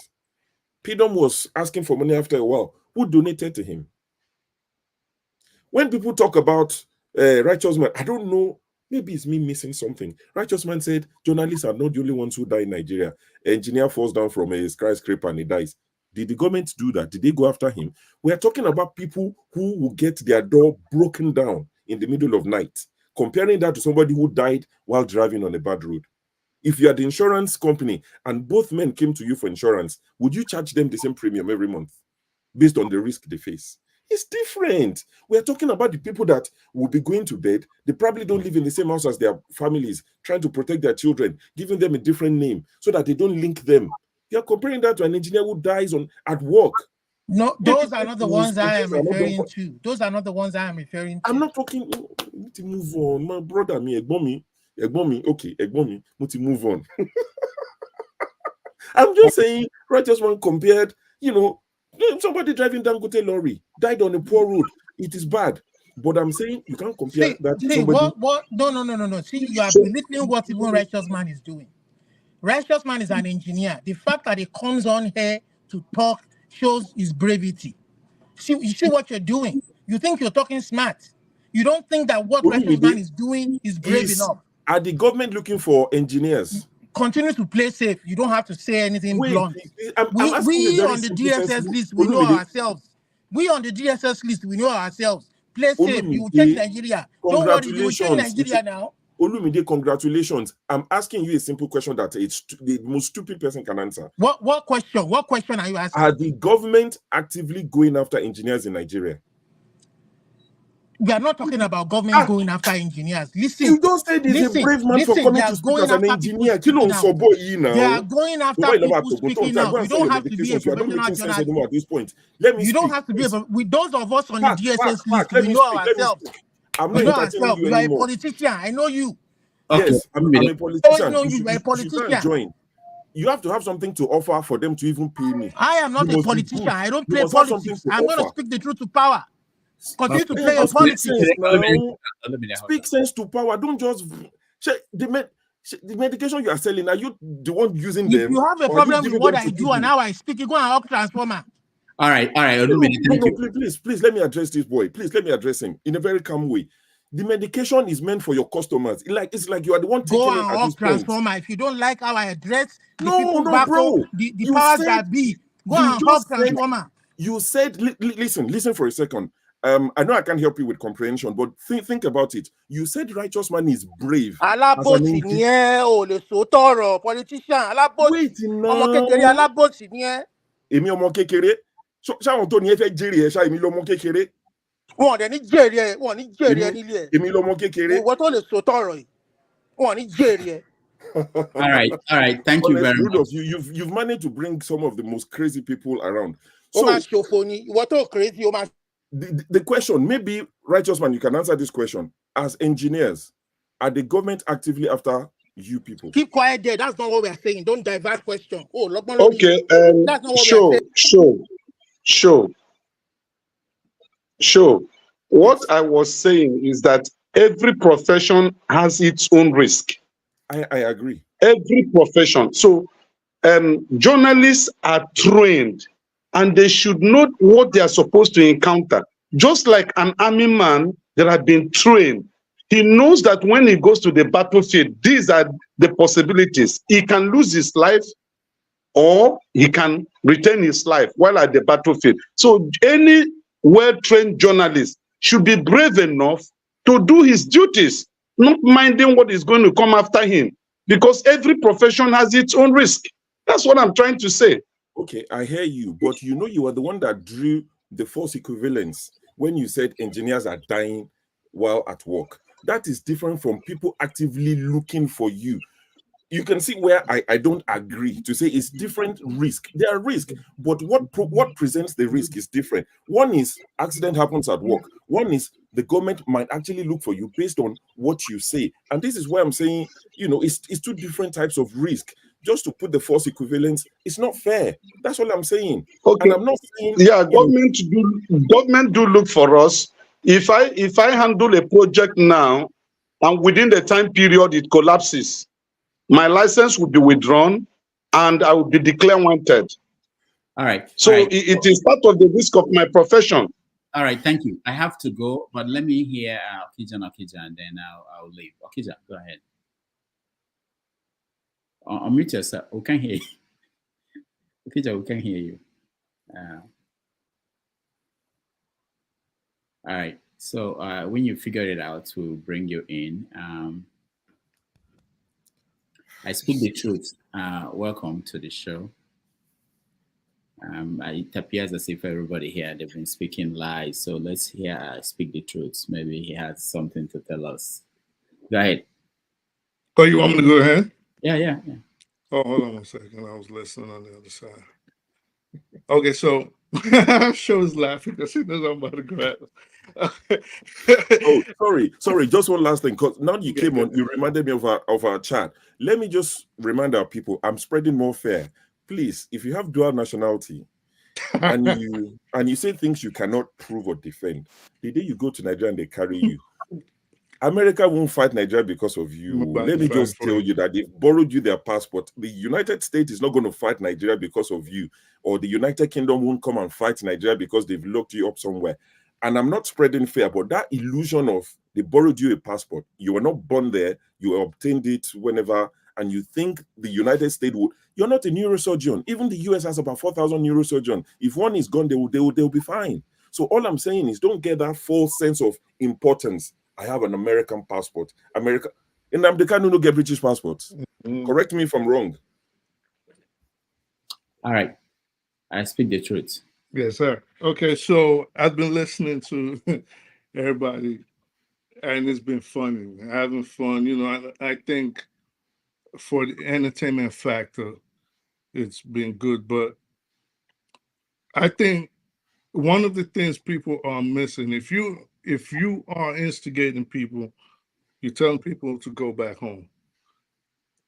There's nothing wrong with you picking up the gauntlet and fighting for your people in the same way. Now, if you say you can't, and you saying, well, we have to protect journalists, we are in the age of new media. Okay, so I think a lot of people are still dealing with or having the impression that the world is still based on the old school type of media. No, it's not. Like Shaw rightly said, you can easily set up a YouTube account and you could easily go online and have more outreach than established old age media. So if you really believe in what you're saying, if you really believe in what you're doing, you don't have to come on here and pontificate. You could just set up something, and even if you're reaching 5 people, how many people does your channel realistically reach? It's not like there's 100,000 people listening to you, and this is not to denigrate the good work you're doing, but you reaching as you trying to build. So you don't know. Maybe one of the people saying go back home and trying to encourage everybody to go home and start something. Maybe you might become big. The founding fathers of Nigeria, Nnamdi Azikiwe, people like Michael Okpara, people like Herbert Macaulay, they came after studying here. They went back home and they set up print media. So what stops you today in the age of the internet, like you said, to just pick up your phone, set up an account, and do something with it? So if you can't do that, then there's really no reason you here just screaming and yelling at us and just, you know. All right. Thank you. Thank you. I speak the truth. Mhm. Okay, can you hear me? Okay, we still cannot hear you. Next Sunday we are going to have Prince Adewale Adebayo. Most of you know, presidential candidate in the last election. He will join us on Sunday for 90 Minutes Africa. I hope you will join us for that conversation. And if Peter can you hear me?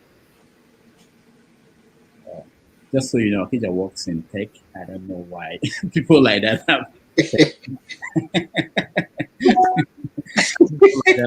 they have tech problems. All right. But on that note, I have to take my leave. I want to thank everybody that joined me today. I appreciate all of you. Remember, on Wednesday, we have a meeting for everybody, really, but panelists and people on the comment section. We want to talk about behind the scene issues and how to make this place better for everybody who is here. And also, what else? For the show on Saturday, if you want to join us, you can join us on Saturday, 2 p.m. New York time, and to be a regular show. To see you. And of course, our usual Saturday, have your say 247. We start at 12 New York time. And that's it from me. Thank you, everybody who joined. I appreciate all of you. I will hand it over to whoever is taking over from me. Nobody responded to me, but I have two moderators here, Show and KJ. Take it on. See you guys next week, next Saturday. Thanks.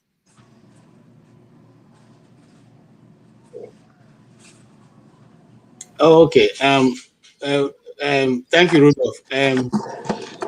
So, sure. Are you ready, or I should just go ahead? I'm not in my moderating clothes. It's fine. You can moderate it. Today is Sunday. It's the last day. Moderate. It's okay. Let me just be contributing as the spirit leads. I will leave very soon. It's Sunday evening anyway. It's almost 10 p.m. for us. Okay. Okija, can you hear us? We can't still hear you. We don't know what's happening. So maybe drop off and join again. Okay. Yeah. Sure. What do you have to say before we change gears? I don't even know if we are going to change gears at all. I mean, no, it's been a wonderful show. Heated up, just like yesterday. It's, sometimes it happens. We'll disagree to agree. I still maintain my position. I am not saying the journalists should not do their jobs. I'm saying they're doing their jobs with their hands tied behind their backs. I've seen people say risk is risk, but what I'm saying is the risks are different. You understand? All die and I die. But what I would insist is one profession, your job is literally exposing the evil of the government, which I support 100%. Keep doing it as safely as you can. That's the caveat for me. As safely as you, especially because of where you live, where there's no data. When I say data, I'm not talking internet data, where where you have people's record stored somewhere to say this person is gone, this person is gone. You talk about the Nigerian military as well. You would see the attitude of an American military guy, a British soldier, is different because they are paid well. When and if they pay the ultimate price, their family is catered for. So they go with a difference. They go to war with a confidence. It's different in Nigeria. How people cannot see this, I do not understand. So when I want to condemn a Nigerian military guy or lady, I'm saying it knowing that there are challenges. So I'm kinder with my words while I admonish them. But if a British soldier is slacking, then I can say with all the things in place, with all this, whatever you would get, your family, all the whatever, even when they finish, all the benefits of all the retired military guys, all the benefits they get in the UK, at least I know of that. So I know these things exist. So while you're on active duty, if you're slacking, then I can come to you and say, bro, no, that's not on. But if I'm talking to you've seen some of the videos our Nigerian soldier posts and say, this is where we live, this is where we eat. Look at the amount of money they give us. And I want to criticize that same soldier the way you criticize an American soldier. Let's think about it. Is it fair? Is it just? Is that the way we should do it? If Dele Farotimi in Nigeria is telling our journalists off the way some of our people are doing from the comfort of the Western world, I would support Dele Farotimi and say, you know what? You're in the same Lagos. If Dele can do it, then he can tell you to do it as well. If Femi Falana is telling our journalists you are slacking, I can say Femi Falana is in Lagos and is telling them, if I can do it, you can do it. But I will be a big hypocrite to be in the comfort of my home in the UK and be harshly, for those who harshly accuse them, I'm not saying everybody have, but for those who are not seeing the danger, almost like pretending like the danger does not exist. And people are saying if they don't want to do it, they should resign. So you rather have 0 than this 10% that you have. Are we not getting news? Is the problem of Nigeria shortage of news? The news Sure, can I ask you a question? Sure. Can I ask you a question? I'm going to finish in a second. The news we've I just want to ask you a question, please. Let him finish now. You can ask me. If I can answer, I'll answer. Go on. Sure, you are a very good person. I'm not winding you up, but you are a good personality, and I just don't want you to misconstruct the ideas of other people on this topic, or the belief or the feelings of other people. You see, a soldier, somebody who signed to be a soldier, who have been recruited and he undertook the training and commissioned as a soldier, he or she knows that he can die in active service.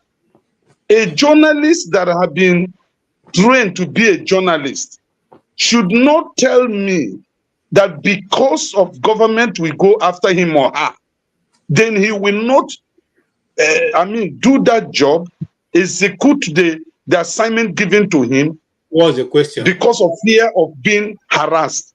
Then why did you take up the work of journalism? Okay, is that the question? Why? All right. Yes, that's the question. Why? Let him answer, please. Okay. I think I answered the question when I spoke about it, and I said I want them to do their job, especially the investigative journalists, as safely as possible. All I'm saying is I want them to go complete this mission story, leave to give us more stories. That's what I want them to do. I'm not saying they shouldn't do it. The risk is there. They know. But I'm saying, please, our journalists, do it as safely as you can so that you can give us more stories. I don't want to kill the goose that lays the golden egg. That's what I'm saying. You know, I can even take it from a righteous man. He's in Lagos. I can take it from him. But for me to listen to people who are saying they have no business in Nigeria, they will go everywhere apart from Nigeria and be telling people in Nigeria how to do. Even when it comes to protest, I say it all the time. When the Nigerian people who live in Nigeria, who face most of this burden, when they've had it up to here, at some point they will revolt. It's human nature. I always say it, they will do the needful when the time is right. But I'm not going to come and say, if you don't go and protest, God will punish you. You're a coward. You are this. Go and fight for your right. I'm not going to tell them, especially if I'm not going to join them. But I always encourage it to say, when the time is right, Nigerians know what to do. That is where I stand. I won't hog the mic too much. But thank you all very much. I'll be listening, but I'll be preparing for bed and, for the next week. Thank you all very much. It's been a pleasure. Okay. Thank you so much, Shu. And thank you for that question. Let me just get this off my chest so I can move into my moderating mode. You see, it's when you compare the journalism with a soldier, both people have different training. When you are training as a journalist, you're not trained to carry AK-47. You're not trained and told that you are going to go and die in the war front. Peradventure something happens, you will die at the war front. You are trained to be able to listen to information, get information, analyze information, and write about it to the public. It's supposed to be a non-risk involving job. Now, just like Precious said this afternoon, there are different levels of journalism, different genres of journalism. If you are a journalist in a war situation, you have a different training. You are also ready for that's what you're going to counter. So you have, protective gears and all that which you carry. You are also trained how to be behind, behind not in front of the enemy, but behind the enemy line. In other words, you are told where and what is safe for you to be able to operate. Now, if you are trained as a soldier, you are going to confront the enemy. You're not being trained to be behind the. Even journalists who cover wars are behind the army. They are behind the firing line. They're not in front of the army. The armies are trained to face bullets head on. We are not trained to face bullets head on. We are trained to be able to tell a story to the people, especially those ones that the people cannot ask. We're supposed to ask the questions and get answers for the people. However, it is not the same thing as it operates in Nigeria, because laws are not maintained and lines are very blurred, very blurred lines between you being a free journalist who can write what you like and being taken in and nobody knows where you are, where you've been taken into. So what she has said is just in a nutshell, being able to expand for us what has happened to some good journalists who you don't hear about today. Do you know that even journalists are being removed from certain bits if the people complain they don't want you? For instance, if you are reporting for Aso Rock and you write a story that doesn't go down well with the chief press secretary and all that, you can actually tell the organization, we don't want KJ coming back to this office tomorrow. And if it's not a very strong, media house, they will remove you and put somebody who will write the story they want to see. And then they will send you to the market to go and be covering tomato and the crayfish sellers. You of course, you don't want to take that bit. Okay, so sometimes you have to learn how to balance the act. You dance to their tune. Sometimes you don't dance to their tune. So when they say, "Oh God, sorry," and some journalists, let me tell you, I have a documentary I've not been able to publish. It was a documentary on the killings in the Benue. Okay, till today I've not been able to publish it. I can send you a copy if you promise me I'm not going to release it. All right. It was when the buying people there by the Fulani terrorists was on the height. That documentary was done. So these things nobody will come out and tell you, but every day and let me even tell you something. It became worse during the Buhari's regime. But that time once you are Igbo and you're a journalist, you are termed IPOB. So any slight thing that you write that is contrary to what the government think you should write, you are picked up. And the only thing they're going to see, they will keep introducing you as, look at this guy. These are the IPOB writers. Okay. These are if you remember the first time I came to this program, I said, let me say something. I am Igbo. I'm indigenous. So when you say I am IPOB, it's true. I'm IPOB because I'm Igbo, indigenous people of Biafra. I'm Igbo. I'm indigenous. I'm from Biafra. I'm from Igbo land, the part called Biafra. So let me say this. I'm just simply telling you what the intricacies people go through. I'll give you another example. By a very good oga of mine in AIT, Benga Roroba. Remember, he had that very popular program where he was, asking the pertinent questions. When the government felt that the guy was going too far, they went behind to remove him. He was taking off the program and giving a program that was going to start at midnight. Nobody, was watching his program any longer. That's how he left Face the Nation. Okay, so these things are not hidden. They are there for anybody who practice in Nigeria. You will know these things. You may not come out to say it, okay, but nobody who has practiced and who is anything that will not say you have not met that. You must have received one slap or the other sometimes during the course of doing it. So don't compare it. Don't see them also of not being able to put their ideas forward. Chamberlain or in AIT, I mean in channels. Do you know how many times I've been harassed? Do you know that there was a particular time they stopped the program, didn't even air for like 2 or 3 days or so because they were taking off the program. They were taking to DSS. So I'm just simply telling you that some of these things, they don't tell you daily what they face. They don't tell you, but they are doing their best. Some of them who are good. And let me tell you something again about brown envelope. I said this sometime when we talked to a Nigerian journalist. Sometimes that brown envelope is not only for you. It's for everybody in your office. So if you go to that brown envelope, and I'll give you, I once, was a media assistant to one of the northern governors. I won't call his name. And I was supposed to hold a media briefing for him in Abuja. And I was giving, I called the guy who is in charge of I'm a member of the Nigerian Union of Journalists. So I called the guy who's in charge and I said to him, give me 10 names of media houses that are going to participate. Do you know how many we got? Well, I got 10, which was what I prepared for, but there were 30 that came. 30 people came and they met with Oga. Even if it's just small, whatever it is, will just give us. Okay. And being a journalist myself, I felt ashamed to give somebody 5,000 naira. Okay. So I had to split everything, make it about 10,000 and put in the envelope for everybody because I know that when he goes back, his Oga will say, nothing for. You go come on from that one, give your guy. You go come on from that one, give if it's a media house, the cameraman. You will give the person with the audio guy. You go give the person who will edit. Then you go carry small and put for your pocket. That is how some journalists survive in Nigeria. I'm just telling you the truth. Okay, some of the newspapers when they go also, they will have to look for somebody who can at least pay their transport. I'm telling you the truth. If you like, if you don't like it, don't leave it. They have to go to a program that at least when they're living there, they know that at least their transportation is being paid. You are in a system.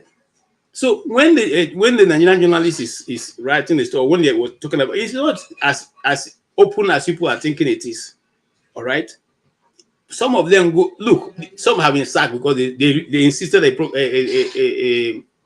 a story must be published, and the story didn't publish. They took it and published somewhere else, and they discovered that they were also sold the story to those people, and they sacked them from their office. So let's be fair and let's accept where. Can I ask you a question? Yes, sir. You can ask me a question. Okay. Good afternoon. But I'm a moderator, so don't think. I know. I'm going to ask you a question. Because you are a journalist, not because you are a moderator. Okay. I've been listening to the discussion from Ferreira to Olumide position on our politics of here. So my quick question, right? So you just accepted right now that what you guys were doing, what you guys used to do in Nigeria was collecting brown envelopes. That is an open admission, to be honest. I understand the difficulties of journalists. I have friends that are journalists in Nigeria. And it's sad because I'm somebody that used to read Nigerian newspaper a lot, even as a little boy in high school. I follow Nigerian newspaper. I read a lot of Nigerian newspaper and listen to TV news also. When I was growing up, I used to think like, I used to take this news very seriously. I don't know if you understand the danger of putting out a story that is not true. The second thing is I want you to comment on is, are you saying like as Nigeria start today, the highest bidder get the news they want to get their news out they want out there? Is that what you are saying? Like then what happened to the common man? Okay. Like what should be the source of our authentic information? Okay. As Nigeria system. Yeah, thank you. I don't know if I understand you well. You're asking if the news you're getting now is authentic, or secondly, what's the second question? I didn't really capture the second question you're trying to ask. So are you saying that the highest bidder get the day, like in terms of bribery as it regard to journalism in Nigeria? Okay. The other thing is for the common man that don't have money, that want to that the whole source of information. I know we have a lot of social media, Okay. right? So what should they rely on? So like this information, people are relying on them every day to read, to know what is going on. And somebody put out wrong information there for people to consume. Where should the ordinary man get authentic information from? Okay, I want to correct. There's a comment I'm reading on the list that says that is it that I'm taking part in brown envelope. Let me tell you something. Just like Precious said earlier, everybody who is in journalism in Nigeria or doing any form of media work has other things it does. When I was working in Nigeria, I was working for an international organization, so salary was not my problem. I can tell you upfront that I was receiving more than 250,000 naira at that time. So, and I don't want to mention the time, so you don't estimate how much and what. However, I also I had a media outfit. People were working for me in the media outfit, and those media outfits are hired for people for sometimes they meet us to do jingles. I remember I said here that I did jingles for Lex OT, and then they also hire us for to try to do PR for them and all that and do stories. I also did a lot of stories for state governors or governments. So you do a lot of things to be able to make your ends meet. It is one of those that I had the opportunity to be called as a media assistant to that governor. It was just a consultancy, and I had to organize media people to run that. So having cleared that, I want to say again, no, it's not that the stories you have are lies, but they may not all be correct. What I mean, they may not all be correct. It may just be that they tell you to the story that they will spin the story the way they want it to be out there. So the story may not just be that, this is, for instance, if the media did their handiwork, they would have found out that the plane that we were debating for many days and time in Nigeria had already been paid for, was already ready to be picked up. Okay, but nobody gives you that access. And now people like David, who could go behind and get those access to those information, are treated as enemies of state. So you are running one way, trying to get information to the people. At the same time, trying to make sure that you don't overexpose yourself, because only person when they're alive will write story. Okay, that's two. Thirdly, I hope I can remember the third one you asked. The second one you asked. It's not that every Nigerian journalist is doing something that is hanky-panky, but we are saying that it is difficult to get a story the way you will want to write it. And the Precious said something here.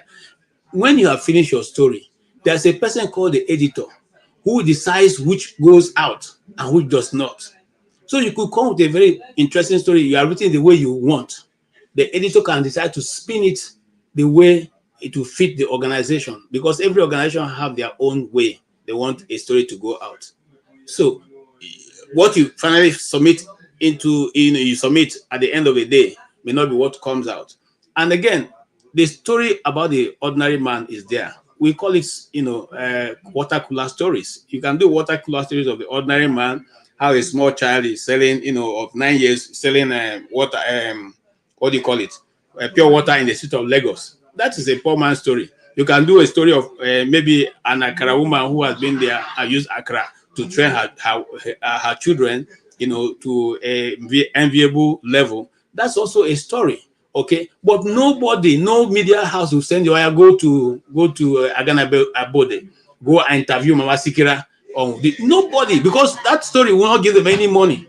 You don't understand what I'm saying? It do not even elicit public consumption. That is, the selling may not be. But if you are doing a story of Dangote, Dangote was entering his factory and he almost fell down. People want to see it. They want to read it. Okay, what really happened? If you do a story of, today Pomo was falling off the presidential table, the people will want to see. But if you go and write about me, say Pomo was falling off my table, who cares about me? It doesn't make any sense. Who is he, self? So they always look for those hot stories of the rich and the powerful that will sell their magazines. Then they'll look for other stories like Baba Sikira's story and put in between to help also make you believe the ordinary man also is not left out. In the media space, the one when we introduced that word, change the narrative, it was a media conference where we said we need to change the narrative. Okay, and then when we had that conference, the intention of changing the narrative was we move the story from the big people to the small people, but it was hijacked along the way. It was hijacked, and they refused to move the story to the ordinary story. Because if you watch other channels, you see other outside of Nigeria channels, you see ordinary people having their own stories told. It's very rare in Nigeria. If you also listen to other channels outside, look, sometimes if you are those of us, like I grew up in Benue, sometimes in your transistor radio, you get some soccer match going on. You be listening, thinking it's a serious soccer match, only for you to come and say this is northern side of Cameroon against southern side. Cameroon primary school children are playing finals. It is on their national news. They are even covering it. Okay, we don't do such things in Nigeria. We don't. Well, in fact, we're forgotten that level of people. So this is what I'm saying. So it doesn't bring money, and the media houses are not interested in doing such stories. Did I answer your question, sir? KJ, thank you. You really, you did justice to that question. Thank you. KJ. Yes, sir. KJ. Please, can you give me the interpretation of this?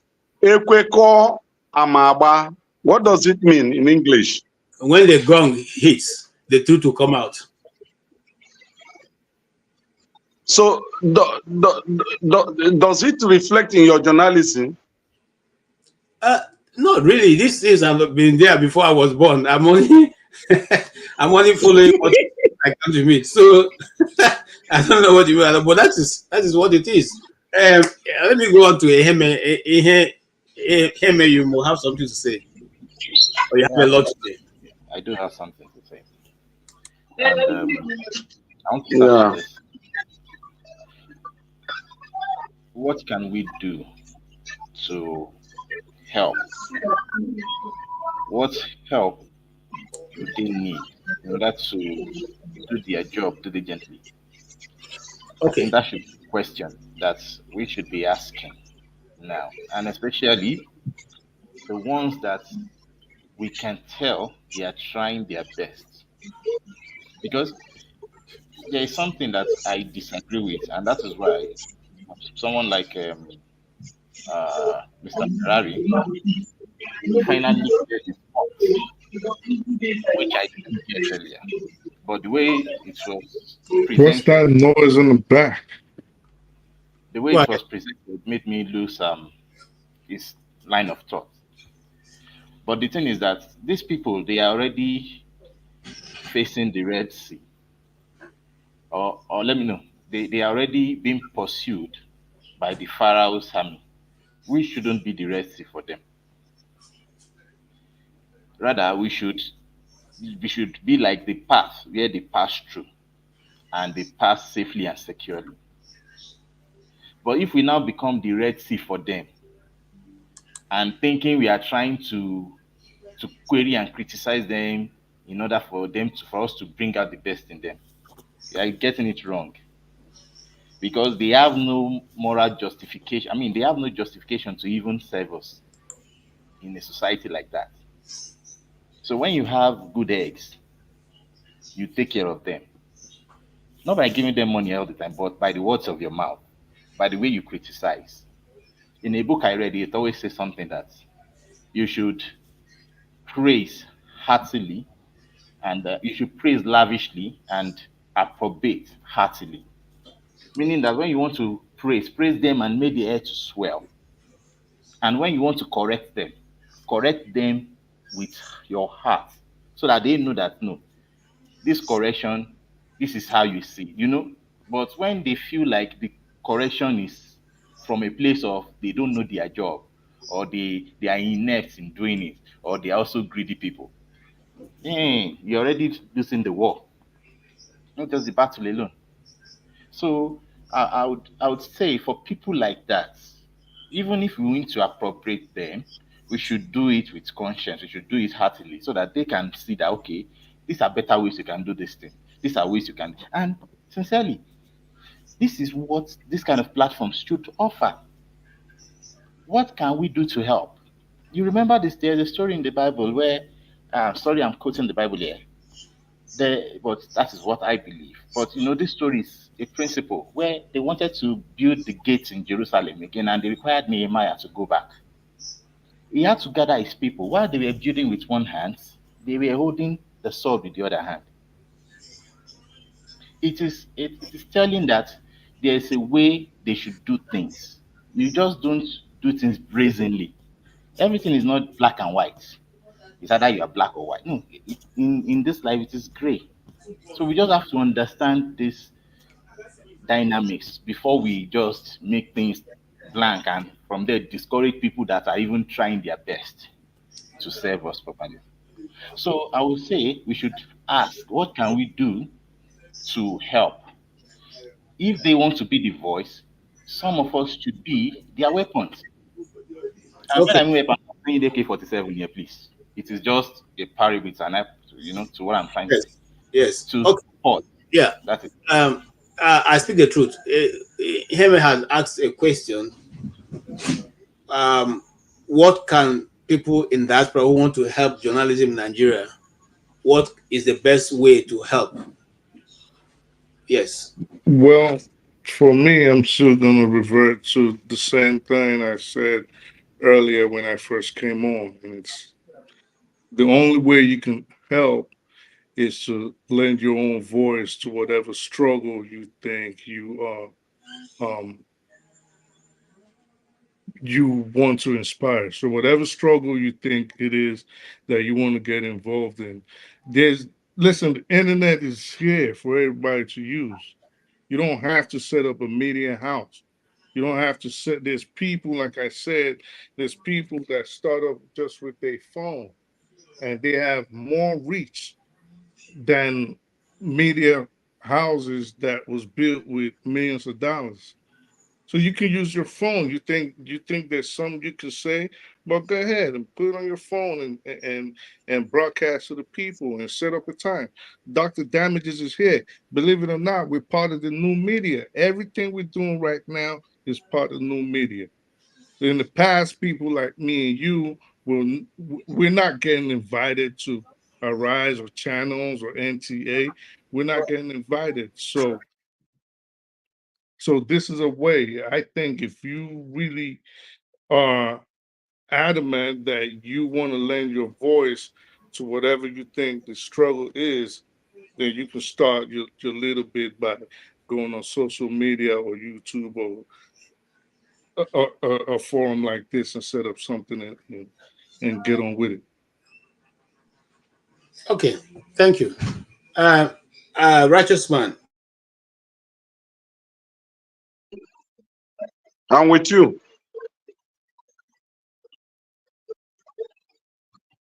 Yeah, I'm with you, KJ. I think KJ is Righteous man, probably you can just go ahead. KJ is talks. Okay. Righteous Okay. man, you don't have light. You are not My brother, that is what this is what I'm using. Rich men like you supposed to be in Bade. Bade, they don't take light. Why are you living in Bad C? That band A, there are some areas it works well, and there are some areas you answer band A just on theory. So are you saying you are Band A? Everything in Nigeria is just a joke, you know. It's just the way we see it, my brother, you know. So, honestly, what would I add again? Mine is that if you are in Nigeria and you listen to these journalists, honestly, you'll be so much discouraged. I know what I'm talking about. They have so much watered this profession. It's like now they are selling, they're just articles in trade. You know, they give good report to the highest bidder. That's the journalism in Nigeria today. It has formed part of the corrupt,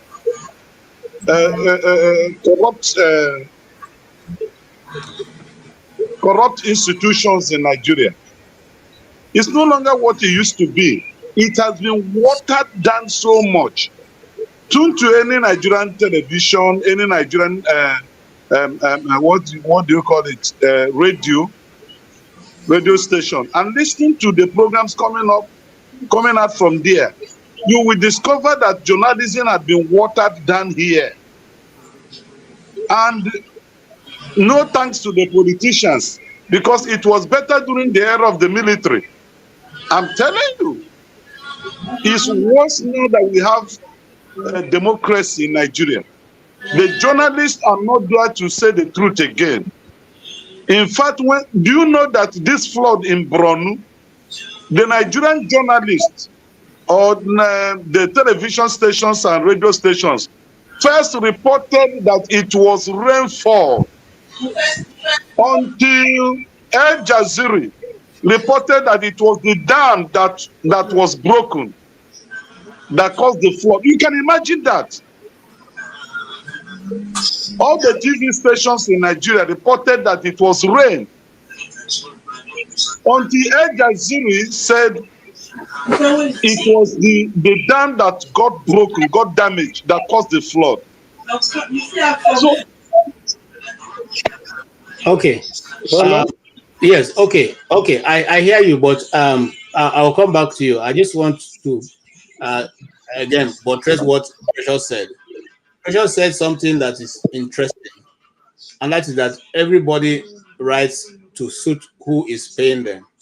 Al Jazeera in itself, as a television house, is writing with the mindset of promoting the the Arabic lifestyle and all that. So whatever they're going to write and report is tailored towards their own society, also projecting their own society as a better society than the Western society. Now, having said that, I want to say also that every other media that you see writes in support or against. Now, remember also, now coming back to Nigerian factor, remember that there was a time, I was still in Nigeria at the time, when government gave directives to media houses that they cannot say Fulani herdsmen, they cannot use Fulani terrorists, they cannot use all those terms. You know, they were refused them to use those terms as reporting any form of attack or kidnapping. So is the same government still in power, and probably have also said to those houses, you cannot say it's a dam that have broken. You have to say it's a rainfall.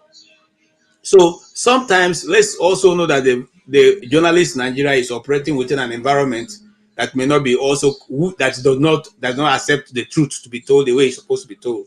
You know, and I'll come to you. AY, you have heard what Mr. Righteous Man said. I see your hand. I speak it true, but let's go to AY. Mr. Righteous Man said the media house couldn't even report that it was a dam that broke. They said it was rainfall. What do you say to that? Do you think it should have been reported as it were, or why try to spin the news? Yeah. So, So here, okay, let me give a general opinion of this journalism Yahoo Yahoo. The journalism Yahoo Yahoo this start today. Actually, I know of somebody that was a journalist that was very poor. He started working with one of the richest Nigerian billionaire, and overnight became a billionaire. I know a lot of story this man cover. Of course, if I mention his name, KJ, you're definitely gonna know him. He's a top journalist in Nigeria. He's close to somebody that is really close to me. So the thing is, I think the journalist, I would say the failure of the journalism, good journalism in Nigeria, it's not out of place. It's just the failure of the country, I would say, because the importance of good journalism cannot be overemphasized. For example, how can a dam destroy a place? Somebody is saying, go and write it was a rain. That's a problem right there.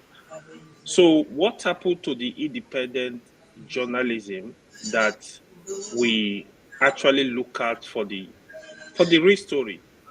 They are able to challenge the status quo. I said we go in the right direction. I know Sahara Reporter used to be in this line. I don't know. I've not been really following up with them. I don't know the level of their integrity right now. But they used to do a very good job. They expose a lot of things that were going on in Nigeria, especially during President Yaradua, down to Goodluck Jonathan, down to Buhari. I think they did a very good job. I don't know if the journalists there also have some kind of benefit from these our Yahoo politicians, but I think I just feel the summary. I just feel it is the general problem Nigeria is facing. The journalists are just part of the system. It's also affecting them. That's what I'm gonna say. But there is no. I don't want to make excuse for journalists or any other person that is running the country aground.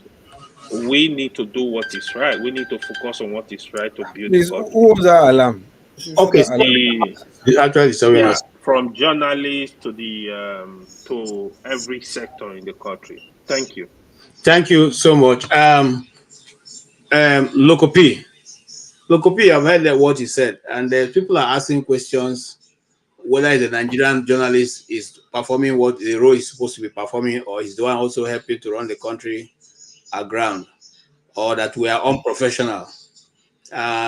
I don't know. So which one do you see? What's your own part? Meanwhile, hello, how you doing? I've taken a keen listen to everybody, including the guests and other stuff. See, sometimes when you're looking for excuse, not to blame yourself, you don't want to take a share, partake in the in sharing blame or blame sharing, so to speak. You're looking for like, hey, yes, it's risky. Now, look at the word journalism. We have different departments in journalism, right? We have those who go to the feed, whose I think their life are risky. They want to be on the feed, gets on time reports. You understand?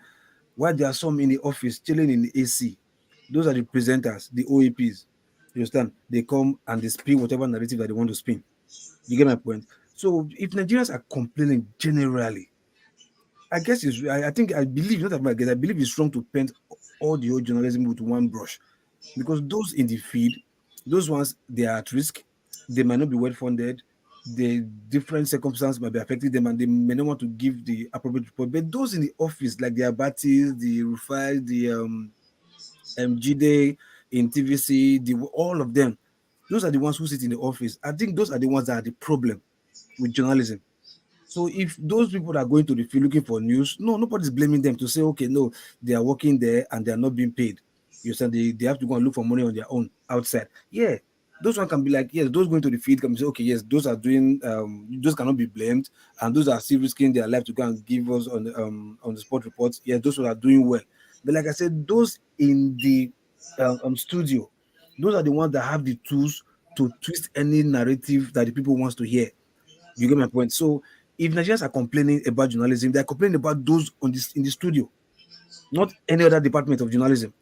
Because when you are saying that these guys are not well paid, whatever, who are these guys?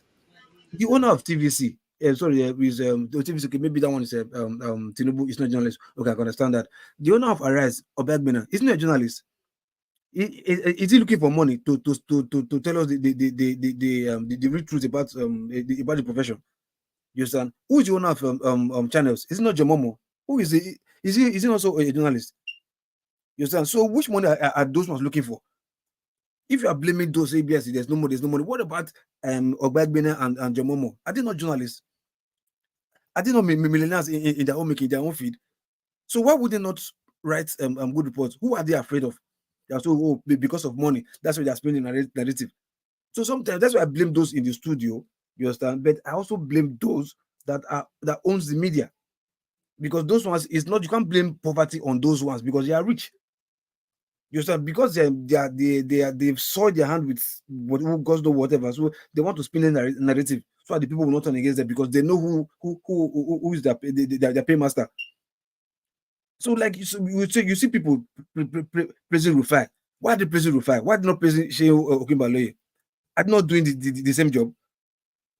You understand? If somebody said, I think like an hour ago, 10 minutes ago, that if in the studio he says something, like if he's doing his own podcast, whatever, he says something different, why can't he put his foot ground and say 100% about journalism, totally different from what he's saying in the studio, because of he's working for somebody? No, he's not doing this. He's not doing that. He's doing the same thing.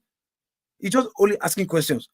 You understand? I want to talk about opinion. Look, even if you're not meant to put your own opinion there, you understand? But you can argue common sense. You can't force your opinion to say, okay, no, I think it should be like, We're talking about common sense journalism. So if a politician come and talks rubbish, whatever, can't you just ask simple questions like, stop, please? Like common sense would have been this and that. It's not about opinion. Like, no, is this what I believe in? You're speaking of like generally just the common sense opinion. Not your own opinion, just common sense. Like, you don't need to even be educated to know A plus B is equal to C. Just general common sense. That's what we expect them to even do. But you see them not even asking the question that they're supposed to ask. They would, I know, yes, they will say maybe if they ask these questions, the politicians will not come to the studio again. But like, so because you want them to come to your studio, then you now spew rubbish out there. Then you ask me not to blame you. Because look, when they say social media is a powerful tool, these guys, they are on air, they're in the studio. They also have a powerful tool too.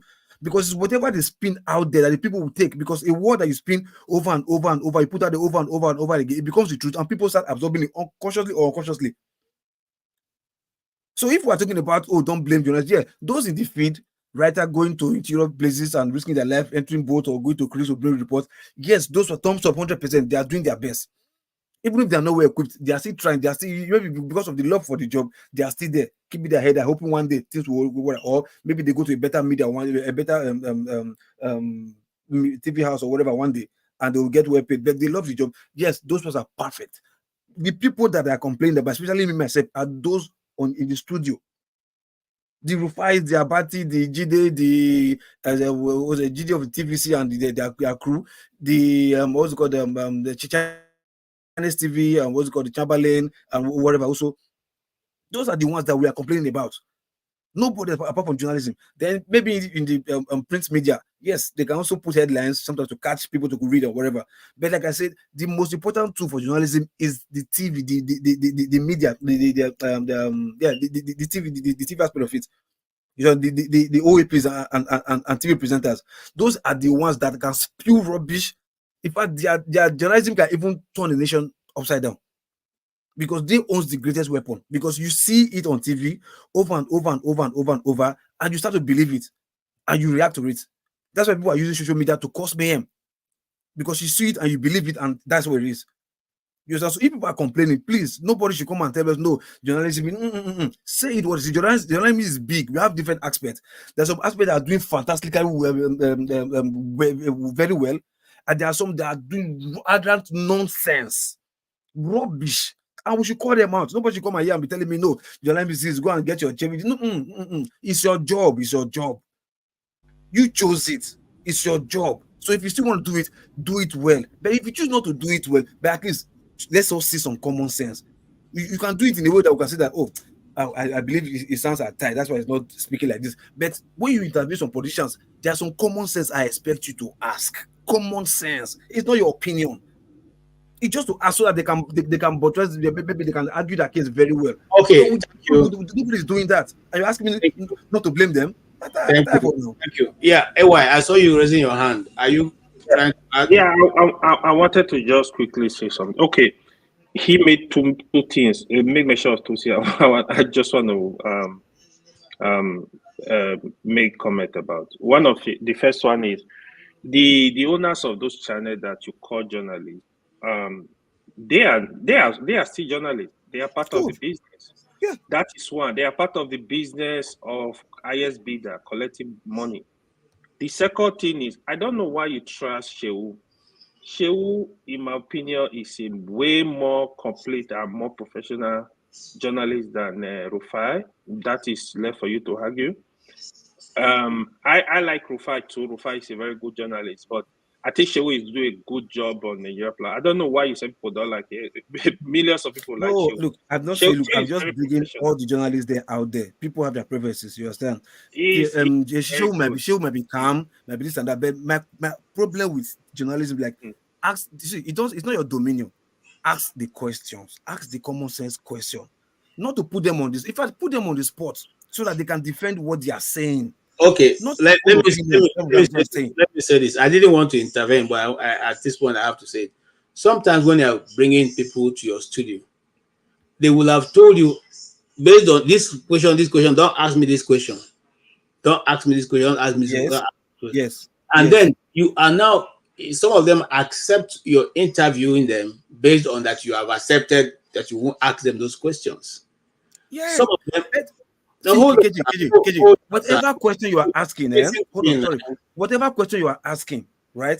Do that. The agreed questions that both of you agree to ask, right? And whatever to discuss about, do that to its fullest with common sense. Some of those things, that's why I'm going. I'm not there to say what I'm trying to say. So some of those things that you, the audience, will want that person sitting there to ask, are those questions that you have been told that you cannot ask.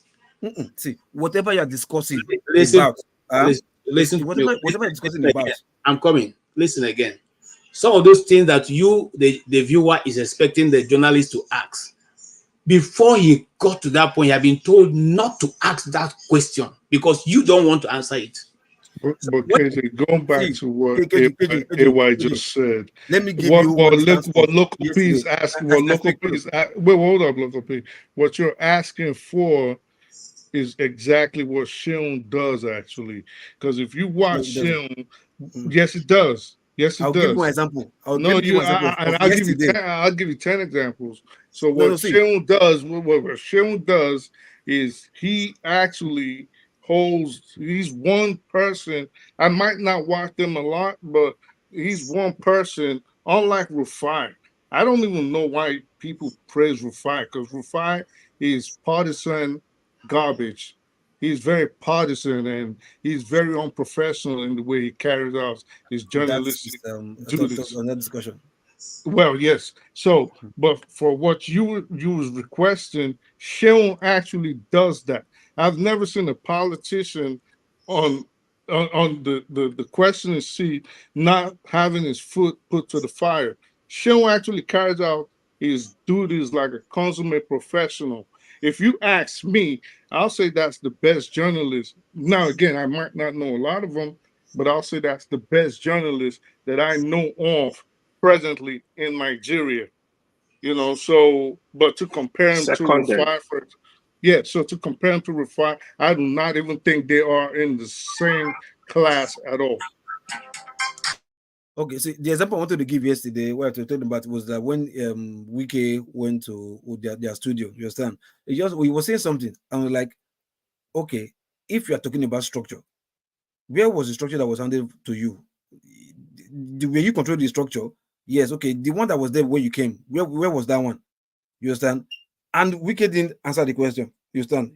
Then he now asked another question again later during the discussion, like, okay, whoever is the state governor, is the chief which is the political team they use, like the highest office, political office order in that state. Yes. So Wiki was trying to tell like, but Fubara, being that the father is the state governor, is your political boss. Wiki want to like, no, I can you say my boy is my boss, something like that. Yourself. You ask me, Wiki just waved it. My own like, see, sometimes you bring them back. You're like, hey, see this here. Until they tell you, no, don't answer the question. It will be obvious that you ask the questions and they didn't want to answer that question. No problem. But You've look, done your job. sometimes in journalism, you just got to move on. If not, you're gonna if not, you're gonna derail the conversation. So you ask the person the first time, they ducked it. You ask him the second time, he's weaving it like son and listing. What are you gonna do? You're not gonna put a gun to his head and tell him, hey, you got to answer. Yes, I'm So saying, what you got to do, you you just got to you cleared out there. Okay, but it's like you don't want to answer, but let's move on. You get my point? No. Like you don't want to answer, but let's move on. So there's some things, like I said, sorry. So in the whole conclusion, what I'm saying, like it's if people are complaining about journalism, surely please, nobody should paint the whole journalism with one brush or say no. If it's easy, go to the field. People are dying. Like I think what she was saying about Delegiwa journalism is different from what we are complaining about. His own is even different. He went to like, okay, he's trying to expose somebody, trying to bring somebody down, and the person like, no, you can't bring me down. For me to go, you have to go. And that was Delegiwa's issue. You understand? But I'm talking about those in the studio. And those are the journalism that people are complaining about. Nobody else, no other department of journalism people are complaining about. Everything about journalism people are complaining about is those guys in the studio. All right. That was just me. So thank you so much. Let's welcome Mama Hecho. I'm sure she has been listening and she probably have her own view on this issue. I'm not listening. Okay. As Dr. Damage do today, I Vespa. I can't go my meeting. I can't make sure I spend time well there. So before I go yarn, Dr. Damage, you sabi me well. You see what you do me today? You do me during election. I overlook. I come back. Some of my children here, they reach out to me. They complain the same thing. I call you. I tell you, say plenty complaint that we need to talk. And say we go get meeting offline. Up to today, you and KJ, when I refuse that meeting, make it hold. Then I come inside. Before I come inside, my brother, my pikin, my uncle, anything when he want to call himself, pastor, he talk. He just a talk. You know mute am. You allow am to pour in heart. Yesterday or today? Oh yeah, he dance go there. You let am. Yesterday or today? Today.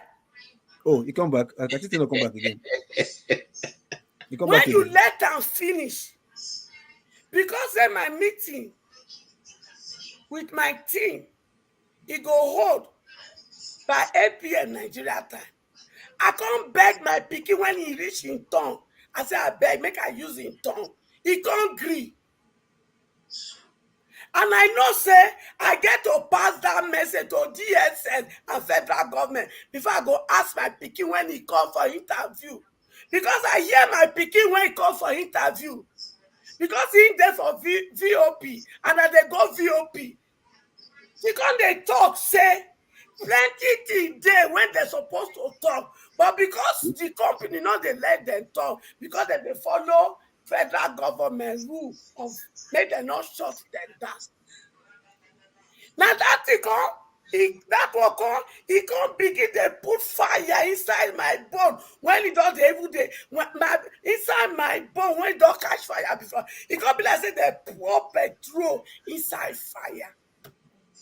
And you know, say when he come to my children and he reaching justice like this, the warrior in me, the lioness in me, they come out. You know, like that. He said, make you match break, make you allow me vibrate, finish, make I calm down yourself. You got to begin to calm me down. And yet you don't do that one to Pascal. So how dare you, Dr. Damages? Are you a partial person? If you are partial, come out of this your partialiness, because you not go work with me and my children with you. This has to stop. Gang. You dey hear? Gang. Okay. Thank you, Mama. Let me finish, KJ. Okay. Because you they do the same thing. All of una report them at dossier. Una dossier them my hand. So if we must work together, first of all, to achieve your dream and desire for your platform, Dr. Damages. You see, Why you call Dr. Damages now? Call him, Abi. No, in the hearing. No, she wants to call him out. She's calling him out. But he's not here on this panel. Ready. Match break. Not be at calling her. Yeah, not be record. They be at calling her. At calling. Match break there. Me and Dr. Damages don't discuss before now. He knows me and doctor before now. But for her to come pretend say the thing when I talk, he enter here, he call public, he can't look me finish, he can't say he won't continue what he do for 2022, 2023 matter. Plus say my children they complain the same thing. It is time for me to call you out, Dr. Damages. Because for you to achieve your dream for your platform, which me I don't discuss with you, say, I don't come with my full chest to make sure you achieve that dream. Now you won't come do me waiting. Anything. I not say man you not do me, okay? I not say man you not call me to order. But if you they call me to order, you must call person like pastors to order. Pastor to order. You must also call one man went to mow to others. You must call Sam to others. As long as you people will not do that nonsense, I will advocate for myself and my children. Because if I don't know how to advocate for myself, how I go to advocate for my children? Okay, Mama Echo. Well, make a round up, not you go tell me to round up. You have taken enough time now to address this. I'm not going to take time. Yeah, round up now. Yeah, mother, round up. Let me round up. Round up. Like I said, every one of you that are hosting, if you are the host, and they respect you, but you must respect yourself first. If you won't give time, give equal time to everybody. And in moving forward, you will not allow others to interject. Anyhow, because if me, I won't contribute to what that person talk, and they raise up my hand. And at the time when I call me, now I they do. You know, I learned that thing again. Because during election, I know that they offend Dr. Damages, and most of the crashes when we crash, now because I they interject anyhow. So me too, I can't go school myself. No say this is of offend this man or any person when they host. So I can't go teach myself, say, no carry they jump like that. Put your man down, raise your hand. Have you people not seen me since then that I'll raise my hand if I talk? But they allow some people, they interject anyhow. Who get monopolies like that? So henceforth, panelists, all panelists, if I catch you, interject without raising your hand and they give you permission, now me go carry you come up on the platform. Because they talk for say, what is good for the goose? It's good for the, is it? Okay. All right. Ganduji. Let me round No. So you see, Let me round up. Now, for now, I won't speak no, for no, now. no, it's okay. Yeah, I'll give you enough time to round All up. the people when they host, they deserve our respect. Any person when sit down for this seat, when they host, they deserve our respect. So the respect when you go give Dr. Damages, make una give them. And any person when he violate this law, this is Mama HO law. Una dey hear me? Any pikin when he violate am, any papa when he violate am, I will come for you because you be enemies of progress. Thank you. Get enough first. Okay, I just need to make this, even though I need to put this out there. The program we're having, what we're having, this panel is not an entitlement to anybody who is a panelist. That you have the audacity or the right, you must be given 5 minutes or 2 minutes, or you must be called to speak. It's a program. It's being recorded. It's a production. It's being produced. So there's somebody who owns that right to allocate time and the period of speaking. Now, if I speak the truth, is saying something that I think me as the producer would like, I'll probably give him more time to speak based on what he's saying. If it's in line with what is advancing the conversation to the direction that I want the conversation to go. But that should not mean that if I want to speak, if I had given, I speak the truth, 5 minutes, I must give AY 5 minutes, even when he's now talking about his village meeting that is going to hold in the evening. Now, guys, you guys need to understand this. Make it easier for us to be able to monitor it, so that nobody is taken out. And then if the person monitor or the person moderating says stop, you stop. You stop, for crying out loud, so that somebody else can speak. If all of us have a fair time of speaking, everybody will speak more than once. But if you are going to force the hand of the moderator to now be able to yank the person off, or shut the person down, it will not be fair. It will not like it. I will not like it. I don't want anybody to take me off when I'm speaking or shut me down. So if you give me 2 minutes to speak, I say within that 2 minutes. If I need to go beyond 2 minutes, it cannot be more than 3 minutes, and I will stop. Because the person have said, okay, stop, and I have to stop.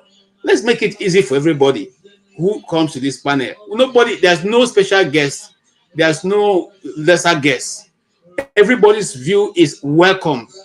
As much as your view is welcome, so is also my view. I don't know whole entitlement to knowing everything. So I don't have all the monopoly. I don't even know anything. I come and I let people speak. And if I feel like interjecting, I will do that. Please don't make it look as if somebody is trying only to allow one particular person speak all the time, or is being partial towards another person. Yesterday, what was the problem? This other guy came here and he was saying, particularly, this is an Igbo channel. My brother, we are Igbos. I'm Igbo. I can't come here because of you. I will say I'm not Igbo. Why would I do that?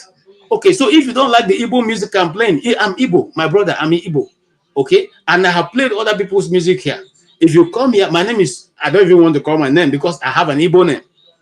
Okay, so it's not hiding anything. Okay, so when you come, know that you are coming to a panel or a program where it is moderated by Igbos, and we will not deny identity because of you. We will not deny our tradition because of you. We will accommodate every other person. That is one. Two, don't come and call people's name. The guy was talking about calling people's name and said, nobody only you go school. All of us go school. And even if you don't go school, we can insult you in our own language. At least you can't prevent us from insulting your language. You can insult you in Igbo, in Tiv, in Igala, in Idoma, in Agatu, or Basange if we choose to. Okay, so let's leave this thing and let's try to advance forward. I beg una, I beg. Okay, Mama Hecho, calm down. And the same way he removed Pansa, he also removed you. So I don't think he was being impartial on that. And the rules have changed. We are saying that if we ask you to stop once, twice, and you don't stop, we'll shut you down. If you come back, we'll take you off. Because we want to bring some sanity to it, irrespective of whoever is speaking. Stop, you will stop, because somebody has to moderate. Thank you. Yes, Kenen. Thank you, Mr. KJ. Good to see you. I speak the truth. Just yesterday, I was like, where's this guy? And I have not seen him for a long time. And here you are today. Welcome. I was actually trying to call in to contribute on the nature of journalism in Nigeria. And so kind of, I speak the truth, said something that I wanted to say, which was when it comes to Nigeria as it is right now, this guy Sheung has been the one that I've picked to be, I mean, very outstanding journalist in Nigeria.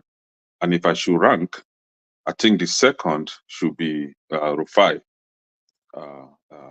And every other person there is, I will classify them as journalism, journalists. My reason being that just few months ago, Sheung was punished for speaking out the truth. And then his fans started calling for his return. And I think that was what made Chanel to return Sheung back. And I haven't seen that happen to people like Abati or. But, sorry again, he denied. You say it's not like that, yeah. We know, but he's saying the right thing. Would you want him to come and say anything against Chanel? But when it comes to Nigeria, right, the mainstream journalism is a brand envelope media, and where you will find a little of the truth is when you follow people like David. I don't know how to pronounce his last name. So those independent journalists is where you find a little of the truth, not completely factual, but they are better than all those mainstream media. Mainstream media are on a pay list of the politicians. Now, we're talking about journalism. We should be talking about ourselves as well, because I think Rudolph is a journalist, right? And this platform is has to do with journalism. I don't know. Maybe I'm wrong. Or do we come here to gossip? Now, we are here as adults. Let's be very clear with this. Nobody is under 18 years here. And for that reason, nobody is a child here. So if we come here with our opinion, Gen Z. So if we come here with our opinion, in as much as we know we have Gen Z here, but Gen Z is not even a child. It's more than 18 years. So the thing is, if you are making your presentation, please, that is your opinion, and you have your right to hear your opinion. But while doing that, be cautious enough not to insult your fellow adults that may have a differing opinion from yours. If you do that, you are not only contravening the policy or the law or whatever, the rules guarding this platform, but you are actually looking for trouble, personal trouble with that adult. And you are lucky enough to be on the screen, because if you are face to face with this adult, I don't think you will do that. Do you understand? And some of us, we do have our family on the background listening to this. A lot of people that are well trained, that have self-respect for themselves, watch this channel. So for you to come here and be insulting your fellow adults, it simply means that you don't even have respect for yourself in the first beginning. You don't have respect for yourself. And on this platform, it's not yours. It belongs to somebody. It belongs to Dr. Damages. So you don't come here with your own rule or try to overshadow the moderator or even the owner of the channel. You don't do that on other platforms. Some of us on this platform, we have been banned from contributing on other channels. Dr. Damages is very lenient. He's very kind enough to allow some crop of people come here to insult people freely, just the way they like. They can't do that on other platforms. They can't do that with Mayegu. They can't do that with Niger Watch. They can't do that with one man went to more. That one I trust him because he doesn't take rubbish.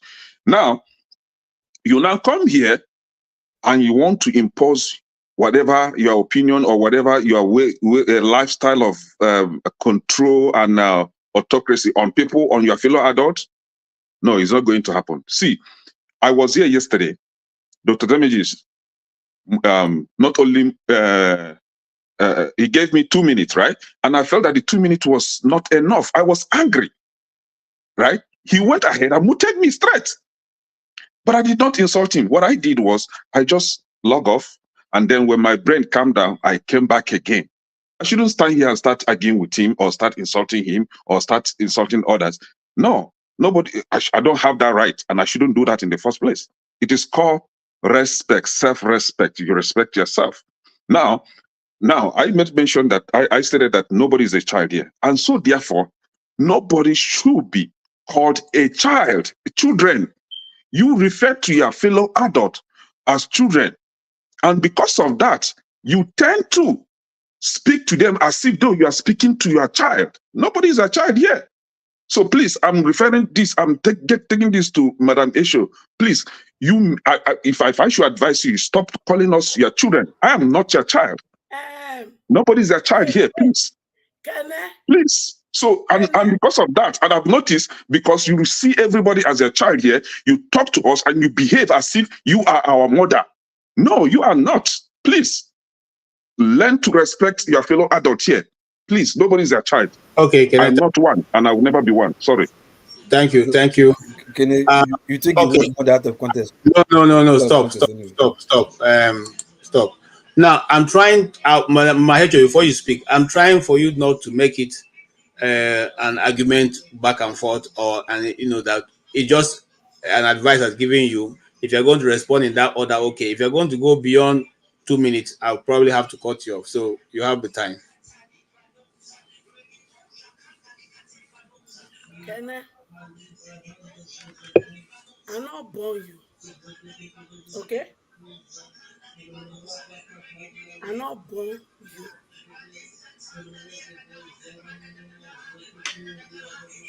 And you not be my pikin. But you see,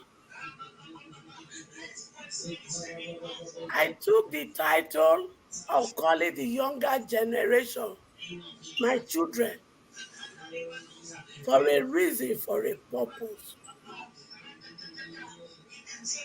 Because having interacted with many of them on Facebook, on social media, when I was trying to undergo this journey, I discovered that majority of them, even though they have mother, the role of motherhood, they don't feel it.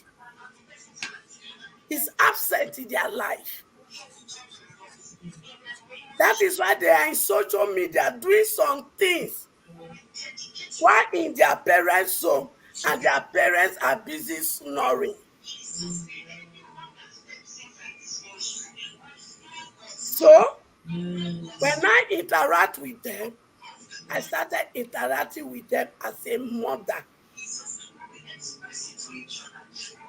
Because I know they needed it. Then there are some grown-up men too I have also interacted with.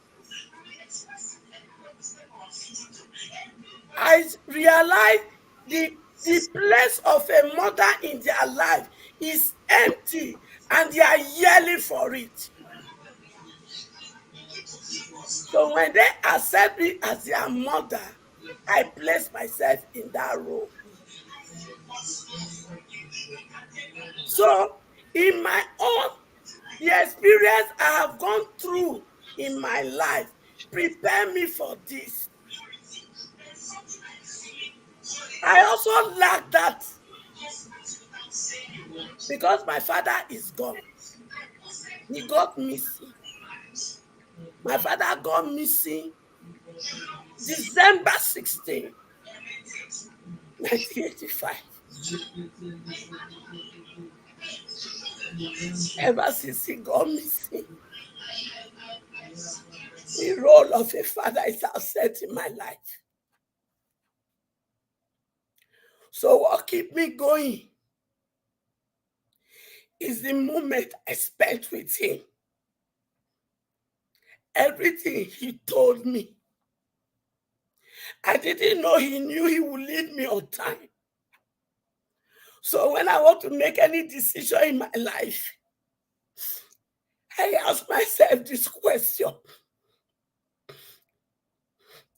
If Papa is here, will you do this? And if the answer is no, I don't do it. That's what I'm using to have a role of a father in my life. So that make me understand that a lot of this young generation, some of them, they have parents, but their parents does not really know them. And they are lost. They are doing what they are doing. They wouldn't have done it if their parents were really there. Some of them, they carry Christianity for head gadagba. Instead of spending time to know their child, they are busy with church activities. Some of them, they are pursuing money up and down. So instead of looking and giving the child a listening ear, because every child that become who they are today, as soon as they are turning teenager, their life changes, their body system changes. Certain things are beginning to come into place. They want to discuss it with daddy. They want to discuss it with mommy. But mommy is not there. Daddy is not there. And the only thing that is available to them is their peer group. Okay, Mama Heche, you have taken actually Sorry, sir. more than 4 minutes. That is it. Why I assume that role, Ekene. So, if you don't want me in that role in your life, so be it.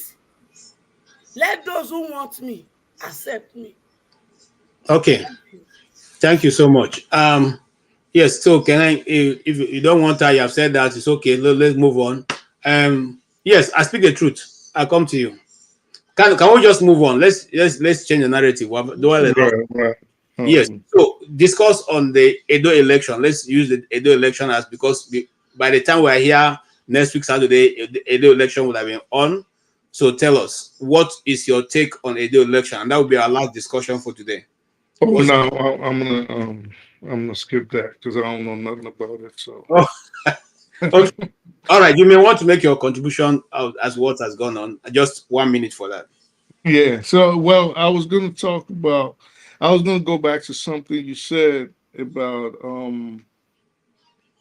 how they framed the narrative with Local P and AY was talking about. And I just wanted to bring up that as much as we talk about Al Jazeera, we have to know that even every media house, every media institution on earth, regardless of where they are domiciled, does the same thing. They frame narratives according to what their interests are. Sometimes with the acquiescence of the government. So it's like now you rarely see on CNN or any Western media information about what's going on in Gaza or what's going on in Yemen. You don't see it, but if you go on Al Jazeera, you will see it. If you go on certain Indian channels, you will see it. But if you go even Pakistani channels, if you have VPN, but if you go on like Western media, even if they tell us anything about Gaza or the West Bank or Hebron, they frame it in such a way that it only tilts towards the interests of the West. So that was just what I just wanted to bring up when y'all was talking about. Thank you so much. That's very true. Every media has been to the interest of the side they represent. Mr. AY, you are from Edo State. Who is going to carry the day? Is it Akpata? Is it Adam Shomole's man? Is it the PDP guy?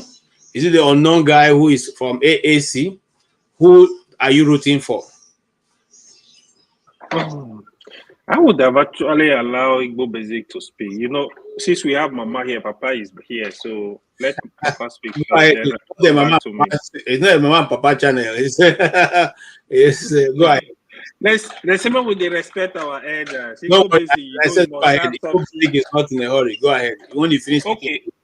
Okay, sentiment apart, right? I'm gonna just try to let you guys know what is happening in Edo State. So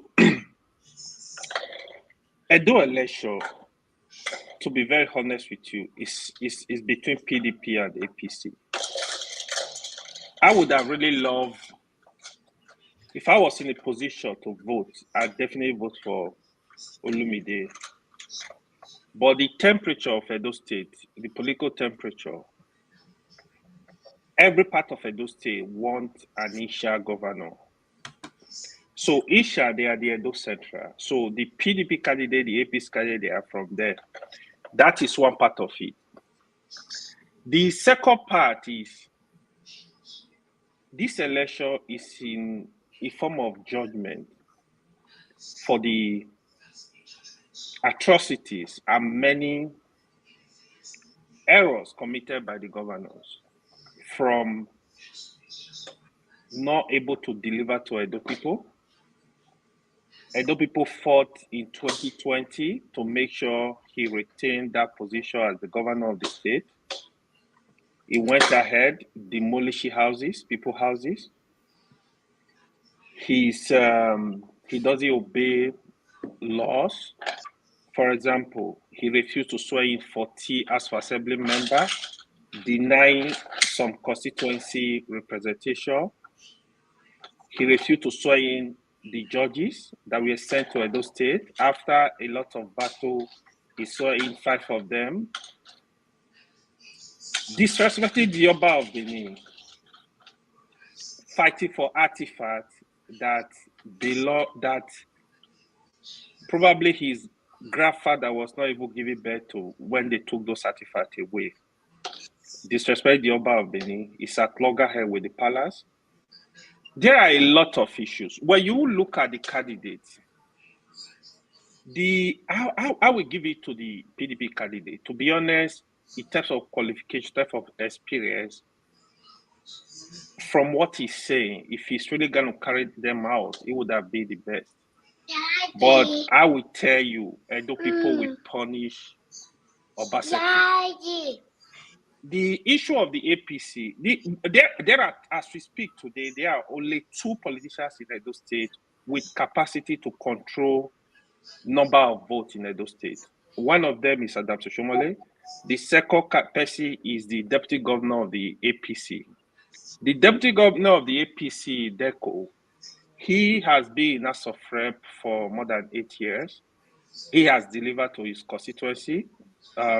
People really love him. He can command the vote in that region. The current senator, the APC candidate, is a senator in the hot area, which is the Edo Central. I think the people of Edo Central will also vote for him. The reason is that he's the one that is on ground, is known in that region. The PDP candidate is a foreigner to that region. So it is a problem. Okay. He can't even speak his language. So these are going to be issues. In my own assessment, I don't really see how the governor of Edo State, to be honest, local people will tell you, he cannot win his local government. To be honest, he cannot win command vote in his local government. So I think the APC candidate will win the election. We need to leave sentiment. The APC candidate, so let me quickly say this. It is actually sad that APC, I have issue with the APC candidate because I don't think he has done enough to speak to the people. I don't think, I feel in general, I might be wrong. I don't think he has the technical know-how to govern Edo State, but that is left for the people to judge. But left for me, I will vote for Olumide Agbata. Thank you. That's my assessment. Thank you. Well, I come to you, DMX, aka Loco P. Okay, sorry. Before I come to Loco P, Igbo Basic, do you want to come? Do you want to speak now, or I should go to Loco P and come back to you? Because we're talking about Edo election now. The guy that AY is talking about is the one they've said he does not know how to speak English. So the question now be not about knowing how to speak English. How do you appropriate things in the government? How do you run the administration? How do you understand the law of the country? How do you understand how to budget and allocate money? How do you now know the difference between government money and your money? Bearing in mind, there used to be a governor in Nigeria called Bakinzuo, who said government house, government money in government house, what the difference? Are we not going to have the same Bakinzuo situation in Edo State? I didn't really want to speak now, but if you want to start with, we have plenty of minerals here, including Coca-Cola. then I will go. Then I will go to back. So, it's been fun watching everybody speak here. And in the morning, I said a couple of things, a word or two about the Edo elections. I used to be on the ground. Let me put it that way.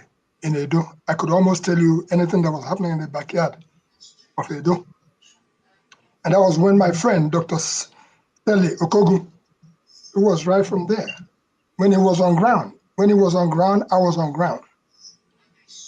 Of course, as some of you may have known, that Dr. Stanley Okogu, he passed away this May, just at 55. And that was a big blow to me as far as the Edo politics was concerned. I would have been giving you a blow-by-blow account of what's going on there. That notwithstanding, in fact, I can't tell you more than what AY has said as far as the Edo election is concerned. But people on ground, if it was Abia State, when it was the turn of Abia State, I was able to speak and speak authoritatively. I was able to speak on this same channel and asked Okezi Ikpeazu, who was then our last governor before Alex Oti. I was able to challenge him to come out here or come out anywhere, as I used the word throwing down the gauntlet, even though he was supposed to have gone through my same secondary school that I passed through.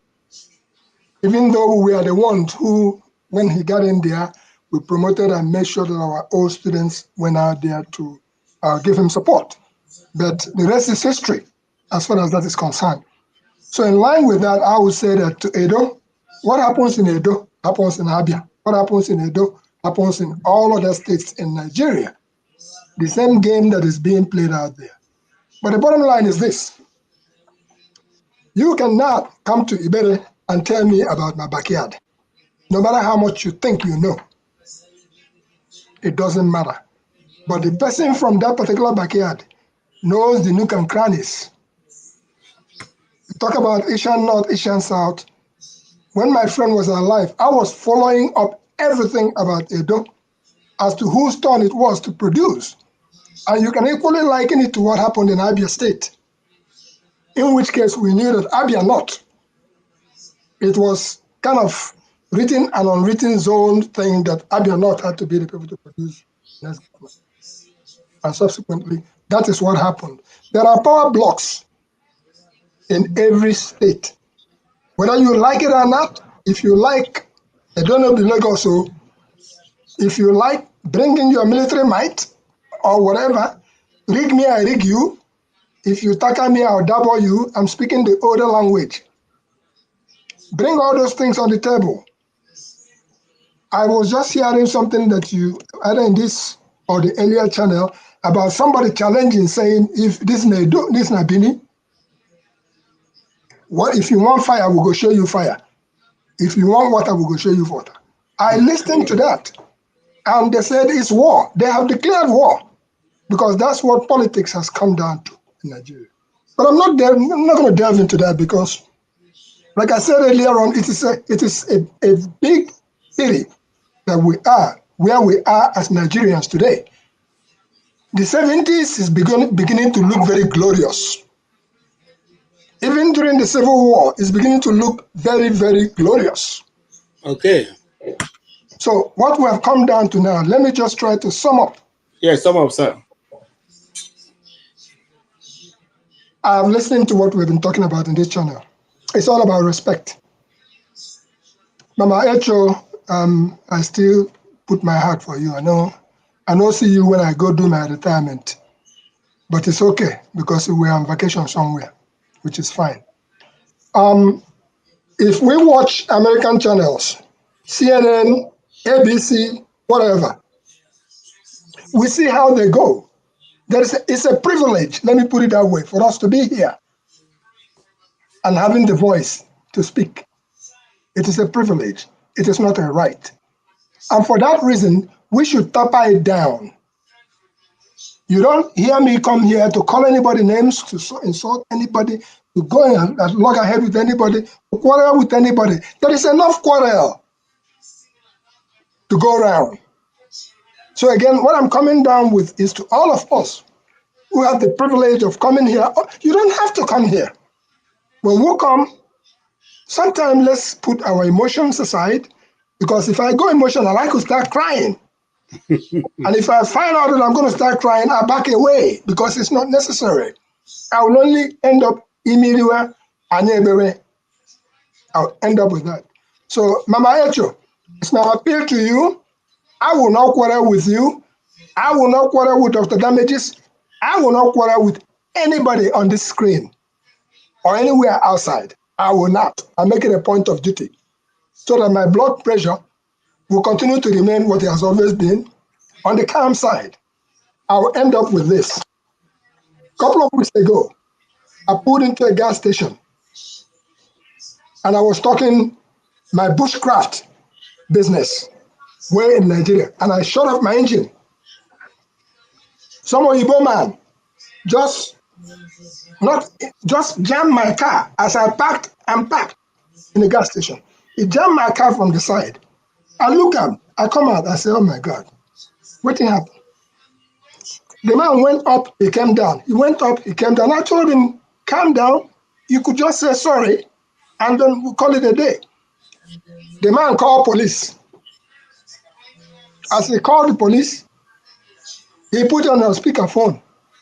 The police say anybody got hurt. Bottom line is that the police showed up. When police showed up, I said to the police, I don't want to have anything to do with whatever happens to this man. This is a life experience 2 weeks ago.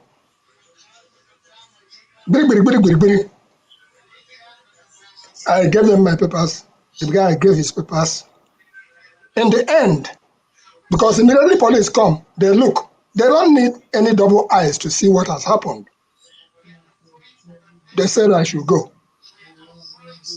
I parked on the side and I looked. Next up, they were putting this man on handcuffs. They tow him car. They put him for handcuffs. Now the person wake up police. Now the person who I've been talked to just a moment ago say, make you calm down, because I've already seen he was under some kind of influence or whatever. So all in all, when we have been celebrating Nigerian independence, this year, I have not found a cause to go celebrate Nigerian independence. I have not found a cause. If any of you have found a cause to celebrate Nigerian independence, please let me know. All right. It is so painful. So for that reason, I would say may we all take a chill. Okay. Let's not insult one another. Let's not insult Dr. Damages. Dr. Damages has given us an opportunity to be here. If we don't like it, we can go and open our channels. I don't go to any other channel because I don't have that time. I'm sorry. I don't have that time. Okay, keep on the good work you're doing. I will talk to you on the side. If you find me trouble, I go call you for phone. We'll go talk. Thank you. And we'll go box for phone, okay? Voila. That's where I end it. Anyway, keep up the good work. Igbo Basic. Thank you, Igbo Basic. All right. And I speak the truth. Basic. And that's it. Yes, he touched on many things, but I think the one that's most interesting for us to continue with is not the aside he has talked about, but the Edo election. And Lokopi, who is also from that, is he from Edo or from River State? Okay, so Lokopi is one of those who are the princes. Lokopi is fake Edo. It's fake Edo. It doesn't go home. Edo State. So he will tell us which do you prefer: the governor that will not understand what is mineral resources, like those days we heard of one governor who said, I have the mineral resources. And then there's another governor who some days ago told us that he had bought a lot of industries and life is moving very well in Aba because there's Mr. Biggs there, and he has brought Mr. Biggs and all that. If you go there, which one do you prefer? Which one will you want? I see your hand, Mama Echo will come to you, but let's do the other people. Yes. Ideally, yeah. Sometimes the people of Edo State, where AY is from, sometimes I don't know, they are behaving as if they don't use common sense these days. You understand? Edo State politics used to be different from Nigerian politics. You understand? The Edo State politics, I thought they were clever people. Like they know what is best. Because seeing somebody who has nothing to offer, which is the person of the APC, you understand? I don't see reason why he should have a chance, even if they have, even if he's riding on the back of Oshomole. Oshomole is gone, is past, and that's we're talking about who's coming next. You understand? He's not going to do what Oshomole asked him to do. Everybody knows that whenever that guy, as soon as that guy enters that place, it's all about sharing the money. AY himself knows that. He was talking about Dennis Denko, the guy is running mate. I mean, what's special about the guy? Because he knows people. Everybody's doing most guys in Benin, maybe they are doing 419. He is also a retired 419 guy. So because he knows people, doesn't mean they will put their faith in the sand that yes, he's going to it's going to lead us forward. No, is he going to share the money? So why should people even give him hope if they have sense? Why should they give him hope? Like, oh, this guy will take a step forward. No, it's not going to take a step forward. You understand? There's somebody like what's it called the PDP guy. Well, it's unfortunate that it's coming from the private sector, the so-called technocrats, and I don't know why we should need technocrats to take a step forward when taking a step forward is just common sense. You understand? Why do we technocrats? You understand? You come speak on the English or whatever, no problem. But it's like because he's riding on the back of his predecessor, which has failed woefully. You understand? That is on its own disadvantage. That's why for some time now you've not been seeing the governor even campaigning with him. He's been the one doing all his own campaign, this and that, because the governor knows that the people are angry with him, so to speak. So if he's lucky, he can get the vote. Then for Olumide Akpata, he has a chance of doing well. Why? Because if he can gain the trust of the obedience in from those states, the way they did it for Peter Obi, if they can do it for him better, if he will succeed, yes, I think he can because he's a guy who can be stubborn to fight anybody. You understand? So and nobody can even fight him. You understand? He can be that. You understand? Compared to the other two guys. You understand? So I think if the people from Medus, if they're sensible enough, they should give it to him. Yeah, because he can, because at least there's Alex Oti there that will caution guy, not feel also. You understand? Don't feel me. I'm trying in my state. I think if we can go to the federal, have more say in there, I think you have to do well. And he knows if he doesn't do well, definitely he's not going to get the second tenor. And he knows that. And so this is a chance for himself to put his name and his party on the map for those people to say, okay, yeah, this is our son that have done well. You understand? Unfortunately, like AY said, the pointer has been pointing to the Edo Central, which is where the APC and the PDP guys came from. You understand? But at least, is it time we should go beyond this? Is my turn? It's not your turn because we have seen where this turn by turn has put us. It hasn't taken us anywhere. You understand? There are still a bunch of the same people. You understand? Whether you are here or you are there, you are the same philosophy that they are both the APC and PDP are preaching. You understand? So if Akpata can promise that yes, he can copy the template of OT, and he needs OT support. You understand? OT will be there with him no matter what it costs him. Peter B should always be there with him. You understand? But the only advantage I see in Labour is what their fraction they have there right now with the so-called beautiful bride, which is what's his name? Yes, Abure. You understand? So the only thing disadvantage I have right now is like, oh, how can we vote for a party who their house is not even in order? You are campaigning and your party chairman is not even campaigning with you. Are you sure you will win the election? So that alone can also be disadvantage on him for him to fail the election. But like in a nutshell, your question to say if it's language or no language, yeah, my brother, come. We're in 21st century, man. We should not be speaking as if we are biased like language. Language matters. If you don't speak, get out. Go and do something else with your life, man. We have people who can speak the language. I can also do better than you. You understand? Speak what you speak, you can communicate. Communication is key. Because I can't see you coming out here, you're speaking something I cannot understand. You say you cannot speak English. You understand? And you're talking like, I mean, I would feel ashamed that you cannot represent me internationally. If you go abroad to go and get some foreign investor, what are you going to be speaking to them? So, look, we've passed all this. It's high time we tell ourselves, look, if you are not a professor, or at least a second degree, second class, a second degree holder, you have no business in politics these days. I mean, we should up our game, man. Come on. We should up our game. Okay, Why are we just still going back in this remembering you want to be a president? The minimum is a primary six living certificate. Same thing. Why? What is the warriors? When we want to grow, then we Okay. realize ourselves that the country is failing the way we can't even tell ourselves the truth and speak to the power. Thank you so much, Logopi. Logopi says that we should, we should face people who can deliver. Mama Hecho, what you want to say? Is it in line with the Edo election?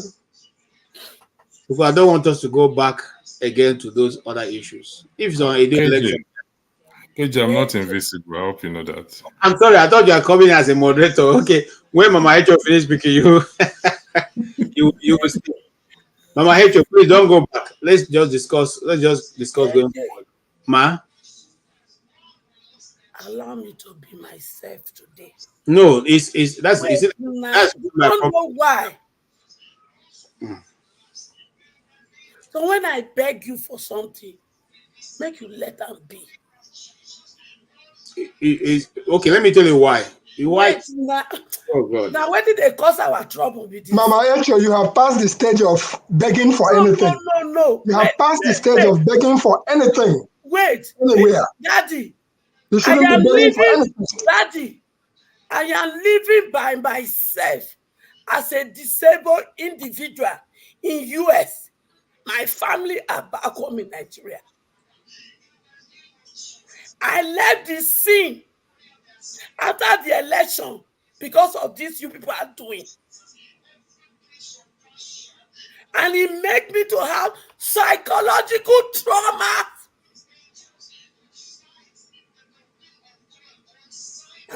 I'm just getting out of it. Because I was able to cry the last Monday of August because the pain was so heavy here. Nobody to talk to because they won't understand, they won't listen. My family, they know me. That in my own dictionary, water is thicker than blood. Because it is water that stood by me after my father got missing.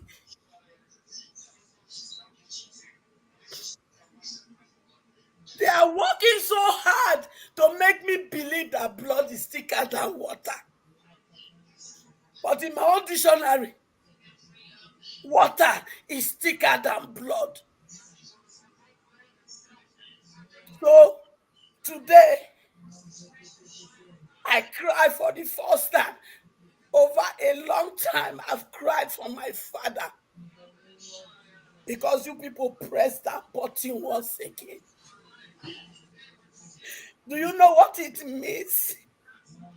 For the man that lost me so much, protected me with his life. When I know nothing. I used to carry first position when I was in schools all throughout. Primary school through secondary school. But when I come back home, my father will say, with my report card, he will beat me up because I have to come from a polygamous home. My mother was his second wife. I am her first child. I come out with the first position. Papa will beat me up. Why did you come with 31st position? When I open my mouth to ask him, Papa, but the moment I say but, I will hear slap. I will cry to my mother. My mother will say she's protecting you. I didn't know Papa was protecting me until he got missing. It is he got missing. I knew all this. My father was protecting me from the evil people around. My stepmother looked at me one day when Papa was gone and he was having her usual quarrel with my father, my mom. I was supposed to return back to school, but I couldn't. The money was not there. So I was quarreling with my mother this fateful day. And he looked at me and said, sorry, phone is ringing. Yeah, whoever phone is that, pick your phone. I thought you stay long. Who is the first phone that is ringing? Then he hit me. Hold on, Mama H. Hold on,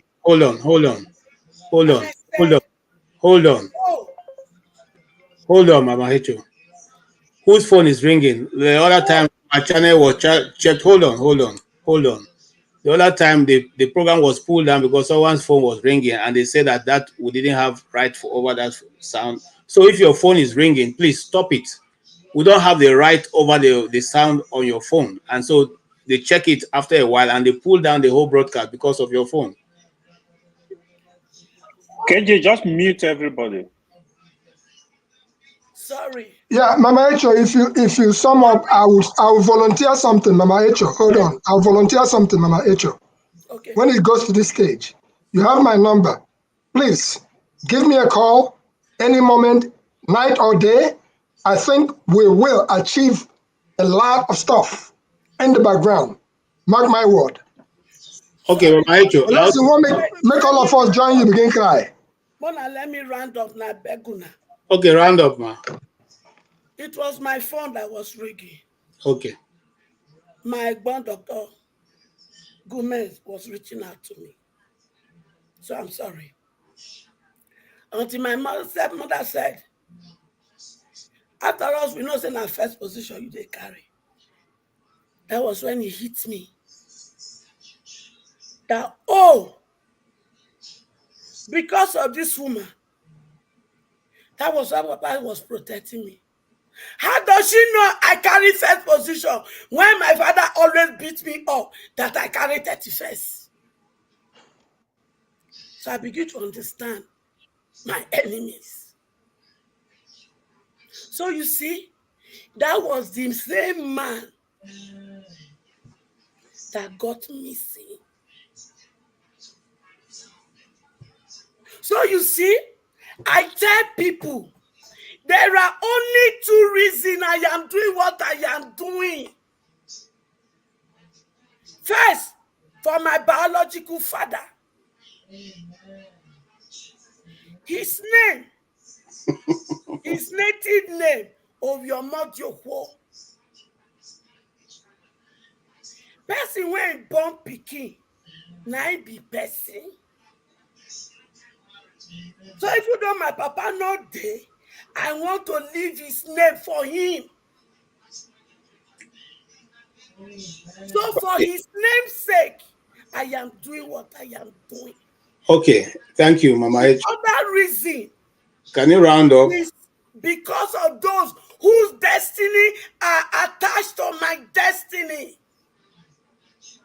So I knew that if I don't fulfill my destiny, they will not fulfill their destiny. So I must fulfill my destiny so that they will fulfill their destiny. Thirdly, as for me, I am ready to go home today. If Papa God, if Papa God say, you ready to come? I go tell and say yes. It to say he allowed me to buy myself. I forgot buy myself. So those of you that will come for me, say waiting that they do. Now for waiting I won't get. I have nothing to get. You know what? Naked I came into this world. Naked I am going back. Okay. KJ, I'm sorry. As a medical practitioner. No. Adama, please. No. Thank you so much, Mama Hecho. Thank you. And like I said, no, Adama, hold on. like I said, you see, I don't want to cut you off, so it doesn't look as if we're not sensitive to what you're saying. No, but KJ. No. Adama is a medical practitioner, and that's what she's trying to bring. It's not, we're not in a lab here. Hold on, please. So what I'm trying to say in essence, there's time for everything. Now, this program has an allotted time for each speaker. Now, when we go into this and we take much more than we any which way I react will show that I'm insensitive. If I stop you, I'm insensitive. If I leave you to go, some people are saying I'm also not doing the right thing by letting you go. And we don't want to trivialize what you're saying. What you're saying is a personal experience which is deep. You have my number. You have most of our numbers. You can give us a call anytime. The last time I spoke to you for over 1 hour, 1 hour, 30 minutes. I checked my phone. So it's not as if we are not there for you. So reach out to us instead of us discussing these things. We can discuss these things outside of this channel. We are here to support you. You are here to support us. You are not doing what you are saying is an advice to every Nigerian child, and every one of us is won't take it for granted. Please see yourself as that. You are playing a role as much as every other person is playing a role, one way or another. All of us here, if you go out, we have people who call and who meet and say, "Oh, I like this person's comment. I like my HO comment. I like the people like different, just like going to the market. There are plenty different clothes and different colors. You choose the one you like. That's how the program is. So let us all work to achieve our aim, which is what to make Nigeria better." Dr. Adama, you're just coming in. I'm not sure I want to give you the opportunity to speak. No, that's fine. That's fine. I can wait, but okay, just wait. Yes, Mr. Everybody loves what? Electricity. Okay. Everybody loves electricity. Can you speak? Thank you, moderator KJ, journalist KJ. Good evening, all. I appreciate. I send greetings to all. Respect, they said, is reciprocal, and until we get to that point, we will continue to go in circle. I think I will use this medium to give my apologies to a very good friend of mine who is listening in the background that I offended. Name and names withheld. I'm a little bit confused. Hope you will help my confusion here in terms of this Edo election. Olumide Akpata, people are saying the Edo shoe.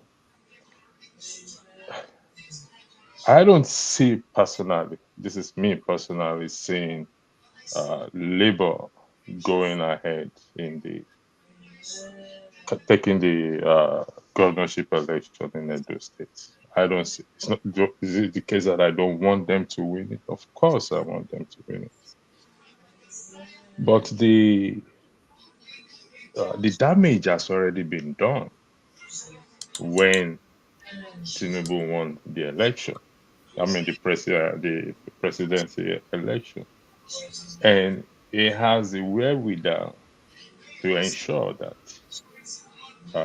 APC will win the Edo regardless of people who comes out to vote. So I don't hold any hope in that regard for anyone saying such a thing, hoping that Olumide Akpata will win the election. Doesn't matter whether P2B goes there or not. And until we go back to the foundation and start to fix our electoral systems and ensure that things start from up to the bottom before we will get it right. So, in respect to the Edo election, I'm not holding my hope that they will Labour is going to win that. That I don't think is going to happen. But I stand to be wrong or to be corrected. Or I want to be wrong, but I don't think I'm wrong in that regard. A lot of insults are thrown on the platform. If we can refrain from such insults, that would be very helpful. And this is applicable to all, including Mama Icho. If we all can just stop insulting each other, that would help. So that is all I have to say for now. Thank you, KJ. I will. If you are tired, you want to leave, I'll take over from you just in case. Okay. Oh, that's good. If you are volunteered, that's very good. Okay. Thank you so much, Ibo Basic, for your contributions. Yes, I speak the truth. Are you ready now, or should go move? We're still on the day election. Well, sorry, I want to ask one question. Where is Forefather? Hope he's okay. Forefather, he is in his house. Yeah, I know. I'm definitely will he be in the bush? I said, I hope he's okay. Have anybody here for me? Yeah, it's fine. It's fine. It's fine. It's in his house. Yeah, now bush one day before. Sure. Gentlemen, at this point, Dr. Adama, if you are there, we'll take your view. But if not, we'll move to Ferrari. Ferrari. How many minutes do I have, KJ? You have 2 minutes. 2 minutes. That's Yes, enough. I am, sir. That's enough. Let's let me finish, please. We'll come back. Hold on. Let me finish. 2 minutes, I'll be out. Okay, 2 minutes. Please, Dr. Adama. Unless you want to give me 6 minutes and then I'll wait. But no, if you wait, I'll give you 3 minutes. If not, no, I'll do my 2 minutes. I'll be done. Okay. When she comes here and addresses the word "my children," that's her way of talking. That's how she addresses the Nigerians. Some people call it Nigerians, the Nigerian people. I don't remember her mentioning Ikene, my child, or pulling you into the argument, or directly. If you want to talk, take my name off from your mouth. Do If you want to talk, take your name out, because I saw what you. I saw the insult you were giving me on the comment section. I saw the insult. Take my name off. Let me talk. You can't take my name out of your dirty mouth. Right. Everybody, hold on. Hey, I have the time. Why are you muting me? You should hold on, please. We'll just say this thing now. You insulted me on the comment section, and you are here to mention my name. Hold on. We said no insult. If you guys continue this, I'll take you out. So no insult. Please, if you want to talk about it, talk about it without mentioning anybody's name. Now, but KJ, let the topic go. We don't even need to talk about it because he's only going to rile up Kenny. Yes. So just let it. It's over. She's stressed out. Have your say. Let me have my 2 minutes. I didn't. Listen. The whole topic. Why are you letting him talk? You see how you're biased now. Listen now. I'm not letting anybody talk. Both of you are not talking. Hold on now. How many minutes do I have? 2 minutes. I need to use my 2 minutes. Your 2 minutes is for talking about Ido. It's not to, as long as I don't insult him, you cannot take away my 2 minutes. No. I said earlier on, we'll move beyond this discussion. I'm moving to breaking your own rules. I didn't insult him. I'm making a speech. 2 my minutes. brother, at least I am the one controlling You're this. making it complicated. Let me make my speech when my time is up. Anyone can respond. I want the temperament to come down. I don't want us to go back to Mama Hecho. You have a number. You can address that. This is me down. This is me. No. KJ, let him take his 2 minutes. Ferreira, please don't. This is me down. This is me calm. You take your 2 minutes, discuss Edo election. Let's move forward. I already said that before. You can't tell me what topic to talk about. 2 minutes. I take my time. Alaba, you're wrong in that. Yeah, there's no need to go there. Let's not go there. I can do. In fact, I can take everybody out if I don't want to. So please, Doctor, go ahead. Greetings to everyone. Uncle KJ, I came in specifically because of you. I just want to apologize for what happened last night, sir. Ndero. And you and Sho was moderating. I couldn't take the insult going on. And to Mama H, I just want her to know you're loved. And whatever you're going through, please seek help. Therapy is an option. It's okay not to be okay. I wish I could be in the meeting on Wednesday. My schedule is packed. I wish I can. But one thing I want to know, let people know, the people in the comment section, things are going to change. People are going to be banned. People are going to put on the timeout. We are all adults on this platform. If you have nothing nice to say, please log off and do whatever personal things you have to do. Whenever the moderator is in charge, let's allow whoever that is in charge to moderate. As a moderator who has moderated on this platform, I have my weakness and I know when to come in and say I'm sorry, which was last night. And Uncle KJ, I'm sorry, sir. I just had enough. It was too many nonsense going on, and I'm sorry. So I just want you to know that's not who I am, and I'm someone who takes accountability.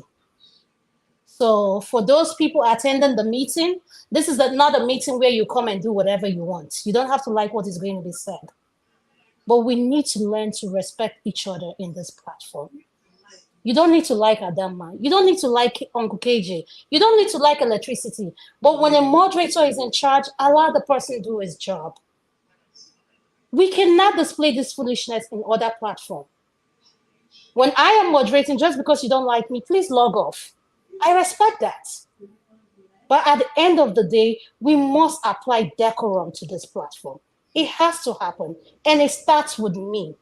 You have to be that change you want to see in Nigeria. We all have our shortcomings. I'm not an adult person, but I'm monitoring it. I have learned so much coming to this platform, listening.